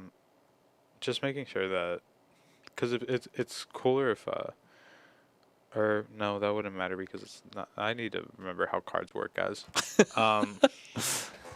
Guys, I'm like the most like antisocial person you'll ever meet, and I've been talking for 7 hours. My social battery's drained. I mean, that's totally fair. Go get a monster, bro. I will hold if you need that. That doesn't help. It's my social battery. It's not like it's like a... No, that's reasonable. Like I said, guys, I'm a therapist. There are times I come here after doing therapy all day. I'm like, why am I still talking? Also, why are people still listening to me? But as Bryce said, please remember to like, subscribe, follow, do all the social content things because we love being here. And I have a question for you, Moshi. For me, do we scoop it up if we're Ryan? at this point,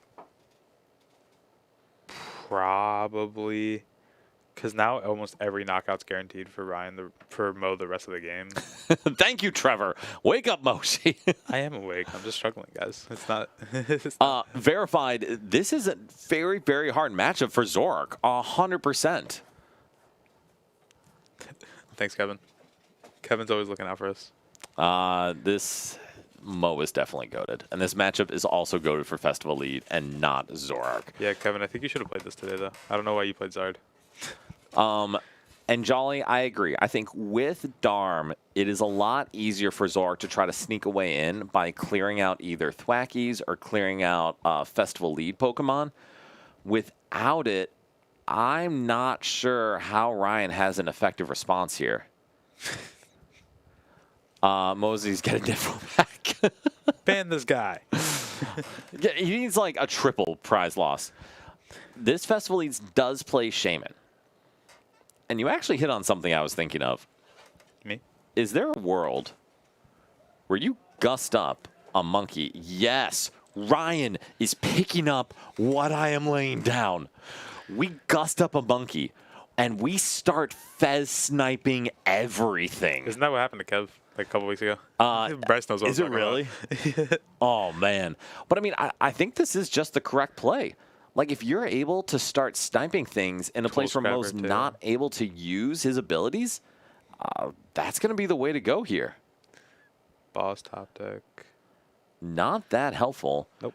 Thwacky does have a 2 retreat cost, so we're not actually really able to do anything right here.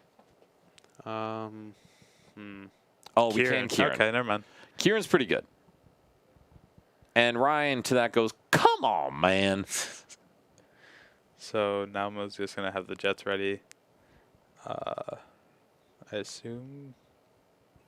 I don't know what the other two would actually be. Maybe the air balloon, sure. Air balloon's pretty good.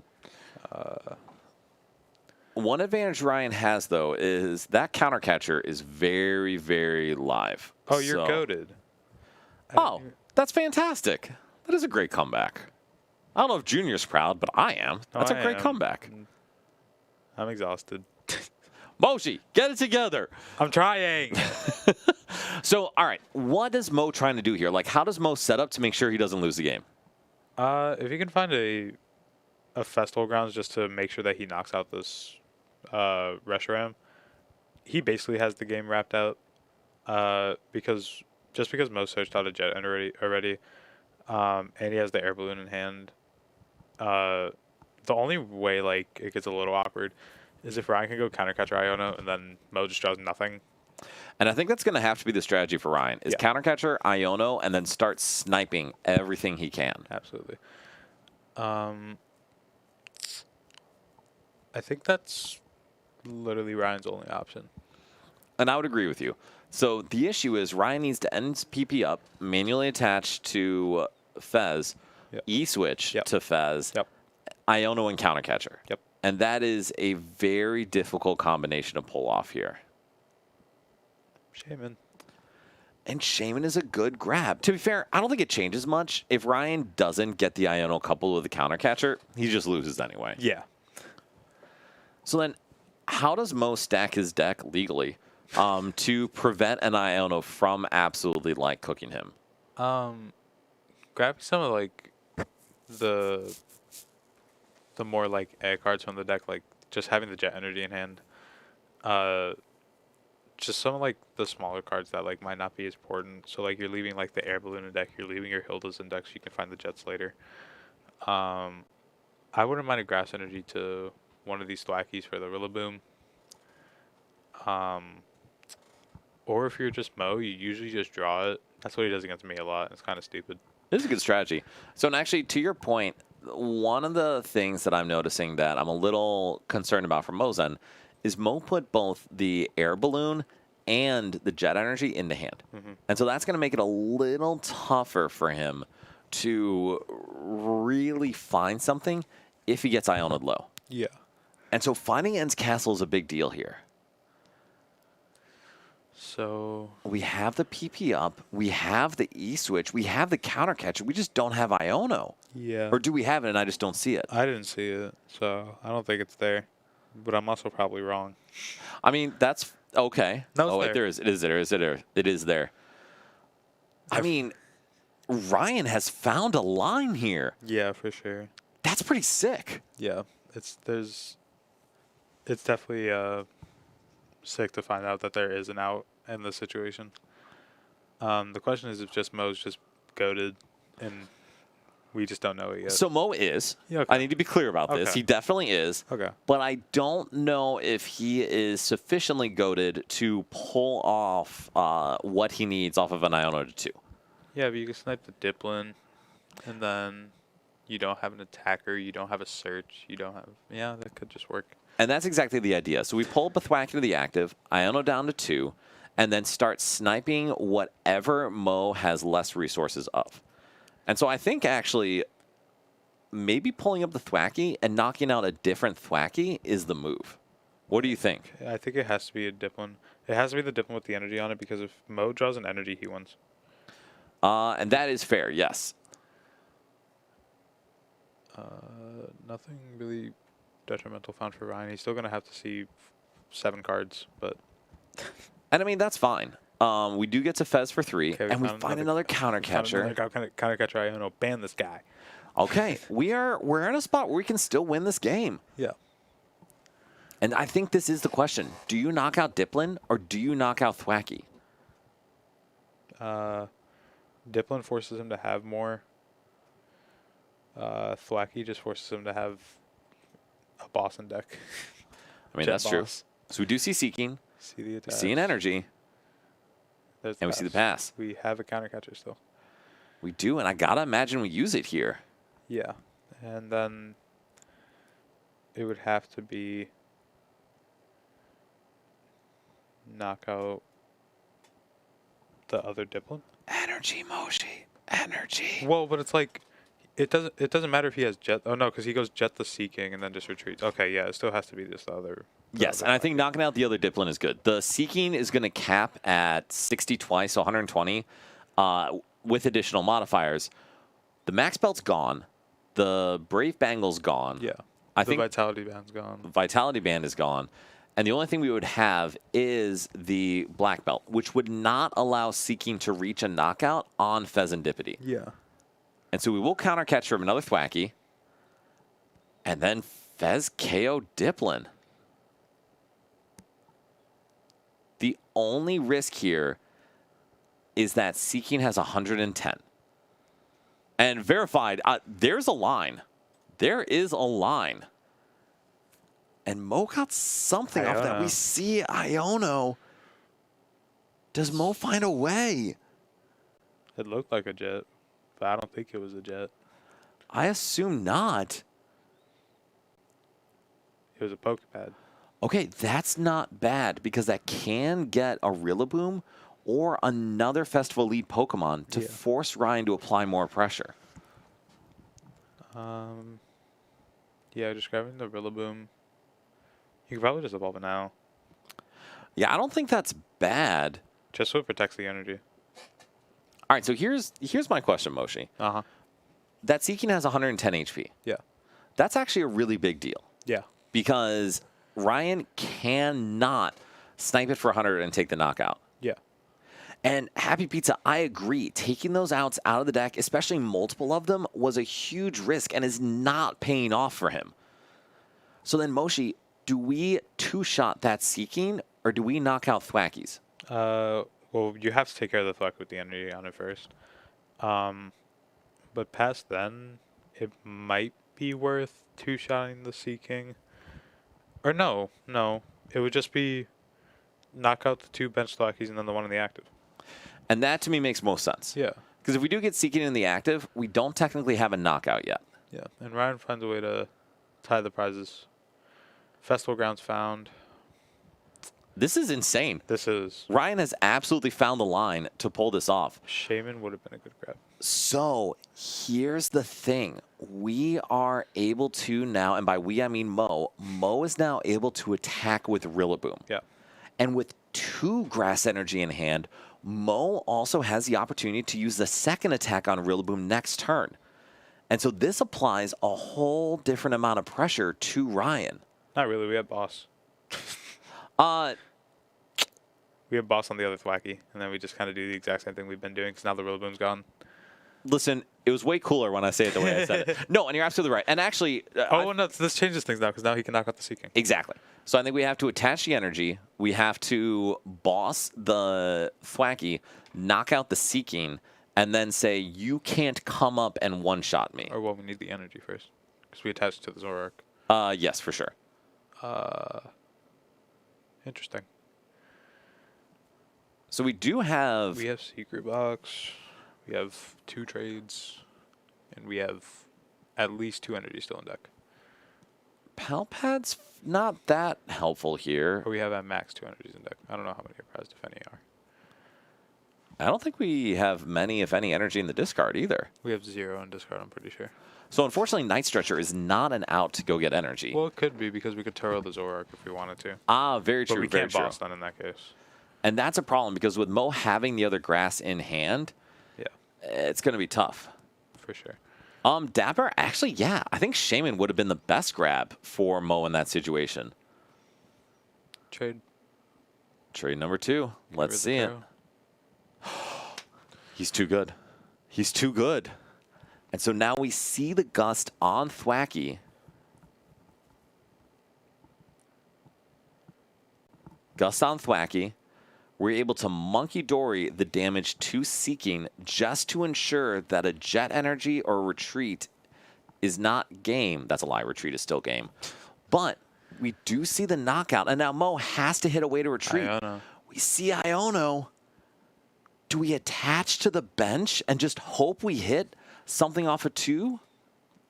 Well, now we lose, right? No, we need to find exactly Air Balloon.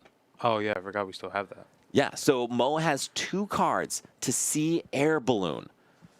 Can we do it? Because if we don't see exactly Air Balloon, No, that is game. that's not it. And we do not see Air Balloon. Shaman, whatever. And we Wow. Zoroark takes game 1. Ryan Prusak finding a line in a horrendous matchup. And y'all who thought this may have been a boring finals have been proven incorrect. Weren't you the one that was saying it was going to be fast? I am incorrect, and I need to be clear, this is on me. But that was a fantastic game by Ryan. Absolutely. And to be honest, the only mistake Mo made, but it ended up being a catastrophic one, was Mo put too many outs in his deck, or out of his deck, right before Ryan Iono'd him. And that is a tough place to be. Joshi, I love to see it. Just incredible. And so now we are, assuming Festival Eid is as favored as I think it is, we're going to get CD 3 games. And that's should. pretty good. Assuming that Mo could just find his air balloons or his jets a little bit faster, Agreed. we could get to a game 3 for sure. I mean, that's credit to Ryan for finding the line. And Mo, to be clear, played very, very effectively. Just that one error, and he may have identified more, but that one error was just a big hit for him. Yeah, JJ Bell, I will tell you, playing Dragapult, Damn, I have cool, though. That's attached one more time. Neo Uppy to Fez in the past, to Cruel Arrow. It's a thing. I remember that story. I was Yeah. sitting right here. You were. I was telling you about it. Yeah. It was crazy times at LAIC. Crazy times. All right, so is Shaman start with or no, he can start Apple. He has bug catching set. Ryan Mulligans. that's a good hand to mulligan. Yeah, that is true. Exactly. Yeah. Ryan was inspired by Elias. See, I was telling you, I knew it happened. Bryce was there for that. It was me and Brian, I think. Yeah, I believe you. All right, so then does Ryan go with the same strategy, or do we try to actually just hit straight up first? I feel like it's one of the outs that Ryan has in this. It's like Mochi swing and then just go Cruel Arrow. Like Mochi's Zorua swing and then just Cruel Arrow the whole game. Mochi's and Cord, I agree. But that's actually fair. That's his second major issue. Is Mo had an opportunity to Pokepad and did not get Shaman. Yeah, that's true. So we start as Zekrom. That's not terrible. Yeah, Shred's pretty good. Shred is pretty good, and also it can tank a hit pretty effectively. Ryan's going first. So do we find an out to any basics? No. But we are going to start the Cruel Arrow jump. Heck yes, we are ready to roll with that bad boy. But we have Shaman in hand. So. And we are no longer going to roll with that bad boy. Okay, that's a really good bug catching set from Mo. Someone shuffle his deck. Marinos, thank you very much. I appreciate that. Y'all, again, if you'd like to see us, follow us, like us, all the shenanigans, we'd love to have you here when we stream in the future. And so, Moshi, this is already on the way to a perfect board for Mo. Absolutely. Sorry. There's a fly. It's okay. Gonna get the second Grookey down. Attaching and then probably just gonna slam the lilies. Do we bench Shaman? Yes. No. I actually agree with Mo saying no, because there are so many outs to set it up later in the game. Rather than take up a bench spot now, wait until Ryan is actually forced in that direction and then bench it. Is he not already forced in that direction with no Zorua in turn 1? He is not, because he has some time, just not a lot. All right, so then what else is Mo's perfect board if we're not benching Shaman? Getting another Grookey down. He likes having 3 Grookies. He likes all the fellas. I mean, who wouldn't want 3 quick searches each turn? That's fair. And there's the third one. It's pretty and good. a Dipplin in the hand. And he has everything because he's cheating. And Goldeen, which is really, really good. And Moshi, great to give that feedback right off the bat. So appreciate that. Of course. I have to just speak my truth. That's not what that means, but all right. All right, so Ryan now has a chance to set up. We are going to see the lilies for 8. I mean, that's all you could want this turn, right? Yeah. Probably get Zorua down, preferably.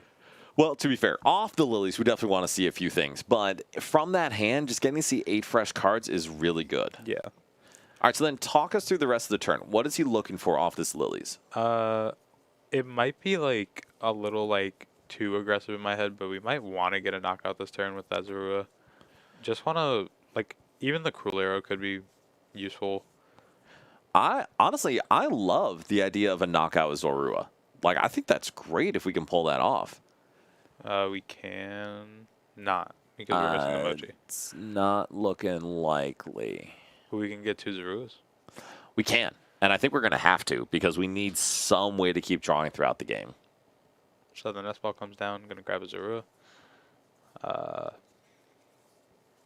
don't even think he might not play the Artisan, just because Mo hasn't played a Festival Grounds yet, which is also fair. No, it is. I think Ryan may want to manually attach to Pheasantipity again, right? Probably. I think once he does, Mo might just grab the Shaman. That's a fair point. And Artisan is going to give Mo an out to Shaman if he wants it. Yeah. So are you thinking attached to Zorua then? It probably is just attached to Zorua. One thing that could be, yeah, it's just going to be attached to Zorua. I think that makes sense. It does open up the play for the Mochi Petron anyway. Yeah. And now the party is starting for Mo. We get the Thwacky. We can Boom Boom Groove. I guess you could say the festival's starting. Yes, the festival is starting. Whatever. Anyway, Mo gets a Thwacky. We're probably going to get another Thwacky. Yeah. And then we're going to be able to set up multiple festival lead attackers and really get the festival going. But more importantly, we may be able to take a knockout on this Zekrom. We should be able to. Top 3 decks, Ceruledge, Pult, Frostlass. Honestly, Ceruledge came out of nowhere for me. I did not expect that deck to be good, but it's impressive getting both finals at the SPE. I'm going to have to look at the new list. Did you see anything from them? I have not looked yet. You and I have been talking the whole time, so Yeah. that's fair.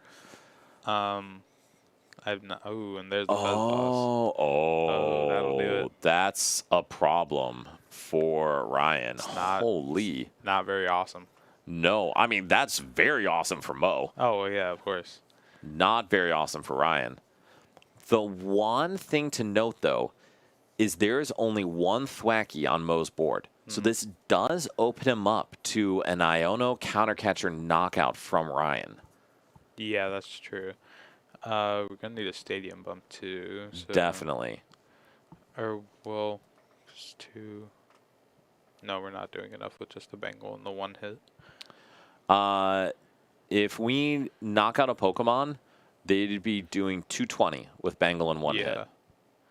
Okay, and Ryan just saying, it is more likely I find an energy than I find a switching out. But don't we have Cyrano? We do, but we need to disrupt. And yeah. At least I think we need to disrupt. Do you think we need to disrupt? I mean, if we can knock out the Thwacky, probably not, to be honest. Because if Mo had another Thwacky, he would have played it because he had that Grookey down. So we could just knock out the... Well, we need to bump the stadium, too. So we need... Oh, it is an Iono. Okay. And I think Iono's a pretty good play here. Choosing to not play the Ends PP up just to allow Night Stretcher to be an out to be able to attack. Oh, my goodness. Everything except an energy. This is so good. And so, Moshi, tell us for sequencing. Do we buddy-buddy or do we draw first? I would have thought draw first just because the PV ups are at the bottom. I agree. But what do I know? Nope. I agree. What? Okay, this is so good. We see the stadium bounce. We have the counter catcher. We're able to Artisan for Reshiram. All we need is an energy. Guys, we know he's going to hit it. Why are we lying? I mean, we all know. We all know. Sammy, that actually makes a ton of sense. Guardy's on the decline. Pult is still targeted by everyone, and Zoroark's a really good matchup for Ceruledge.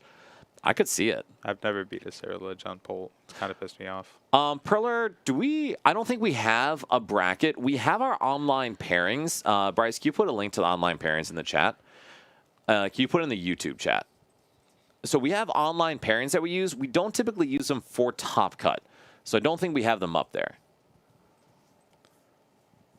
And we hit the Night Stretcher for energy. Huge. I hate this guy. So, Will, I don't actually disagree with you. We don't want to trade into Zora, and this is where things get really interesting. And I think a lot of the skill comes in with Iono. Ryan had put 5 or 6 cards at the bottom of the deck. Yeah. If you take one Zora out, you put 5 or 6 more bad cards back into the deck. That's a dip one.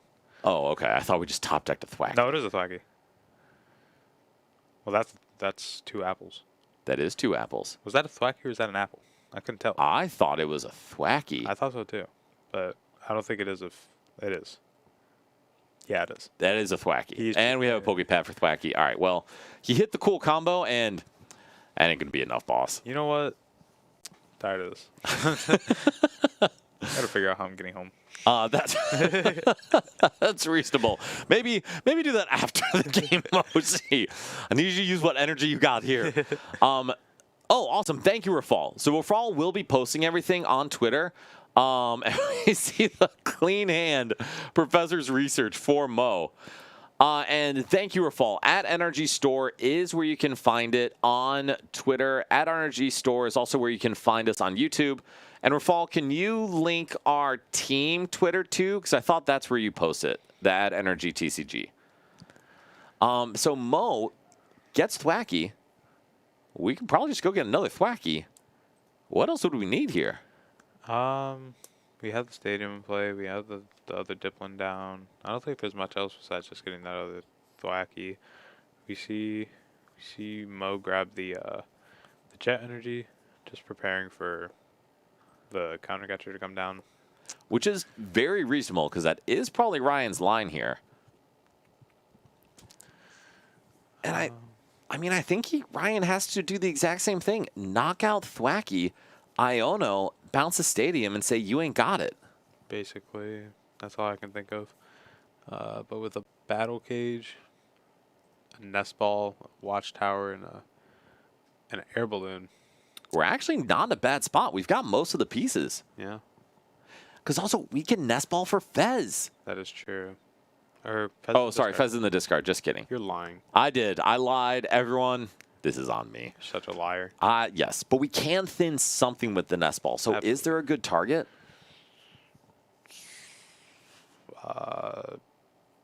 No. Maybe just the second Zekrom? No. Monkey? We could get Pecharunt, but that feels sketchy. Yeah, I mean, I think Monkey's fine. Just thin it out of the deck and then use it as some damage manipulation later. Yeah. Oh, Bryce, can you put the pairings link in Twitch too? Just in case people want it. All right, and so we fail the nest ball. Do you think there's a reason why he didn't get Monkey? No, I think it's like just in case Mo can find like Grass Energy Vit Band, he could knock it out. Okay. Wait, what's the call here? Dark. Okay. Okay. I kind of get you. Are you confused? Because I'm a little confused. Yeah. Okay, cool. Am I missing the strategy? I don't think so. I think Ryan's just kind of playing cards. And that's unfortunately not beneficial because if this stands, Mo wins. Yeah. Because all Mo needs is Gust off the Thwacky, and that is going to be enough to clear that Zoroark from the board. Unless there's something I'm missing here. I don't think you are, Dan. I think there's literally just nothing there. It's like... I know. It's unfortunate for Ryan. It's a great position to be in for Mo. Yeah, I don't see anything. Because it's what? Boss, Energy, Tool Scrapper. No, we literally just need Boss on Mo's side. But yes, that hand was not what we needed. And do we have Boss? We have Boss. There we go. Okay, there we go. We were thinking through things a little too much there. All right, so we actually do get to see Game 3 of Festival Lead versus Zoroark. Again, the likely, expected, assumed final matchup of our Cup today. And so Ryan and Mo are both playing for our lovely championship mat. They're also playing for hundreds of dollars, which is pretty cool. Yeah. Because, Bryce, do we know if they split at any point? Okay. Makes sense. Mo never splits. Sometimes he regrets it, sometimes he doesn't. But yeah, so we'll see Game 3 here, and we've talked about it a bit. Does Ryan go straight to Fez? Do we try for the Mochi Zoro Donk? I think either one of them at this point is fine. It's just whatever I guess Ryan has access to in that moment. And that's fair. Ryan's going to have to try to do this from a single card hand and or starting hand and hope that Mo does not set up a strong board. Yeah, basically. Which is possible. It is very possible for sure. We just gotta... Ryan just has to make sure that he could control most Thwackies. And that's about all you can ask for, is Ryan.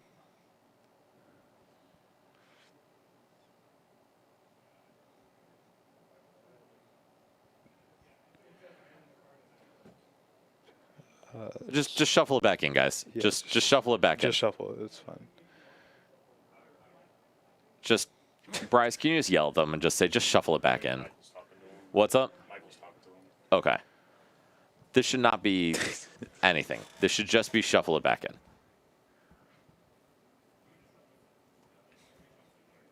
Okay. Thank you. Yeah. Thank you all. Letting reason and common sense prevail here. Just shuffle it back in. It's fine. Nothing has happened. No game state has been established. This is just shuffle it back in. Nah, Viral Fight, honestly, these guys are all friends. Like, all of us hang out. We see each other at tournaments all the time. There's I don't even think there's any negative feelings across anyone. So we're happy to support anyone else's success, even if it's at our own expense sometimes. Actually, you know what? No, I hate Ryan because he keeps drawing what he wants to. Verified, I rescind that. Apparently, there are some exceptions.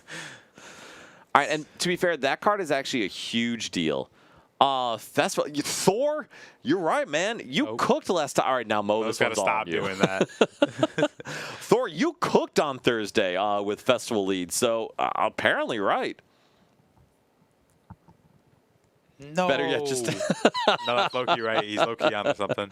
I don't think we're just gonna DQ. Bring back Ryan. For that. No. Bring back Ryan. All right, so Mo did not find the Buddy Poffin. We do have Pokemon we can bench, I believe. Yeah, we have a Grookey. Or a Shaman, sorry. Not And a I Grookey. think Mo's debating benching it or not. I think he has to, because if he doesn't, Ryan can win. I mean, the odds of Ryan winning are very, very low. But it's still feasible. It is.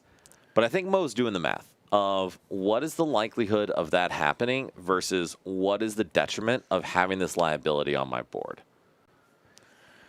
And I will say, this is actually a tough choice a lot of people have to make. Do you make the high percentage play even if the low percentage outcome is catastrophic? And we're just going to trusting it. pass. So can Ryan punish this? Okay. That's part of it. It is. That's a watchtower. It's not part of it. It's a It's monkey. not. It's That also is not a part- Lily's. Is it a Lily's? That's broken. He's cheating, though. And I think Ryan is playing that down just to thin the deck a little more. All we need, and it's not too much, is energy, Mochi, Yeah. Petra. And granted, if we just hit Secret Box, as Verified said, that's it. That's Well, game. He wouldn't have energy. He wouldn't have a way to get it. We need energy Secret Box. Thank you. I appreciate course. that. You got my back, Yeah, Moshi. of course. Sorry, you're not enthusiastic enough, and I'm too enthusiastic. We just like meet somewhere in the middle. Yeah, I'm bringing you back down to. Thank you for leveling me out. I appreciate it. All right, so let's see the draw for Ryan Here we here. go. Okay, I'm stressed, and I'm not even playing in the game. I feel perfectly fine. I'm glad. We see the energy.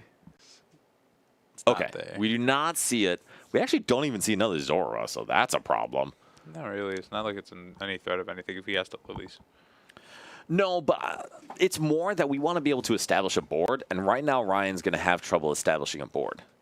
Yeah. All right, so we see the Lilies. Mo able to survive a turn, and now he's trying to set up. Do you think that if because we didn't hit all the pieces, do you think it's ever worth just benching Fez and attaching to it? Because he had it. He has Fez in hand. I don't know, honestly. Okay. What are your thoughts? I feel like it's like probably fine too, just because you have 2 energies in hand right now. It's not like impossible to find a way to manage out a third, so you could preferably Cruel Arrow 2 and turn 2, turn 3, and be okay. So I think part of what Ryan may have been thinking is Mo was clearly battling on benching something, and that something obviously isn't an Applin or a Grookey, because if it was, Mo would have benched it without a thought. So Ryan may have been thinking that Mo had Shaman in hand, and he was trying to discourage Mo from being able to bench it.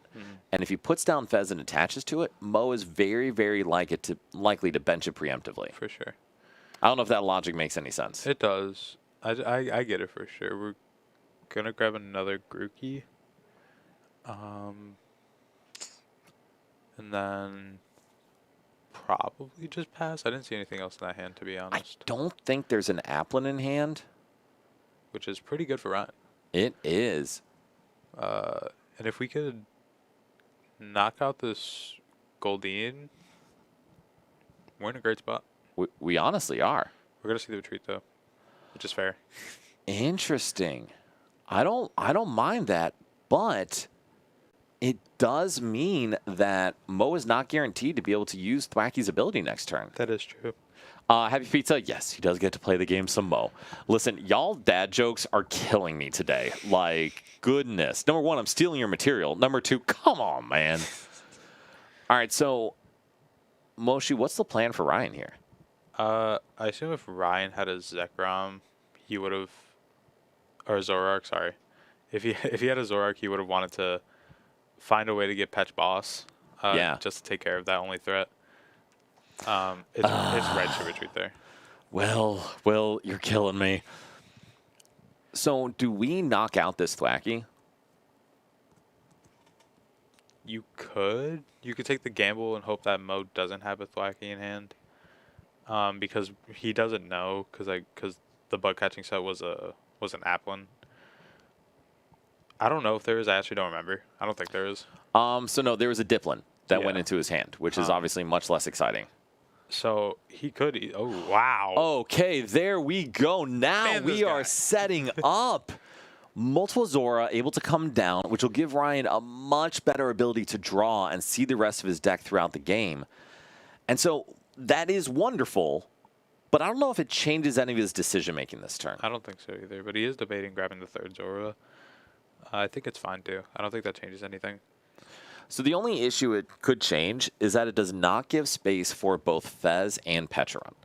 And we may need a couple of those, or both of those. We have both in hand. We do. I'm saying. All right, so with the Dark Energy in hand, it looks like we are deciding to go in with Zoroark and take a knockout here. Honestly, I don't mind this. I don't hate it. No, it applies pressure to Mo. Because there's no apples. Exactly. We are not in a position to knock this out, and we're building up damage on Zoroark that Ryan will be able to manipulate later with Monkey Dory. Absolutely. So we see the energy come down on Grookey. We have Lilies in hand, and we see the play. This is a big supporter for Mo. This is, for sure. So what does he need to hit? We need a Buddy Poffin. We need either the Thwacky or just the Seeking itself. Because we need to draw cards this turn. Like, that's a must. We need at least a Buddy Poffin, and we need at least the Thwacky. So, And even just getting Thwacky will enable us to get the Buddy Poffin. Yeah. But I agree. Thwacky's the main Buddy goal. Oh, we Poffin. see the Buddy Poffin. Do we see a Thwacky too? no, but we see a bug catching set. We see 2 bug catching sets, though. I think we see 2 Buddy Poffin too. We're going to be No, able to. I Oh think no, that we was see 2 2 bug bug catching catching. Yeah. So I mean, we're going to be able to set up. Yes, agreed, Will. If we don't get another Grookey down, Ryan is in a fantastic position. Absolutely. So the first Buddy Poffin gonna come down, or the only Buddy Poffin. Sorry, you got me thinking there's 2 Buddy Poffins. Nope, that's totally fair. Buddy Poffin coming down, gonna grab 2 apples. I assume it could even be 2 Grookey apple. Either one's totally tolerable. But if he grabs a Thwacky off the bug catching set, he's in a fine spot. Agreed. And that's really the big thing, is Mo needs to hit a Thwacky here. We already have a Grookey in hand, but Thwacky's going to be necessary. Did we get one? I think we did. Yeah, I see 2. Yeah. And I mean, I think you just take both Thwacky unless you need an energy. You could grab. I think that's Seeking. So. You can't grab Seeking off Bug Oh Catcher. yeah. What am I talking about? I don't know, Moshi. I don't know. Yeah. It's okay. I was Yeah. there about 90 seconds ago, so I feel you. Yeah. All right, so now Mo is back in the game, and this is a huge deal because we're able to fully set up our board. God, he plays that Genesect. I haven't looked at Mo's list in so long.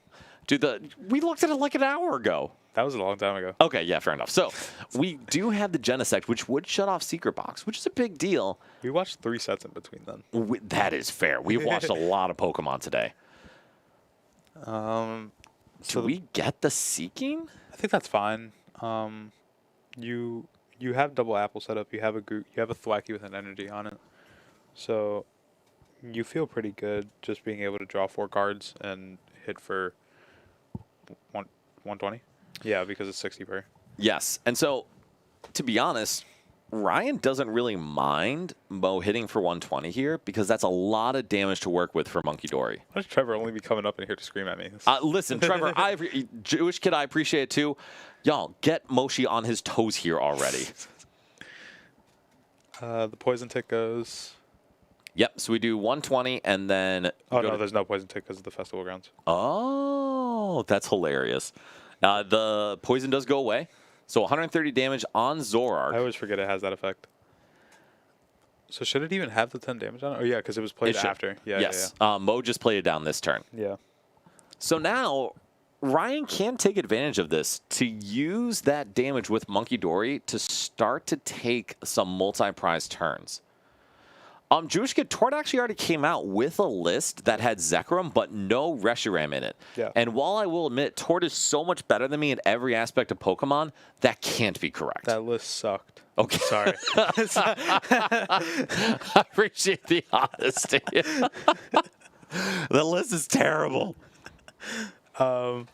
We have boss. We have castle.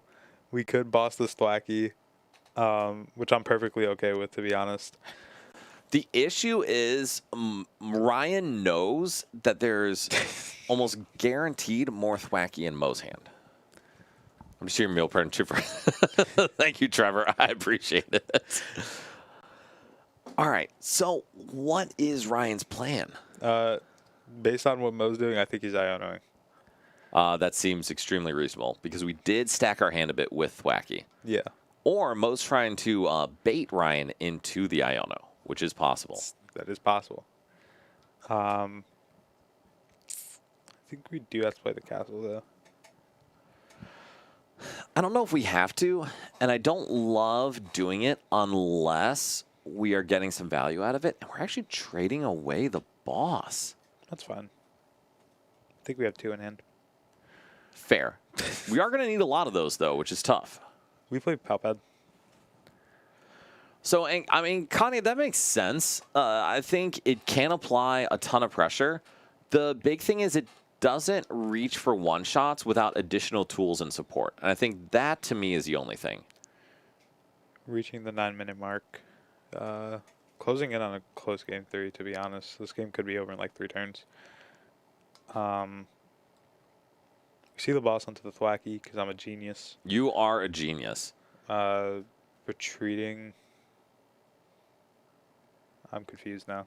So we're going into Reshiram to force Mo to take a one-prize attack. And we're going to move 30 onto, I believe, one of these apples with the goal of knocking it out while taking a knockout during the next turn and passing over to Mo. And there's a picnic basket. It's pretty good timing. Yeah. That guy's cheating, dude. He's got to be. There's no way he just draws that. So here's the issue. We are able to bug catch, except we hit the grass energy. Yep. So we can retreat Thwacky out of the active. Yep. So that's pretty bad for Ryan. Agus, thank you very much for joining us. Happy to have you here. And Paul, the Zora list is very good, even if it doesn't have Darmanitan. We have to retreat, and then one of the Boom Boom Grooves has to get us a Vitality Band. It does, in order to take the knockout here. We need Vitality Band Stadium, and those are the only 2 cards we can get. So, yeah, that's fair. Mo is drawing exactly how he needs this game. We just need Vitality Band. I'm a liar. You're right. We just need Vitality Band. Because I guess Mo's always like that, and I forgot he just has the stadium in hand because he's a cheater. Whatever. We got a lot of accusations getting thrown out here. That guy's a cheater, man. He's got to be. Why don't I draw like this, man? This sucks. Let's taking accountability. I love it. The one advantage Ryan has is Mo can gust here and try to knock something out, namely the Monkey Dory. Listen, if they're drawing what they want to and they're drawing better than how I usually do, they're definitely cheating. That I think of no possible way to refute that logic. Absolutely true. That's what I'm saying. Okay, good. I'm glad we got there. So on Mo's end, though, Mo's in a pretty good position here. We haven't used a supporter. We have our Festival Lead Pokemon back in the active. And now we're going to be able to start, hopefully, taking apart Ryan's board. We see the Pokepad. Sure. Yeah, why not? I don't mind that. Setting up more Diplins is going to give Mo more opportunities to take down these Zoroark. Vitality might be prized. That is true. So, 120. Patch. I think we may just be bossing Monkey anyway. Yeah, we'll take the Monkey. Man, Jewish Kid, I would love to cast a regional at some opportunity. I don't know if that'll ever happen because I do not have the social media presence for it, but I would like to try. Guys, I don't think they'll give me for a regional. I don't know where that came from. That's all right, so we do see the knockout. Mo draws 4 cards and takes a prize. He did have Vitality Band. I guess just always taking the Monkeys better. And exactly. I think the Monkey is a much bigger threat there. Yeah. I think the only difference comparative to if I was to cast a regional is that I'd eventually get a break. That's dude, you could have taken a break. You just had to ask. I was chilling. Okay. And so we see the draw from Fez. We can use that pal pad, though Ryan we don't plays want 3, to. I believe. Yes, I believe it is 3 monkeys. I guess I could probably look at their list because I have them in front of me. That seems reasonable. 2. Okay, 2 monkeys. This board is not conducive to additional monkeys anyway. No. Trading away the lilies for an artisan. That's going to be a 3rd Festival Grounds bump. Which is good. Up-and-comer streamer Zool. Thanks, Murray. I appreciate that. For sure. I'm next up, guys. All right, so we see the manual attachment to Fez. Do we have an Iono to couple with this counter catcher? We have Turo. Doesn't really help with that gust, but Nope. I think Ryan may be deciding this is another game he's going to win by sniping with Fezandipity. That is true. And they have to know that they're shortly running out of time soon. With only 4 minutes left, so each player is going to get a couple turns after time is called, but it's still going to be a little tough.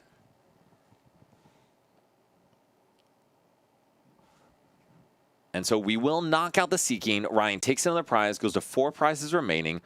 Mo able to advance the Diplin, and we're probably going to be able to knock out this Zoroark pretty easily. Kevin, I like that one. It is going to be a cruel move. I think the crueler thing is going to be Mo benching Shaman in a minute here. Because unfortunately, there's no way to use that Fez without very clearly telegraphing it. Yeah. Unless you're just goated and you have it like that, but I don't know how you can just have that like that. So Haven't you been complaining this whole time about Ryan having it like that? yeah, 'cause Okay. it's cheating. Well, okay. Good talk. Good talk. I'm glad we had this moment. And we're actually going to see the Iono from Mo, it sounds like. Interesting. Doing some quick math, seeing if he needs anything else. You really actually don't need that bangle. So is there a reason why he slapped that down there? Just so you don't have it for later. Just so it doesn't occur later in the deck. Thinning is winning? Something like that, right? Mm-hmm. All right, so we do see the Psyduck. We don't see Shaman. Obviously, we can Boom Boom Groove for it, but we do have to Boom Boom for an energy. Never mind, we have that. Okay. And you're right, actually, Will. Ryan will have to promote mid-turn to allow Mo to hit this thing again. And I think that's okay, because it allows Ryan to just have more damage on the board to work with alongside Fezandipity. Yeah, for sure. So, I mean, like, what are... Mo's just in such a good spot with 3 Diplins on the board. This is so hard to, like, combat. And so one of the big things in Pokemon, for those who are still kind of learning how to master the play, is always target down what your opponent has less of. So Mo, like you said, Moshi, has 3 Diplin down. So targeting down Diplin is just going to be an exercise in futility because he's not going to run out of Festival Elite attackers. Yeah. However, there are only 2 Thwacky there. And so if you're able to take out both Thwacky, suddenly Mo's deck goes from incredibly consistent to an absolute brick. That's not Shaman. That is not. Shaman is in deck. Yeah, we've seen it all 3 games. Yeah. Then let's swing for 100. I think Mo's debating hitting. Because you may attack. Yeah. You don't have to. And Mo taking his time to decide. To be honest, I don't think Mo should attack here. I don't think so. Yeah, he's opting not to. And I think that makes perfect sense. I don't know. Because what's the benefit? That is true. PP up, E switch. We already used the no, we didn't use the E switch. PP up, E switch, counter catcher, attach. I'm saying. Stadium bump. I'm saying. There is a line. We have the opportunity, and we're going to see 7 cards with Fez and 2 Zoroark. So there is a chance. Minute left on the clock. I like that the timer turned yellow. That made me like. Goodness. That's good job, Bryce. We found the counter catcher. No E switch though. No E switch, unfortunately. He did. He Iono'd counter catcher to the bottom, I believe. Yeah, yeah. And then we pass over to Mo, and we have the air balloon, which He's is cheating. huge. And so actually, we can go in. If we still have boss, we can just knock out one of these Zoroark. Yeah. Which then, just because time's about to get called, it's almost Seems like that was time for the 4 out there because I think they started like 10 seconds ahead of us. That makes sense. So we are going to see Mo be turn 0 here. And to be honest, unless Mo absolutely sprinted, he was going to be turn 0 this turn no matter what. Oh, for sure. So we are going to Boom Boom Groove. Either one doesn't matter as long as it's just one of them. Yes, I agree. I think KOing Fez is fine. Yeah, I think actually KOing Fez is probably the right move. And yes, Jushkid is +3, so Mo is turn 0. So he will have 1 turn remaining after this, and Ryan will have 2 turns remaining after this. To be honest, Kenneth, if Mo takes 2 prizes anyway, it doesn't matter, because per Top Cut rules, he absolutely wins. Yeah. Though obviously, try to play to completion of the games. For sure. All right, so we see the Boom Boom Groove. We can't possibly be getting anything other than Boss, right? No, I think it was Boss was the option. Attaching the energy to the Thwacky is perfectly okay. I think it's a great move. We go into Fez, and we will attack twice for knockout. Mo takes 2 prizes, goes down to 1 prize remaining. And now Ryan is sad because per Kenneth, I don't know how Ryan wins this game. Regardless of time rules, I don't know how he wins. Yep. Team is aligned. Team is aligned. Is there any line? There's like no, because we only play 1 E-switch. And so that, I think, is going to be the tough part. We are going to have to... We don't even have E-switch. Surprised. Okay, that's very bad. So we're going to have to essentially have 3 manual attachments to a Fez. Tool Scrapper, Gust Up a Thwacky, and hope it sticks for so many turns. 2 turns left, by the way. Yes, and that is more turns than... well, that's not nearly as many turns as Ryan needs. Trade. Trade 1. We do see the Iona, which is good. We have a count catcher. Which is good. Iona comes down. Which is also good.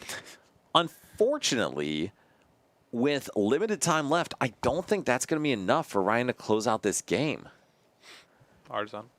Artisan also good. We see Night Stretcher. Fez. Draw 3. So ends PP up. We have the Mochi. That's pretty good too. Another Artisan. And I don't know if we care about Artisan. Well, it just bumps Festival Ground. I mean, that's fair. So we see the Night Stretcher for the energy. Okay. Because we have 2 PP ups. Yep, we do have 2 PP up, so we could go and attack with Zoroark, but I'm pretty sure we really don't want to attack with Zoroark. Nope. Like, absolutely not. Nope. Definitely not. That's, like, the last thing we want to do. Right. That would be catastrophic. All right, so then do we go into Petron or anything, or do we just call it here? There it is. Yep. And Ryan just scoops it up saying, there's no way I'm going to be able to close this out. That'll do it. That is tough. So, and Mo was actually 2 draws away from Kieran anyway. Oh, so sick. that would have closed out the game. Sure. So, Ryan goes down to Mo. Mo wins with Festival Lead, wins our $1,000 League Cup. That is wild. For sure. Just crazy. So, Moshi, how are you feeling, man? I feel good. I'm about to go home and do my homework. I have homework to do. Very responsible of you. But yeah, that was a great game by Mo and Ryan. Ryan absolutely found a line to win in game 1, which can't say I was expecting. So, man, any thoughts on the tournament today? I thought that it was just overall very fun. It was a lot of good games. I don't think I had anything that I like hated throughout the day. I felt like all games were entertaining and all games went pretty long. I'd say we barely went to stream 2 today, to be honest. I would agree. I mean, I think we saw some great games in Top Cut and in Swiss. We saw a ton of great ones. Yeah, absolutely. And so for those asking, Paul, I agree. That was a heck of a game. Kenneth, I'm glad you watched because that was fantastic. Paul, there we go. Kiri, Darmanitan is good, but it puts a ton of cards that don't help you play the game in the deck, and that's tough. So really helpful into that matchup, but to be honest, it's not really a plus matchup anyway. Absolutely. All right, so Moshi, any last thoughts as we get further into our Ascended Heroes format from what you saw today? I think I need to probably not play Dragapult. I mean, Dragon Bolt's still really good. It is not bad. And Moshi, actually, I do think it'd be good to talk to Mo for about 2 minutes. So if you don't mind, Absolutely. Do you want to do the interview, or are you about done? I could do it, sure. Are you sure? Yeah, I could do it. Okay. I haven't done one today. All right, sounds good. So, Moshi, take about 5 minutes, talk to Mo, and then I'll kick Mo out, and then we'll go ahead and close out here. So, Absolutely. Mo, I'm going to give you these. You got about 300 seconds to talk, and then we'll get everyone out of here. I have Because 2 minutes to break my fast. I'm so tired. There you go. Let's see. What's up? What's up? Hi, Mo. Oh my goodness. How you doing, Mo? I am pretty good. I got $400. You got so you did split at some point? No. Oh, no, You you get 400 for okay. winning. Winner gets 400 for 1,000. Okay. Yeah. So that was a great set that we just watched. I played so bad, but I'm fasting. I break my fast in approximately a minute and a half. So anytime that I did bad, it's because I'm fasting and I'm really, really exhausted. And so. So, game 1, how'd you feel about Cruel Arrow getting 5 prizes straight? I lost the game in top 4 because of it. And because it was versus Dango, and he did that to me with like the one of Iono, it was the Josh Frank 60. And I was just like, okay, well, I won't lose to that anymore. And then it happened again, and I was like, whatever. It happens. But like, oh well. I'm happy to play cards. You know, I'm happy to be here, happy to play cards. I like Grookey. Grookey's cool. So that's why I played the deck. I was like, I like Grookey. I had to imagine, because I saw you standing right behind Ryan during his top 4 game. I had to imagine you watching Ryan win that game. You had to feel pretty good about it, knowing you didn't have to face Dragapult in finals. Well, okay, I have like ways into Dragapult. It's definitely going to be like a little harder, but like to beat Dragapult. But I do play like the Genesect, which didn't show up in this game, but it did show up in top 4. I led it versus Dango, and I was like, well, you have to eventually knock it out. But then it was also just the fact that, like, since I play the Genesect, I can put, like, a tool on there, and then I can also shut off their Neo upper energy, and then I can just start targeting down with bosses' orders on their energies. Plus, like, early game, if I do get whatever that big apple is called, I don't know its name, Diplin or Applin, whatever it's called. Applin, yeah. Yeah, if I got the bigger one, it can, like, take early KOs on, like, Badu, but also the Dreepies, and then the little apple, it's 40 HP, which kind of, like... It is scary, but I also do play the Psyduck. Yep. So, yeah. I don't know what my Pokemon's names are, but I do know Grookey, and I know a Thwackey, and I know a Rillaboom. That's all you got to know. Yeah, it's also a callback to the Players' Cup, because Dan Hugar beat me for global top 16, The interview, because Rillaboom worked pretty well for you, but... Rillaboom is pretty cool. It didn't come up too much today. Shaman should have come up versus Ryan. He asked me why I didn't bench Shaman. And I kind of honestly forgot. Isn't that what you said, too? I'm really tired. That's like exactly what you said, too, right? You just said you just completely forgot. Yeah. Honestly, I play better with food in my system. You know, Ramadan Kareem to anyone that's partaking. And Mo, did you almost lose this Rule Edge today? No, I won in 15 minutes. Thank you, Carlos. It was pretty cool because I hit weakness on the rock Pokemon with my grass Pokemon, and then I hit weakness on the fire Pokemon with my water Pokemon. And it's pretty cool because I figured that out. But yeah, I'm just happy to play, what is it? Grookey. Grookey's cool. It's not even like the deck it's just straight Grookey. Yo, Grookey's lit. Thwacky's cool too. It's Thwacky and all the other fellows. It's like yeah, Thwacky's cool as an ability. Call back to the shiny one. But, you know, I like the grass mons. They're cool. I like the new one. The new bird, Angry Bird. Growlithe? Grout. No, Brout. No, the new one I like Brout. that's coming out in Brout's the cool. I'm a Brout fan. The dog is mid. The gecko's mid. And Brout's cool. I love Brout. I'll die for Brout. Will you? Yeah. Brout's lit. All right. Yeah. I'm going to go wreck my fast. All right. Ramadan Kareem. Congratulations, man. Yeah. Shout out everybody. Oh, shout out Ethan Wild. Ethan Wild gave me the list. Shout out Ethan Wild. I love Ethan Wild. That's my best UK friend. All right. And then Boba's better with you. Where's the shirt? Yo, flex. Okay, get out. All right. Bye. Congrats, man. Congrats, dude. Well done, man. Oh my! All right. Well, Mo, thank you very much. It's awesome to see him do well. Love that guy. And so, Moshi, Hi, thank you for pushing through. Hi, Eli. So we're gonna end up here. Last thing, because I have to do it. Please like, subscribe, join, share. Tell people if you actually thought this was good, because we'd love to have people watch. But Moshi, any last thoughts for the people? No, I just thought today was a really good day, and it was just a lot of fun to be here with you, Dan. I appreciate it, Mo. I always love having you here, man. I think the three of us do a great job, so it's great. So I will say thank you all very much for coming. And also, everyone who joined the Zool, thank you for sticking around. It's been awesome to have new people, and thank you all to the people, too, who join every week. Love getting a chat with you guys. Love having you all be a part of the stream. So please tune in, not this Thursday, but next Thursday, and we will see you here then at Nerd Rage Gaming.